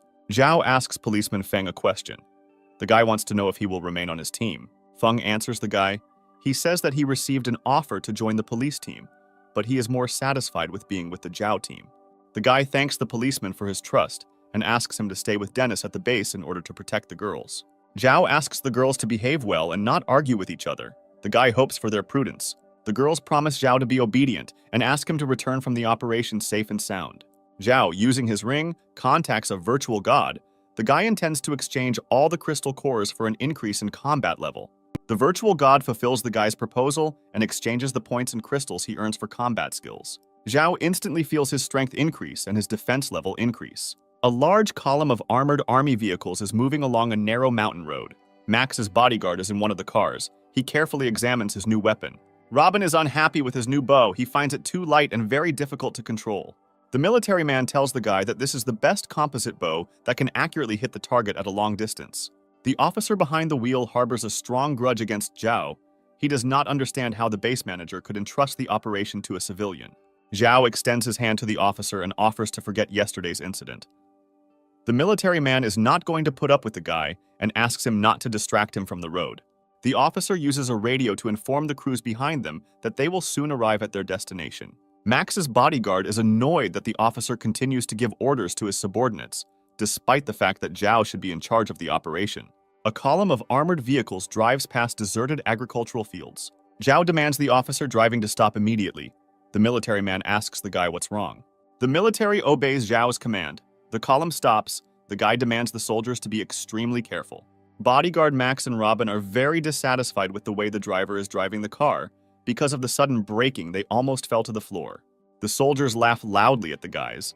They don't understand how young people will fight monsters if they are thrown off balance by a sudden stop. Zhao hears screams coming from the right side of the car. Max's bodyguard opens the window of the armored car and looks through binoculars. Zombies have gathered at the entrance to the building and are trying to get inside. The surviving people have barricaded themselves inside. Zhao looks through his binoculars and sees that Captain Fei is alive and inside the room with the locals. The officer orders the soldiers to take up fighting positions and be ready to open fire at long range. Zhao demands that the military man immediately cancel his order. The guy reports that heavy fire will destroy the fragile wooden building in which the people are hiding. Chen completely agrees with Zhao. He demands that the officer obey the guy's orders since he is more experienced in fighting zombies. Zhao intends to teach the officer a lesson and show him how to effectively fight monsters. The soldiers get out of their cars and take up a position on a high hill. Zhao says this is an ideal location as it is high up and gives a good view of the surrounding area. The main character is going to divert the zombies' attention to himself and asks his friends to cover him with fire. The military man considers Zhao crazy since the guy is going to face hundreds of zombies alone. Chen is confident in his friend's actions. He witnessed how the main character confronted the digger worm alone. Zhao draws his two combat swords and slowly approaches the group of surprised zombies. The monsters immediately rush at the guy. Zhao intends to deal with the monsters and earn new points to improve his combat level. A fierce battle begins. Zhao, using his acquired combat skills, deftly destroys the monsters attacking him. Bodyguard Max and Robin are nearby and cover their friend with fire. The Special Forces officer is greatly surprised by how efficiently and fearlessly Zhao and his team work. Chen tells the officer that he also greatly underestimated the combat characteristics of young men before. The officer orders the military to fix bayonets and begin to advance towards the building to free the people. The military engages in battle with zombies and slowly advances towards a building in which people are trapped. Local residents are extremely happy that government troops have come to their aid. The virtual god informs Zhao that the guy has scored enough points to advance to the next battle level. Zhao destroyed more than 500 zombies and received a new combat level and the rank of junior sergeant from the system. Suddenly, Zhao receives a strong blow that sends him flying. The guy's friends are trying to figure out who dealt a crushing blow to their friend. A mutated zombie eater stands in front of Zhao. The guy has never met mutants with such enormous power. The military man thinks that the Devourer looks much scarier than in the training manual, and he tries his best not to panic. Zhao sees that the Devourer does not attack the zombies nearby, and is very surprised that the new mutant acts together with the zombies. The virtual god informs the guy that this mutant is a second-level monster and has the ability to control ordinary zombies. The Devourer strikes with his huge tongue. The virtual god warns Zhao about the presence of a poisonous thorn on the tongue. Zhao dodges the Devourer's blow and tries to stab him with a battle axe. The Devourer has a quick reaction. He parries the blows and throws the guy several meters away. The officer gives the command to cover the guy. The military immediately opens fire on the monster. The Devourer grabs the zombie next to him and uses it as a shield to protect him from bullets. Having completed a huge jump, The monster finds itself next to the soldiers and inflicts numerous blows on them, scattering them. A huge crowd of zombies rushes after the devourer to finish off the wounded soldiers. The military begins to slowly retreat. They fire continuously from their guns at the zombies. Zhao orders Chen to get behind the wheel of an armored car and start crushing the attacking zombies. Chen accelerates the car and crashes into a crowd of zombies. With his actions, he saves the retreating soldiers. Zhao rushes into another attack on the devourer. The monster has a strong body. With the help of its huge paws, it repels the blows of the sword. The guy does not reduce the intensity of his blows. This leads to results. Zhao manages to chop off one of the monster's paws. The devourer pauses for a moment, allowing Robin to fire an arrow that hits the monster's head. Max's bodyguard joins his friend and releases a clip at the wounded devourer, and with coordinated actions, they manage to destroy the monster. Max's bodyguard tells Zhao that the battle is over. They manage to destroy all the zombies. Captain Fei and Uncle Pin come out to meet the Zhao team. They are incredibly happy to see the young people. Pin tells Chen that the military arrived on time, as the villagers did not have the slightest chance to resist the zombies. Zhao orders the villagers to board the armored bus immediately, as it is not safe to be here. The military puts the villagers on the bus and provides them with the necessary medical care. The soldiers chat quietly among themselves, admiring how well-coordinated and efficient the Zhao team is. The main character asks local residents how zombies entered the village. Uncle Pin says that Tan and the arrested bandits are to blame for everything. Robin reacts strongly to the man's story. He understands that it was these bandits who destroyed his home village. Robin asks what happened to the bandits. Captain Fei says that they tried to escape and were eaten by zombies. The military believes that the bandits died too easy a death, which they did not deserve. The villagers are delighted that they are heading to a government base that will protect them from zombie attacks. Max's bodyguard believes that Zhao performed the operation brilliantly and suggests that the guy ask the base commander for a reward. Zhao suggests focusing on the road. He says that they have not yet reached the base and are in danger. The main character looks out the car window. The guy cannot get rid of the feeling of anxiety. The young people feel a slight vibration. Max's bodyguard believes that they just hit a bump. Zhao, using a walkie-talkie, contacts the other machines. He asks if they noticed anything unusual. The military man listens carefully to the radio communications. He is very unhappy that Zhao is still giving them orders. The caravan of armored vehicles stops abruptly. The asphalt on the road begins to become covered with cracks. Captain Fei raises the alarm. He informs those around them that they have been attacked by a digger worm. A huge digging worm bursts out of the ground and attacks military vehicles. Drivers put their cars into high gear and try to get away from the digger worm as quickly as possible.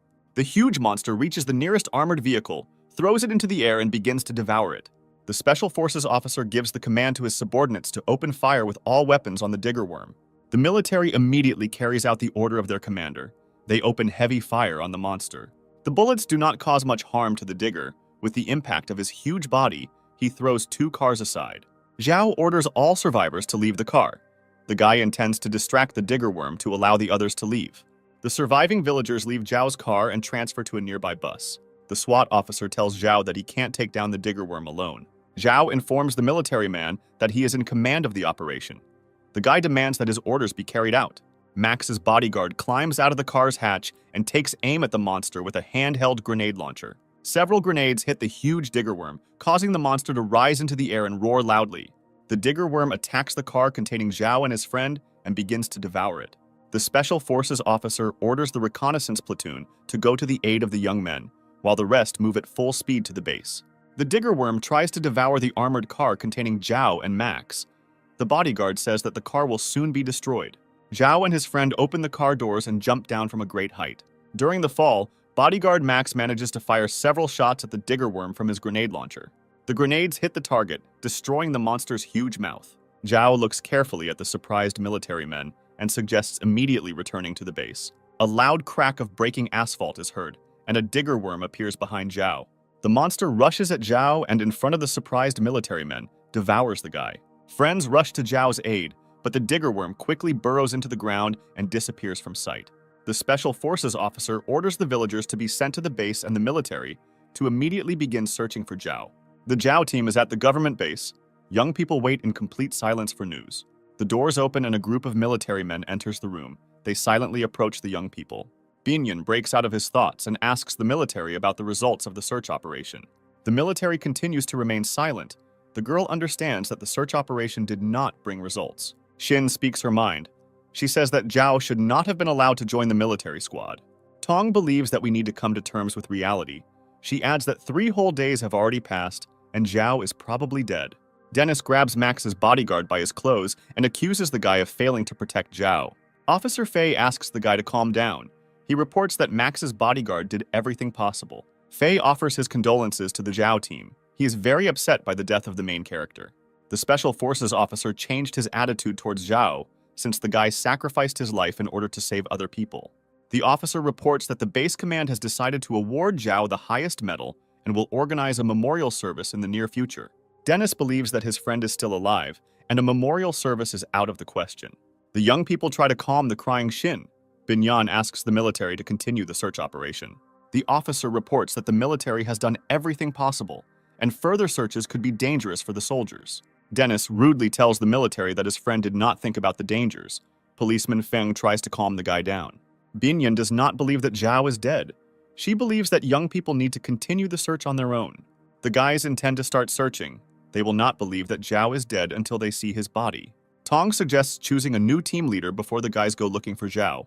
The girl believes that Dennis will be a good new commander, since he communicated with Zhao the longest.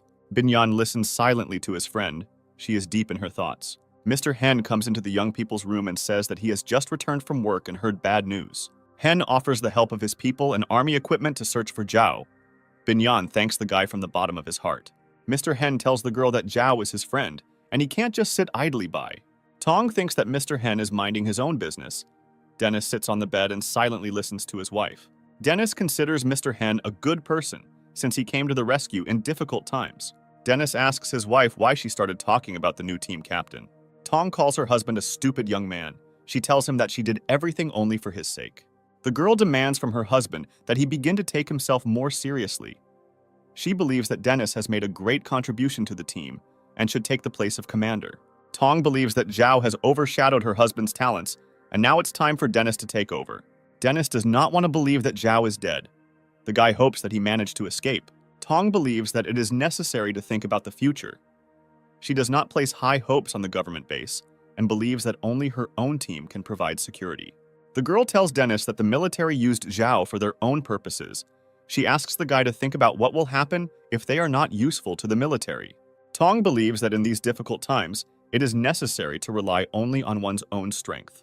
The girl gives the example of Mr. Hen, who is the head of an influential family, and even the military is wary of him. Tong insists that Dennis take more initiative when she proposes choosing a new team captain. An unfamiliar girl in a black robe and with a mask on her face is moving through a forest overgrown with vines. The girl uses a device that shows a high level of mutation located nearby. After some time, she approaches the dead body of a huge digger worm. The girl comes closer to the huge monster. She understands that only a professional could cope with such a serious opponent. The stranger knows very well how difficult it is to find a digger's weak point and deal him a fatal blow. The body of the digger worm begins to move. The girl jumps back and draws her combat sword. Using a battle axe to cut through the dense skin of the digger worm, Zhao tries to get out. The girl was very surprised by what was happening. She did not expect to see a living person getting out of the monster's belly. Zhao got out. The guy is trying to get to his feet and regain his lost breath. The stranger asks Zhao who he is and how the guy ended up inside the digger worm. Zhao answers the girl. He tells her that he is an ordinary poor young man who was on the verge of death. The girl perceives Zhao as a threat. She takes a step back and points her combat blade at him.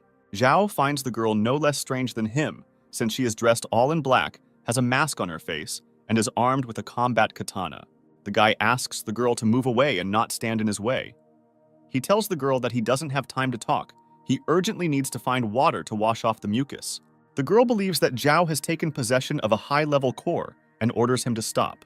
Zhao invites the girl to taste the mucus of the digger worms. He sprays her with mucus. Taking advantage of the situation, Zhao manages to easily break away from the pursuit of the girl and hide in the nearby thickets. The girl is unable to pursue Zhao. She has been exposed to the acidic slime of the digger, which is corroding her clothes. Having cleared her clothes of mucus, the girl is about to chase the guy. She realizes that Zhao took the expensive core. Zhao takes water treatments in a small lake. He realizes that this time he is very lucky. The guy is glad that he managed to get the 4th level crystal. He intends to save it in order to use it at the right time. Zhao's thoughts are interrupted by a girl approaching him.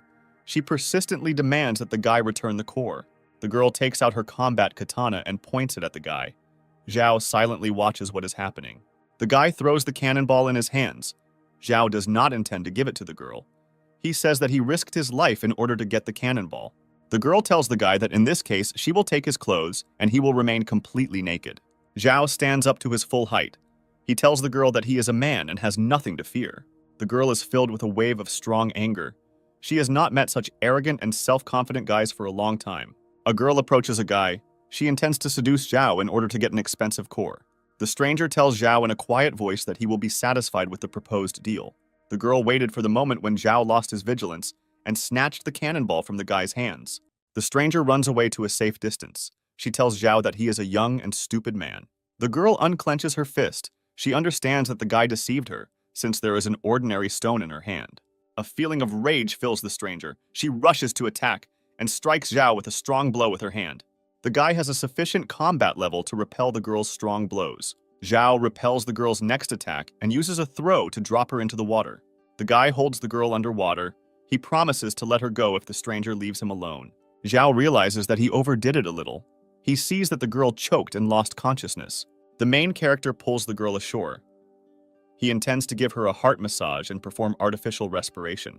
Zhao carefully examines the stranger. He does not understand for what purpose the girl wears a mask on her face. After performing a direct cardiac massage, the guy approaches the girl to begin artificial respiration. The stranger comes to her senses. She calls the guy rude names and thinks that he wanted to take advantage of her while she was unconscious. The guy tells the stranger that the girl is an ungrateful person. Zhao reports that he saved her life. The girl attacks the guy. Zhao orders the stranger to immediately shut up as he hears a suspicious sound. The main character carefully makes his way through the bushes to find out the cause of the suspicious noise. Zhao looks in surprise at the clearing where the destroyed digger worm was located.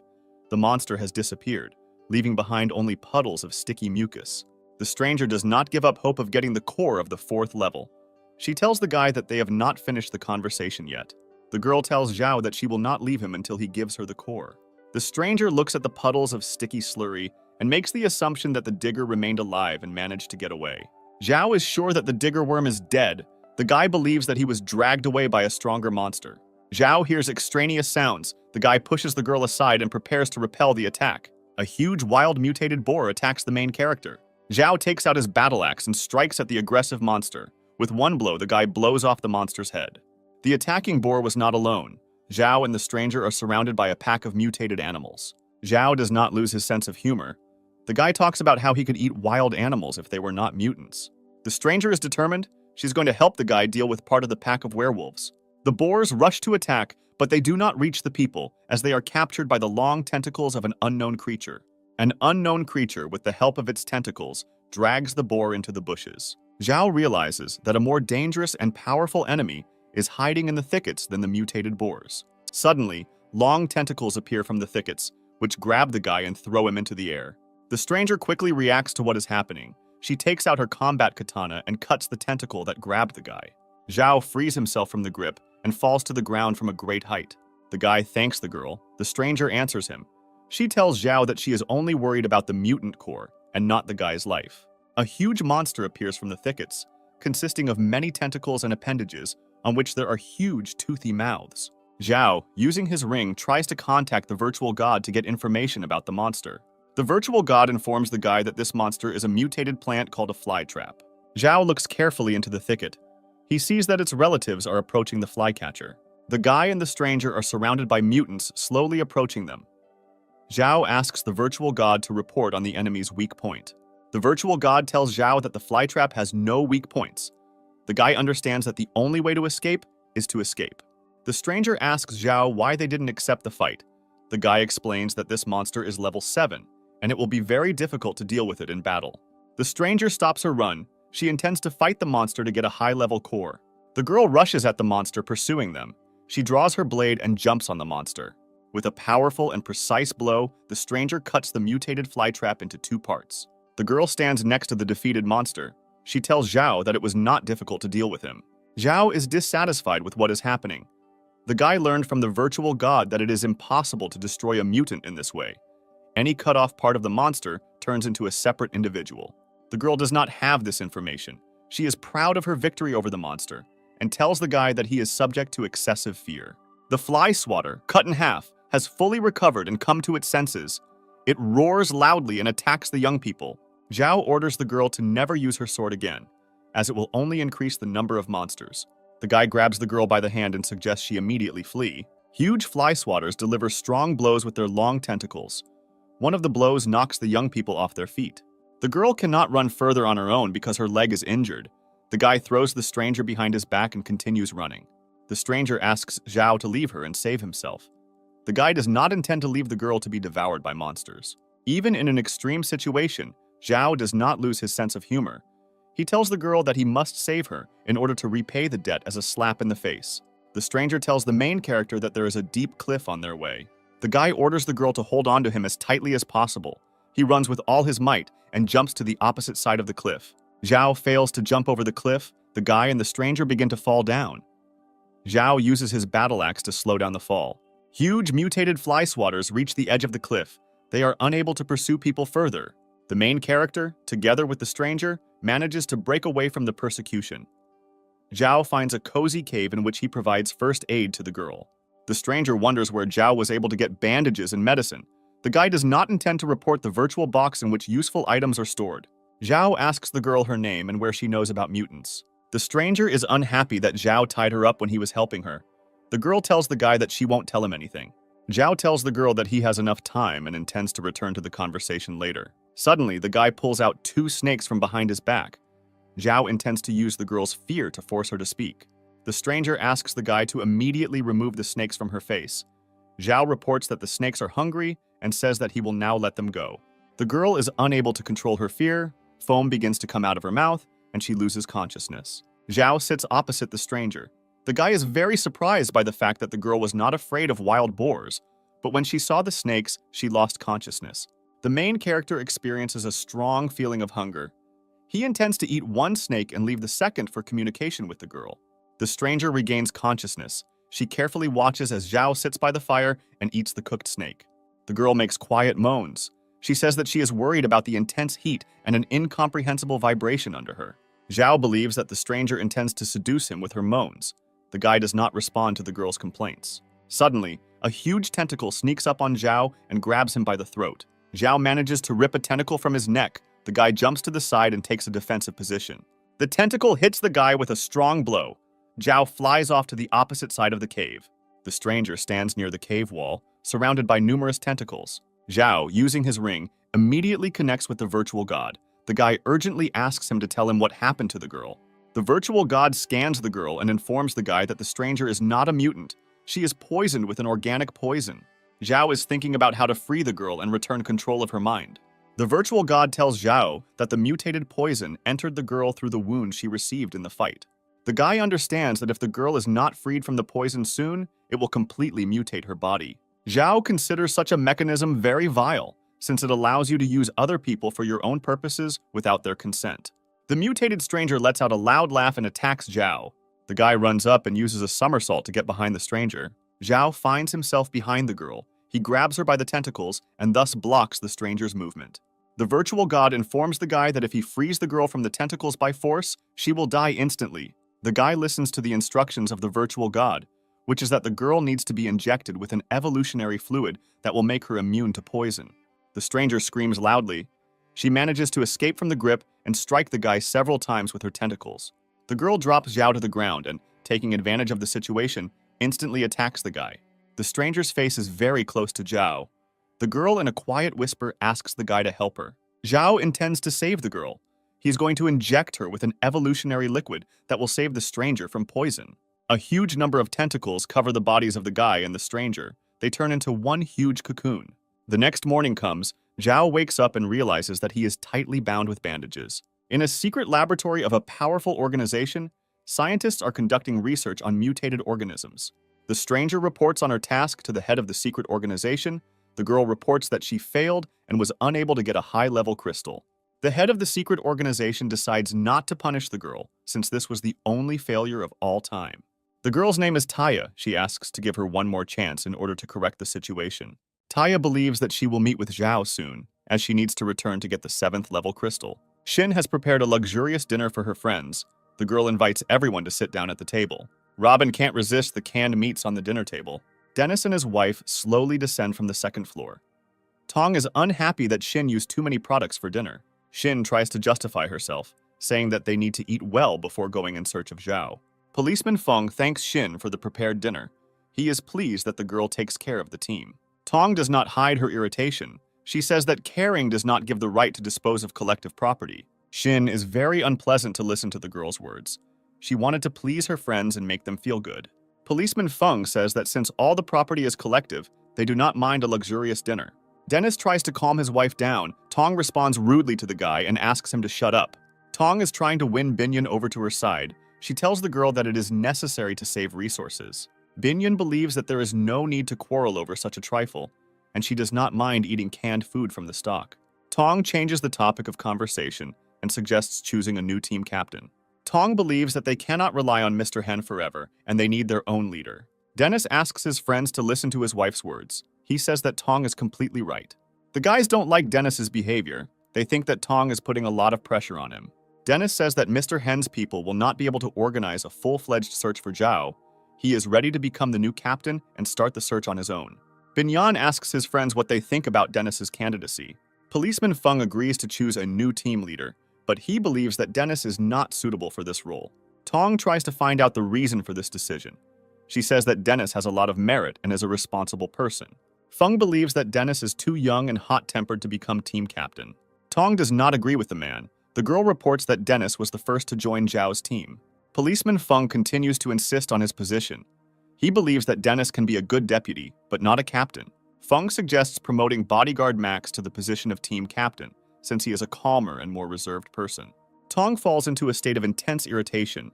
The girl believes that Max is just new to the team, and therefore has no right to be captain. Policeman Feng asks the girl not to be angry. He says that he just expressed his opinion. Binyan fully supports Feng.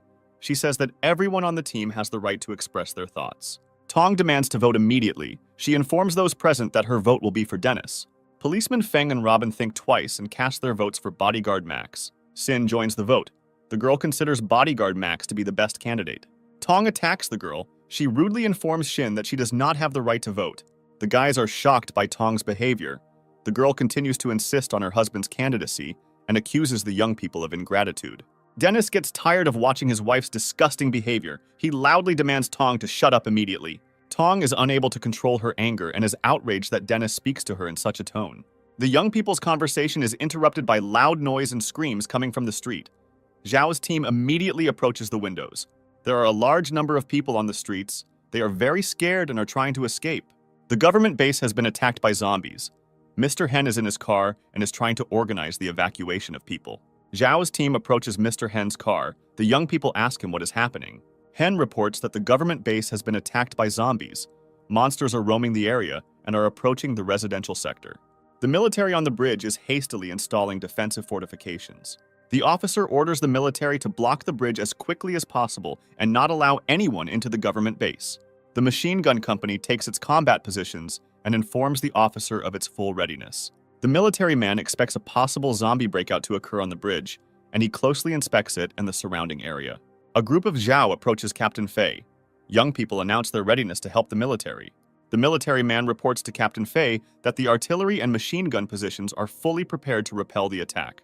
One of the military notices the approach of zombies. He loudly reports this to his superiors. Single zombies begin to appear on the bridge, and every minute there are more and more of them. Dennis is very surprised by the number of zombies. He says that they are much faster than those they met before. The military man does not understand where such a large number of zombies could come from. Military patrols destroyed all the monsters on the outskirts of the city. Captain Fei sees the mutated zombies as a strong threat.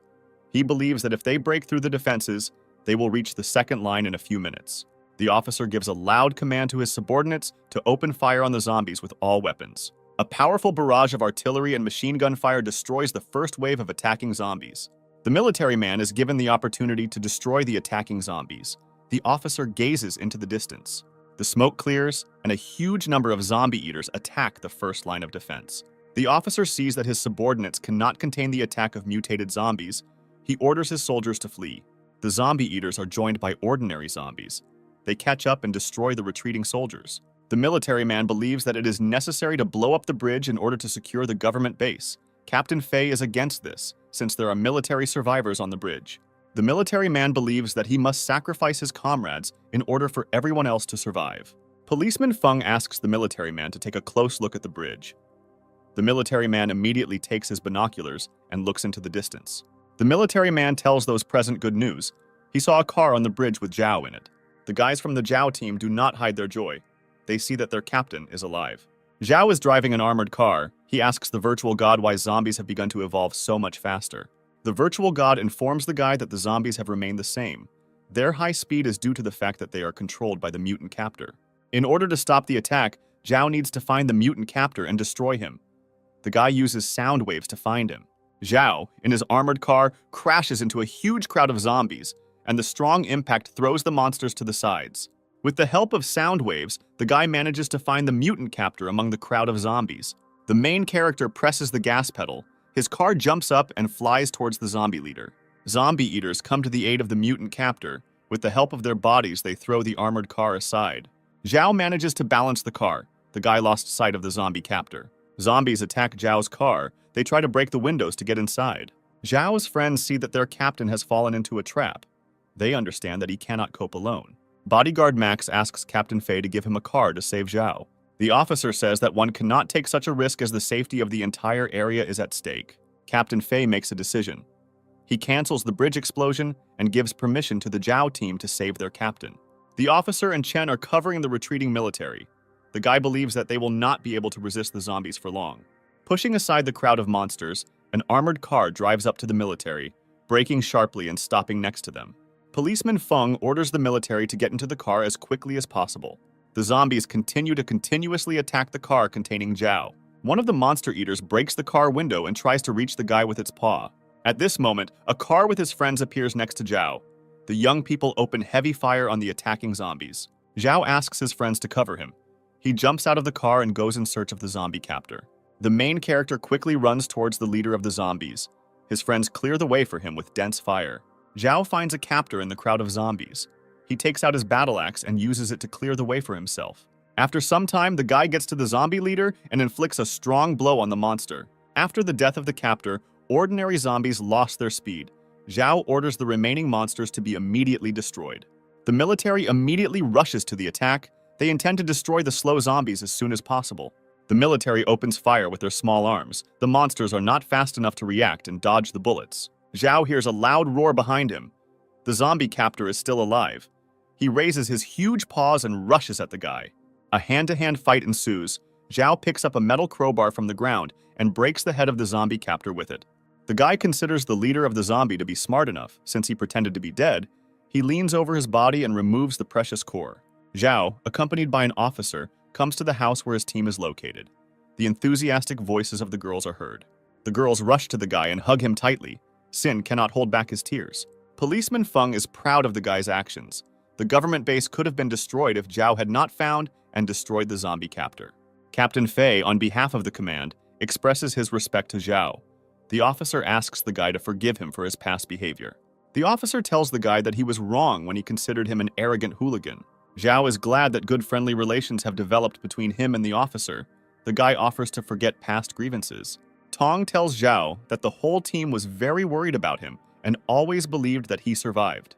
The girl reports that her husband, despite the threat of being destroyed by zombies, went out every day to search, hoping to find Zhao. Captain Fei invites the guy to have a good rest, and tomorrow to go with him to headquarters to discuss the detailed situation. Tong tells Zhao that she prepared a bath for him and opened a couple of cans from the store. Zhao has laid out the crystals obtained in battles on the table. The guy is thinking about what to exchange them for with the virtual god. A knock is heard on the door. Sin appears on the threshold. The girl asks permission to enter the room. Shin apologizes to Zhao for visiting so late. The guy says that everything is fine and invites her to sit on the sofa. Shin tells the guy that she has information that she must convey to him. The girl tells Zhao that in his absence, Tong was going to nominate her husband as team captain. Zhao remains completely silent. The guy sits motionless and is deeply immersed in his thoughts. Shin doesn't see anything wrong with the fact that in Zhao's absence, the team decided to choose a commander, but she considers it necessary to inform the guy about this. Zhao thinks that no one chose Dennis as the team captain. Perhaps Dennis harbored a grudge, and in the future this will not play into the team's hands. Zhao thanks the girl for informing him. The guy promises to resolve all differences in the near future. The main character gathers his team in one room. He is going to tell the young people about his decision. Zhao informs his friends that he has received information that in his absence, the team has decided to elect a second in command. Tong says that this is not necessary at the moment, since Zhao has rejoined the team. Tong reports that she herself wanted to tell Zhao about this situation. The girl points her finger at Xin and says that someone has a very long tongue. Tong accuses Xin of intending to replace Binyan and become the commander's wife. Xin admits that she told Zhao everything, but the girl denies using the situation for personal gain. Dennis tries to protect his wife. He tells Zhao that the choice of a new commander is his idea. Zhao tells his friends not to worry, as he really likes the idea of a deputy. The guy reports that in the near future, he will have to go outside more often for supplies, so the team must have a deputy commander. Zhao informs his friends that he is appointing Dennis as his deputy. Dennis is surprised by this news. Tong is pleased with Zhao's decision and tries to cheer up her husband and tells him that the commander values him greatly. Zhao says that he trusts Dennis, since the guy is his best friend and first partner. The main character appoints Binyan as an advisor to Denise. He invites the guy to contact the girl for advice. Dennis believes that the team can rely on him. The guy promises that he will not let his commander down. Binyan asks Zhao why he decided to make Dennis his deputy. Zhao answers the girl. He says that it was necessary to calm Tong down. Besides, Dennis is a simple and loyal person. The main character asks bodyguard Max how he feels about his choice. The guy considers Denny a good deputy. Zhao offers Max to become the deputy of the search party. He believes that without Max, he cannot do reconnaissance operations. The main character invites Max to go visit the Liu family to discuss the current situation. Max gladly agrees to join the company. Mr. Hen is delighted with how Zhao destroyed the zombie hordes and saved the base area from destruction. Zhao tells Mr. Hen that he was only helping the military. The real saviors of the base are the military. The main character informs Hen that he came to personally thank him for the care and help that was provided to his team. Mr. Hen invites Zhao to join his hunting association, intending to appoint the guy as commander. Zhao thanks Hen for his trust and promises to think about his proposal. The office doors open sharply. Mr. Hen's subordinate is standing on the threshold. The man says that he brought very bad news. A wounded soldier of the hunting association is brought into the office. He talks about how they were attacked by an unknown group of bandits. Mr. Hen asks his subordinate where the other hunters are and why he doesn't see his brother. The wounded soldier says that they were attacked by a group of masked people led by a blonde girl. All the fighters in the squad were killed, and Brother Hen was taken hostage. Zhao makes the assumption that he knows who the blonde girl in the mask is. The wounded soldier talks about the conditions that the bandits put forward. They will release Brother Hen if they are given 500 kilograms of food in return. Mr. Hen is outraged by the way the bandits are treating a member of his family. He demands to immediately prepare a car and provisions. Zhao asks permission to join the rescue operation. He says that extra soldiers will not interfere with Mr. Hen. Hen thanks Zhao and his friend for offering to help his family in their time of need. The rescue team heads to the bandits' lair. Hen asks his subordinate to tell the details of the incident. The guy begins his story. He says that the team led by Yufin's younger brother entered the supermarket and immediately saw a girl at the entrance. The girl was sitting on the floor near the entrance and crying quietly. The men slowly approached her. Yufin tries to calm the girl down. He asks her not to be afraid and stop crying. Suddenly, the girl stands up to her full height and turns to the man. She takes out a pistol from her raincoat and releases a clip at Yufin. At the same time, machine gunners descend from the upper floors using ropes and fire continuously at the Yufin group. Hen's younger brother is shot in the arm, and his subordinate tries to lead his boss to safety. An unfamiliar masked girl holds a huge bat in her hands and uses a hoverboard to catch up with Yufin and his subordinate. The stranger quickly overtakes the men. She hits Yufin's subordinate with a bat. The guy falls dead to the floor. A group of people with bats in their hands slowly approaches Yufin. They joke rudely at the guy and laugh quietly. Yufin is wounded and unable to resist. The bandits beat the guy with impunity. The wounded man reports that the bandits found out who Yufin is. They left him alive so that he could convey the message. After some time, Mr. Hen's car drives up to the supermarket where the bandits are located. One of the bandits is in the video surveillance room. He informs his accomplices that a military vehicle has arrived at the entrance. The girl reacts to this news with joy. She says that today the mining itself takes place online. On the roof of the supermarket building, there is a group of bandits armed with powerful sniper rifles. They open fire on a car approaching the entrance of the supermarket, in which Mr. Hen and his men are located. Zhao shouts loudly, demanding that the bandits stop shooting. He informs them that they have brought a ransom. The girl uses radio communication. She orders the bandits to stop shooting and let the car inside the building. The car drives inside the supermarket and is met by two armed bandits. The bandits point their weapons towards the car. They demand that you raise your hands and slowly get out of it. The young people obey the demands of the bandits. They carefully get out of the car and head towards the armed men. Zhao carefully examines the girl standing on the balcony. He realizes that this is a different girl, and not the one he met in the forest. Mr. Hen asks the bandits where his man is. He reports that he brought a ransom for him. The girl in the mask asks Hen not to worry. She says that such an important person as his brother is not in danger. The girl snaps her fingers, and an image of Yufan tied up appears on the large screen behind her. Hen informs the girl that the groceries are in the car and asks her to let his brother go. The girl invites him to play a game, and if he wins, give his brother freedom. Suddenly, the bandits raise their weapons and open fire on Mr. Hen and the people next to him. Zhao and the people around him dodge the bullets and try to escape to safety as quickly as possible. Mr. Hen did not expect such meanness from the bandits. He takes out a pistol and begins to shoot back. The girl uses radio communication. She contacts the video surveillance operator and informs him that the hunt has begun. Zhao, together with Mr. Hen's men, manages to get out of the fire and take refuge in a safe place. The bandits slowly move around the empty building, waiting for information from the video surveillance operator. The operator gets in touch and informs the bandits about the location of Mr. Hen's people. The bandits immediately open heavy fire from their machine guns. Mr. Hen miraculously manages to dodge the bullets. He tries to escape and find a new shelter. Hen understands that the bandits do not need a ransom at all. They lured them into the building to kill them. A wounded fighter from Mr. Hen's team does not notice how a huge zombie is approaching him from behind. At the last moment, the guy catches movement behind him. He turns around and shoots the zombie with a pistol. The monster turns out to be a dummy, the purpose of which was to reveal the whereabouts of the fighter. The bandits immediately open fire on him. The bandits use grenades to lure Hen's men out of hiding. The villains consider today's hunt a success. One of them says that he hasn't had so much fun in a long time. Zhao believes that they encountered professionals, since the bandits were able to restore the video surveillance system. The guy runs out from behind cover and opens fire from his pistol at the CCTV cameras. The telecom operator notices the failure of a small number of cameras. The girl is prevented by Zhao from destroying all the surveillance cameras. She drives up to him on a hoverboard and opens fire on the guy. Zhao deftly dodges bullets flying at him and shoots back from the bandits. The girl tries to escape on a hoverboard from Zhao. He promises to tell him everything if the guy catches up with her. The CCTV operator stops humming a happy song to himself as the barrel of a gun presses into the back of his head. The bandits unsuccessfully try to contact the video surveillance operator. They understand that without the enemy's coordinates, they have very little chance of emerging victorious in the battle. Mr. Hen's men sneak up on one of the bandits and attack him. Hen waits for the moment when the bandit on a hoverboard passes him and deals a strong blow to the villain. After some time, Mr. Hen's men capture most of the bandits who participated in the attack. Zhao continues to pursue the bandit, who is hiding from him on a hoverboard. The girl takes the remote control out of her pocket and presses the red button. There is a loud explosion that destroys the floor next to the guy. Zhao falls into the resulting hole. A girl in a mask approaches the edge of the hole. She looks down and laughs loudly. Suddenly, Zhao jumps out of the hole. The guy tells the girl that nothing is finished yet. The girl cannot believe that the guy survived the explosion and fall from a great height. She tries to escape. Zhao intends to stop the girl with his battle axe. He throws it towards the bandit. The axe crashes into the fence in front of the girl and stops her running.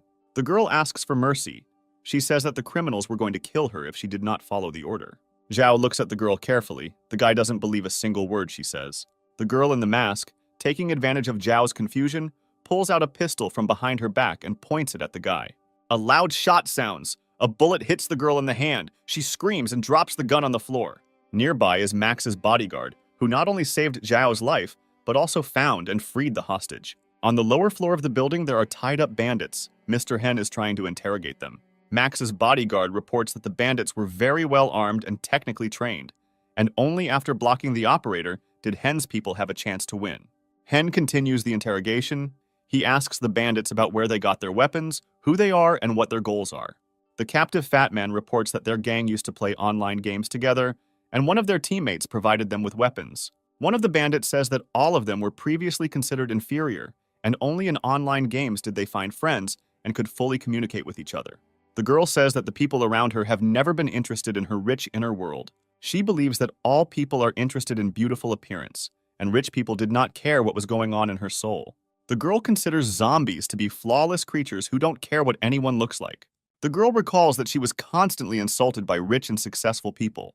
In the past, a CCTV operator has had his food taken away by telling him he was fat. All the bandits believe that fate dealt with them unfairly, and only after the outbreak of the epidemic did they feel like people. They formed a gang and took over a shopping center, where they lived by their own rules and felt like gods. Zhao believes that the bandits were playing too hard because they dared to attack representatives of the government base. The girl says that her gang wanted to be noticed and heard. In the future, they intended to start a revolution. Hen believes that the bandits were so worried about other people's opinions that they lost their human face. The video surveillance operator does not want to accept losing. He believes that, like in a game, he will have another try. Yufen tells the bandit that this is not a game and points a gun in his direction. The bandits shout loudly. They ask Mr. Hen's people to forgive them and leave them alive. Zhao is in the main residence of Mr. Hen. The guy is happy that the operation was successful. He makes a solemn toast. Yufen is grateful to Zhao and his friend for saving him. The guy offers to ask for help at any time. Hen returns to his proposal. He wants Zhao and his team to join the hunting association. Hen says that if Zhao and his friends join, he will be able to provide them with good food and a decent life. Zhao listens carefully to Mr. Hen, and after a short pause informs him of his refusal. The brothers do not understand the reason for the refusal. They believe that Zhao has extraordinary abilities and can be a very useful person in the organization. Zhao informs the brothers that his opinion regarding the government base has changed. He currently does not consider it a safe place. The main character thanks the brothers for their offer and help and reports that his team will continue their wanderings in the near future. Yufen is very surprised by the guy's decision. He doesn't understand why he needs to take risks and leave the territory of the guarded base. Hen respects Zhao's decision. He says that he accepts his choice and is not going to persuade the guy in the future. Mr. Hen intends to thank Zhao. He carefully puts a small diary on the table and hands it to the guy. The diary contains information about the location of useful resources that will greatly help the Zhao team in their future journey. Hen hopes for further cooperation. He says that his people will always be ready to help in difficult times. Yufen invites Max's bodyguard to stay at the government base. He appreciates the guy's skills and offers him a good position in the squad. Max refuses the offer. He reports that he once swore an oath to Zhao. The guy will always follow Zhao. Yufen is surprised by the devotion of Max's bodyguard. He is going to thank the guy and offers to choose a gift in the form of a weapon or a car. Yufen nudges Max's bodyguard and tells him that if he's not interested in objects, he can introduce him to beautiful women. Zhao looks closely at Robin sitting next to him. He tells Yufen that the idea of meeting girls is not such a bad idea.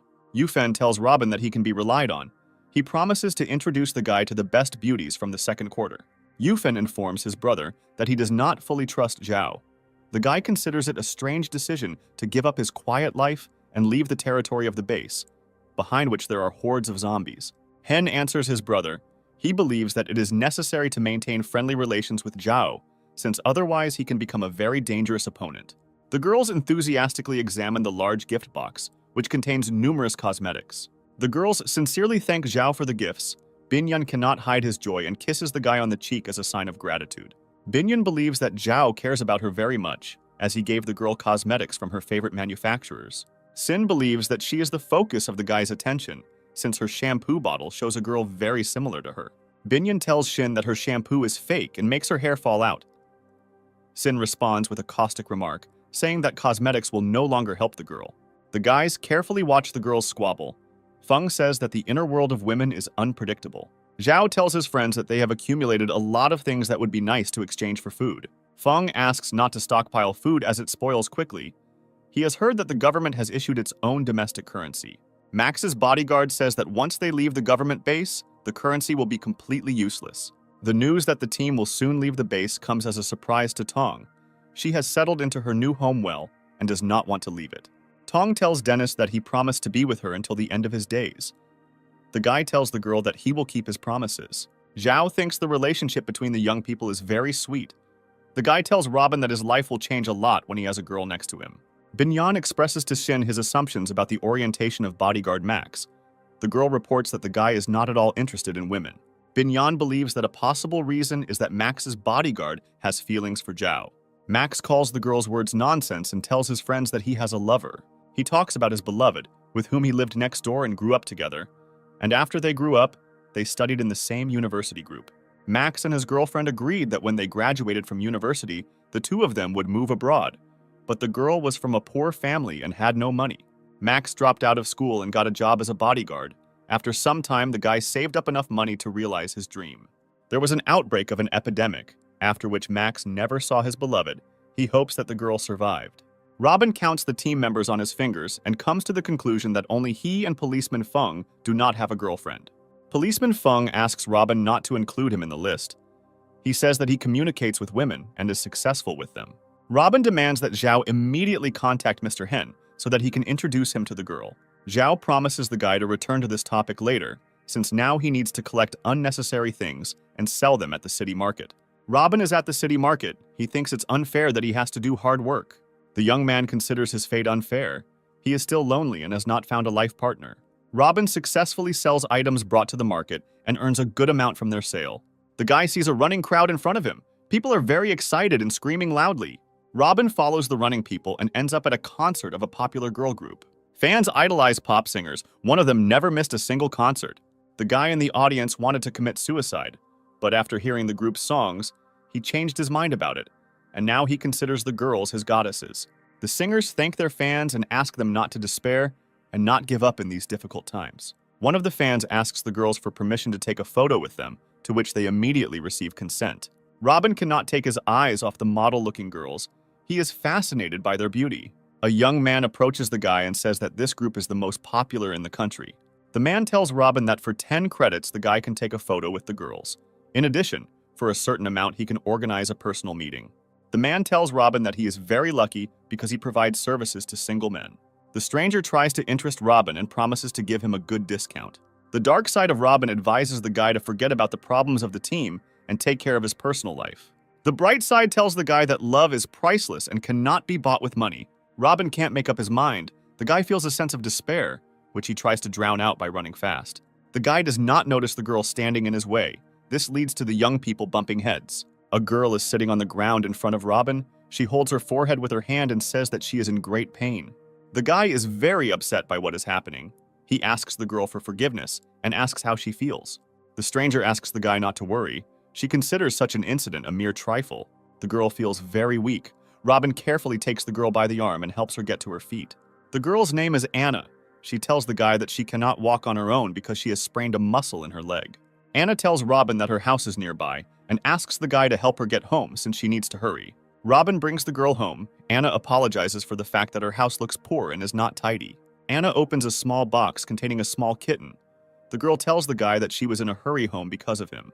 The girl takes a bottle of milk from her bag and pours it into a saucer. Robin is impressed by the girl's kindness. He understands that Anna was in a hurry home to feed the kitten. Anna says that she found a little kitten on the street yesterday, and if she had not taken it home, the pet would have died of hunger. The girl intends to take care of her pet, despite the fact that finding fresh food is very problematic. Robin considers the girl a very noble and kind person. The guy is glad that he met Anna. The girl says that her entire family died after a zombie attack, and her friends left, and now she has no one except a small kitten. The girl asks for forgiveness for talking a lot, and says that she hasn't shared her thoughts with anyone for a long time. Anna offers Robin a drink of freshly brewed coffee. The girl goes to the kettle and turns it on. Anna twists her sprained leg. Robin immediately rushes to the girl's aid, and at the last moment saves her from falling. The guy is forced to take off his clothes because he doused himself with water from the kettle that Anna dropped. The girl looks carefully at Robin. The guy thinks that a spark has run between him and Anna. Anna's voice is heard. The girl asks Robin to close his eyes.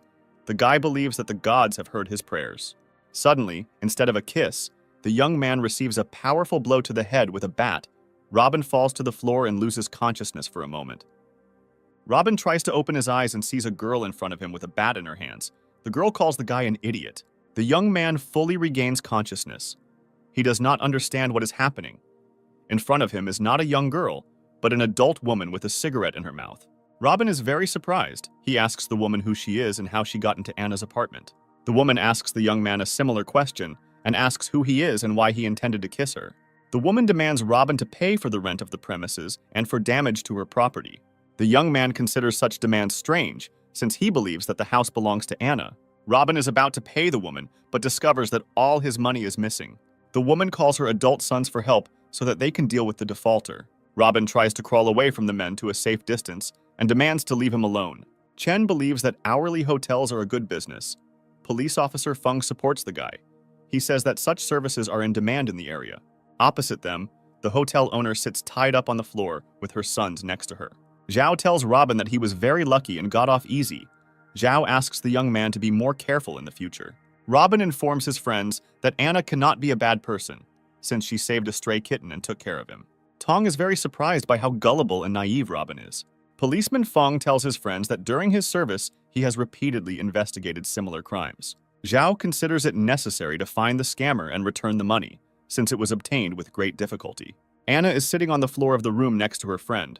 The girl is counting the rich catch. The swindler believes that today they were very lucky. She did not expect that the nondescript guy would have a large amount of money. Anna had to try hard to collect the necessary amount of money to move to the second district. Anna's boyfriend's name is June. The girl asks him why he doesn't feel happy, because they will soon live in a good house.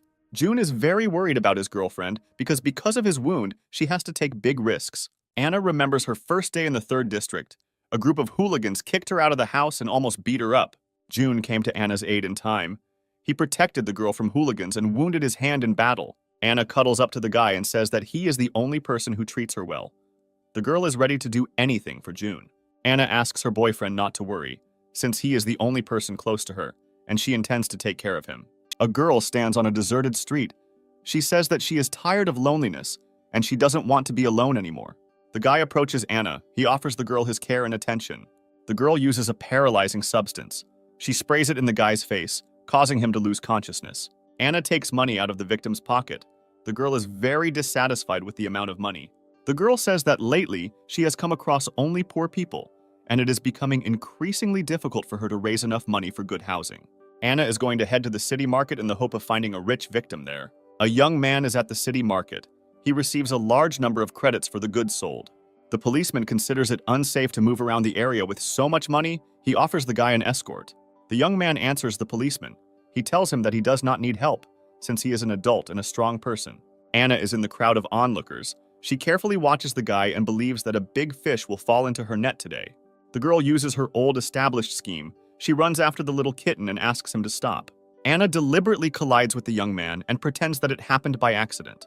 The girl asks the guy for forgiveness for being so slow and inattentive. The young man really liked the little kitten. He does not pay attention to the girl and tries to catch up with the animal. Anna informs the guy that she has several cats at home. She invites the young man to play with the animals at her house. Zhao grabs the girl by the hand and tells her that he prefers cunning young foxes. Anna behaves extremely aggressively. The girl demands to release her immediately. Otherwise, she threatens to call the police. Chen tells the girl not to worry. He says that the police are already here. There is an injured man in the room. He talks about how Anna, using her fraudulent actions, robbed him. Chen praises Zhao for his intelligence and is impressed with how easily the guy was able to find the scammer. The girl asks the young men what they are going to do with her. She considers her actions to be minor offenses. Robin cannot contain his emotions. The guy says that his feelings are not some kind of trifle. Anna does not understand what feelings we are talking about. She calls Robin a stupid man who trusted an unfamiliar girl. The girl apologizes for causing inconvenience to many people. She promises not to do anything like that in the future. Anna reports that it will soon get dark and asks to let her go so that she can get home in time. Chen tells the girl that recently the legislation has become stricter, and the government severely punishes such acts.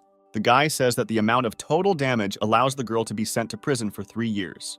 The police immediately take the girl into custody. Anna is shocked by this decision. The girl asks to be released at least for a while so that she can visit her wounded boyfriend. Chen tells Anna interesting news. He tells the girl that the swindler herself became a victim of a scammer. Anna does not believe the young man's words. She believes that they are trying to mislead her. Chen informs Anna that she is not the first girl that June uses for her criminal interests. The guy tells the girl the scheme of the criminal. The fraudster heroically saved the girls, then faked a wound on himself, and then used the girls to his advantage.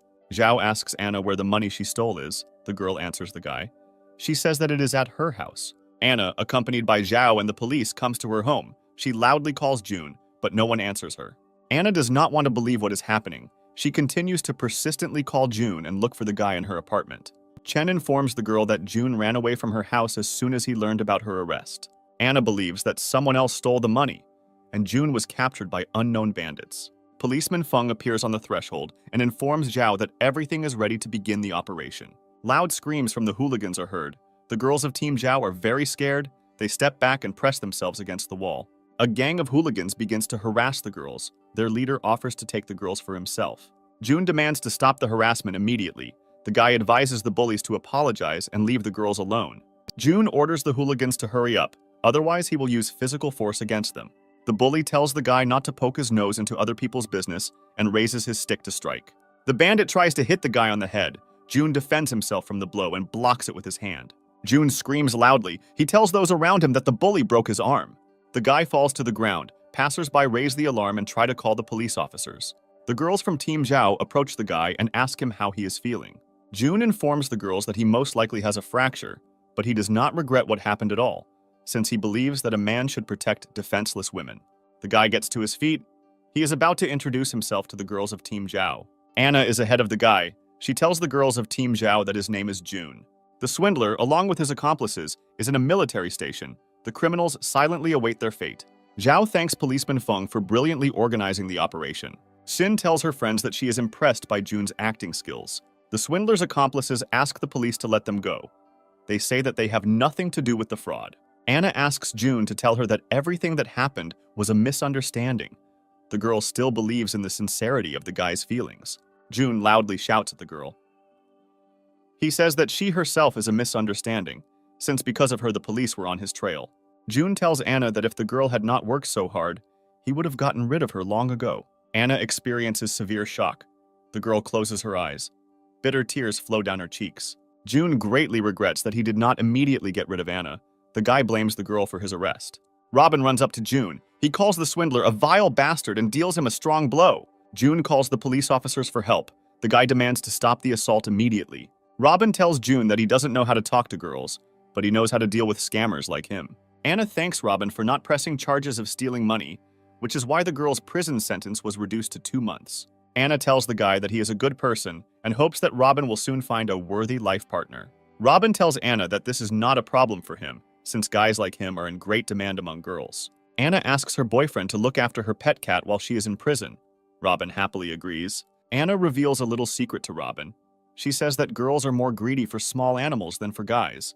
The police begin to escort the girl to the prison building. Anna turns and waves goodbye to Robin. Zhao team believes that today's incident will be a good life lesson for Robin.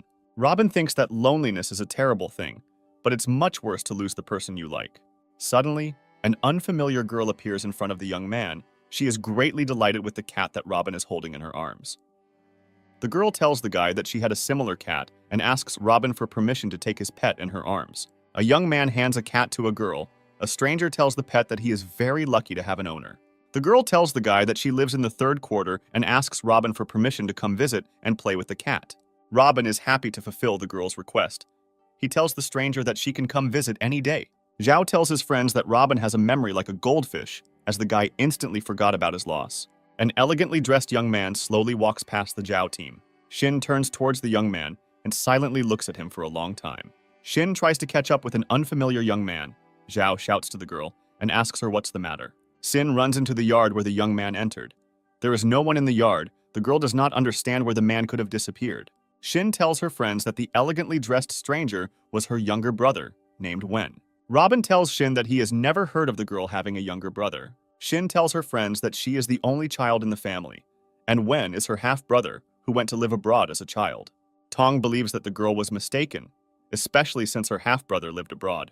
Zhao advises Xin not to worry and asks the girl to describe her brother. He promises to start looking for him tomorrow. Wen enters an elite entertainment establishment and 2 managers immediately run up to him. They inform the guy that he came on time because Mr. Go lost a large amount of money. Loud music is playing. Young people are having fun on the huge dance floor. A wealthy man is in a swimming pool. He is surrounded by beautiful girls of model appearance. In one of the rooms of an elite establishment, a fight without rules is held, in which the best fighters of the continent participate. Mr. Go encourages his fighter. He hopes for his victory in the fight since there is a big money stake at stake. Go takes the fight very emotionally. He tells those present that his fighters are the best. Mr. Go's fighter tries to put up a defense, but he misses a series of blows from the foreign champion. The foreigner technically unbalances the opponent and performs a throw. The fight ends with the loss of the Go fighter. Mr. Pan can't contain his joy as he won the bets again, and Go lost another 10,000 credits. Mr. Go intends to get even. He proposes to immediately arrange another duel. Mr. Go's subordinate informs him that Pan has the best fighters on the continent, and they have no chance of winning. Go is very angry with the guy's statements. He orders him to stop discussing such topics in public. Pan believes that Go has no worthy fighters, and in an ironic manner he offers him his bodyguards for security.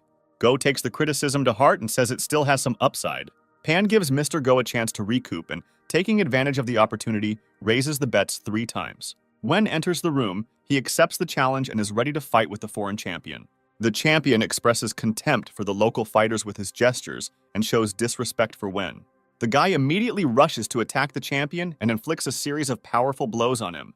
The champion is surprised by the speed of Wen's attacks, and he has difficulty fending off numerous attacks. Wen moves to mid-range, which allows him to use his feet effectively. After some time, the foreign champion is knocked down.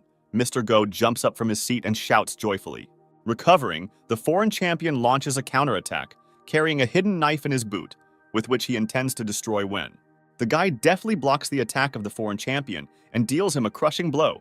Wen puts a knife to his opponent's throat. The guy tells him that he is too young and inexperienced.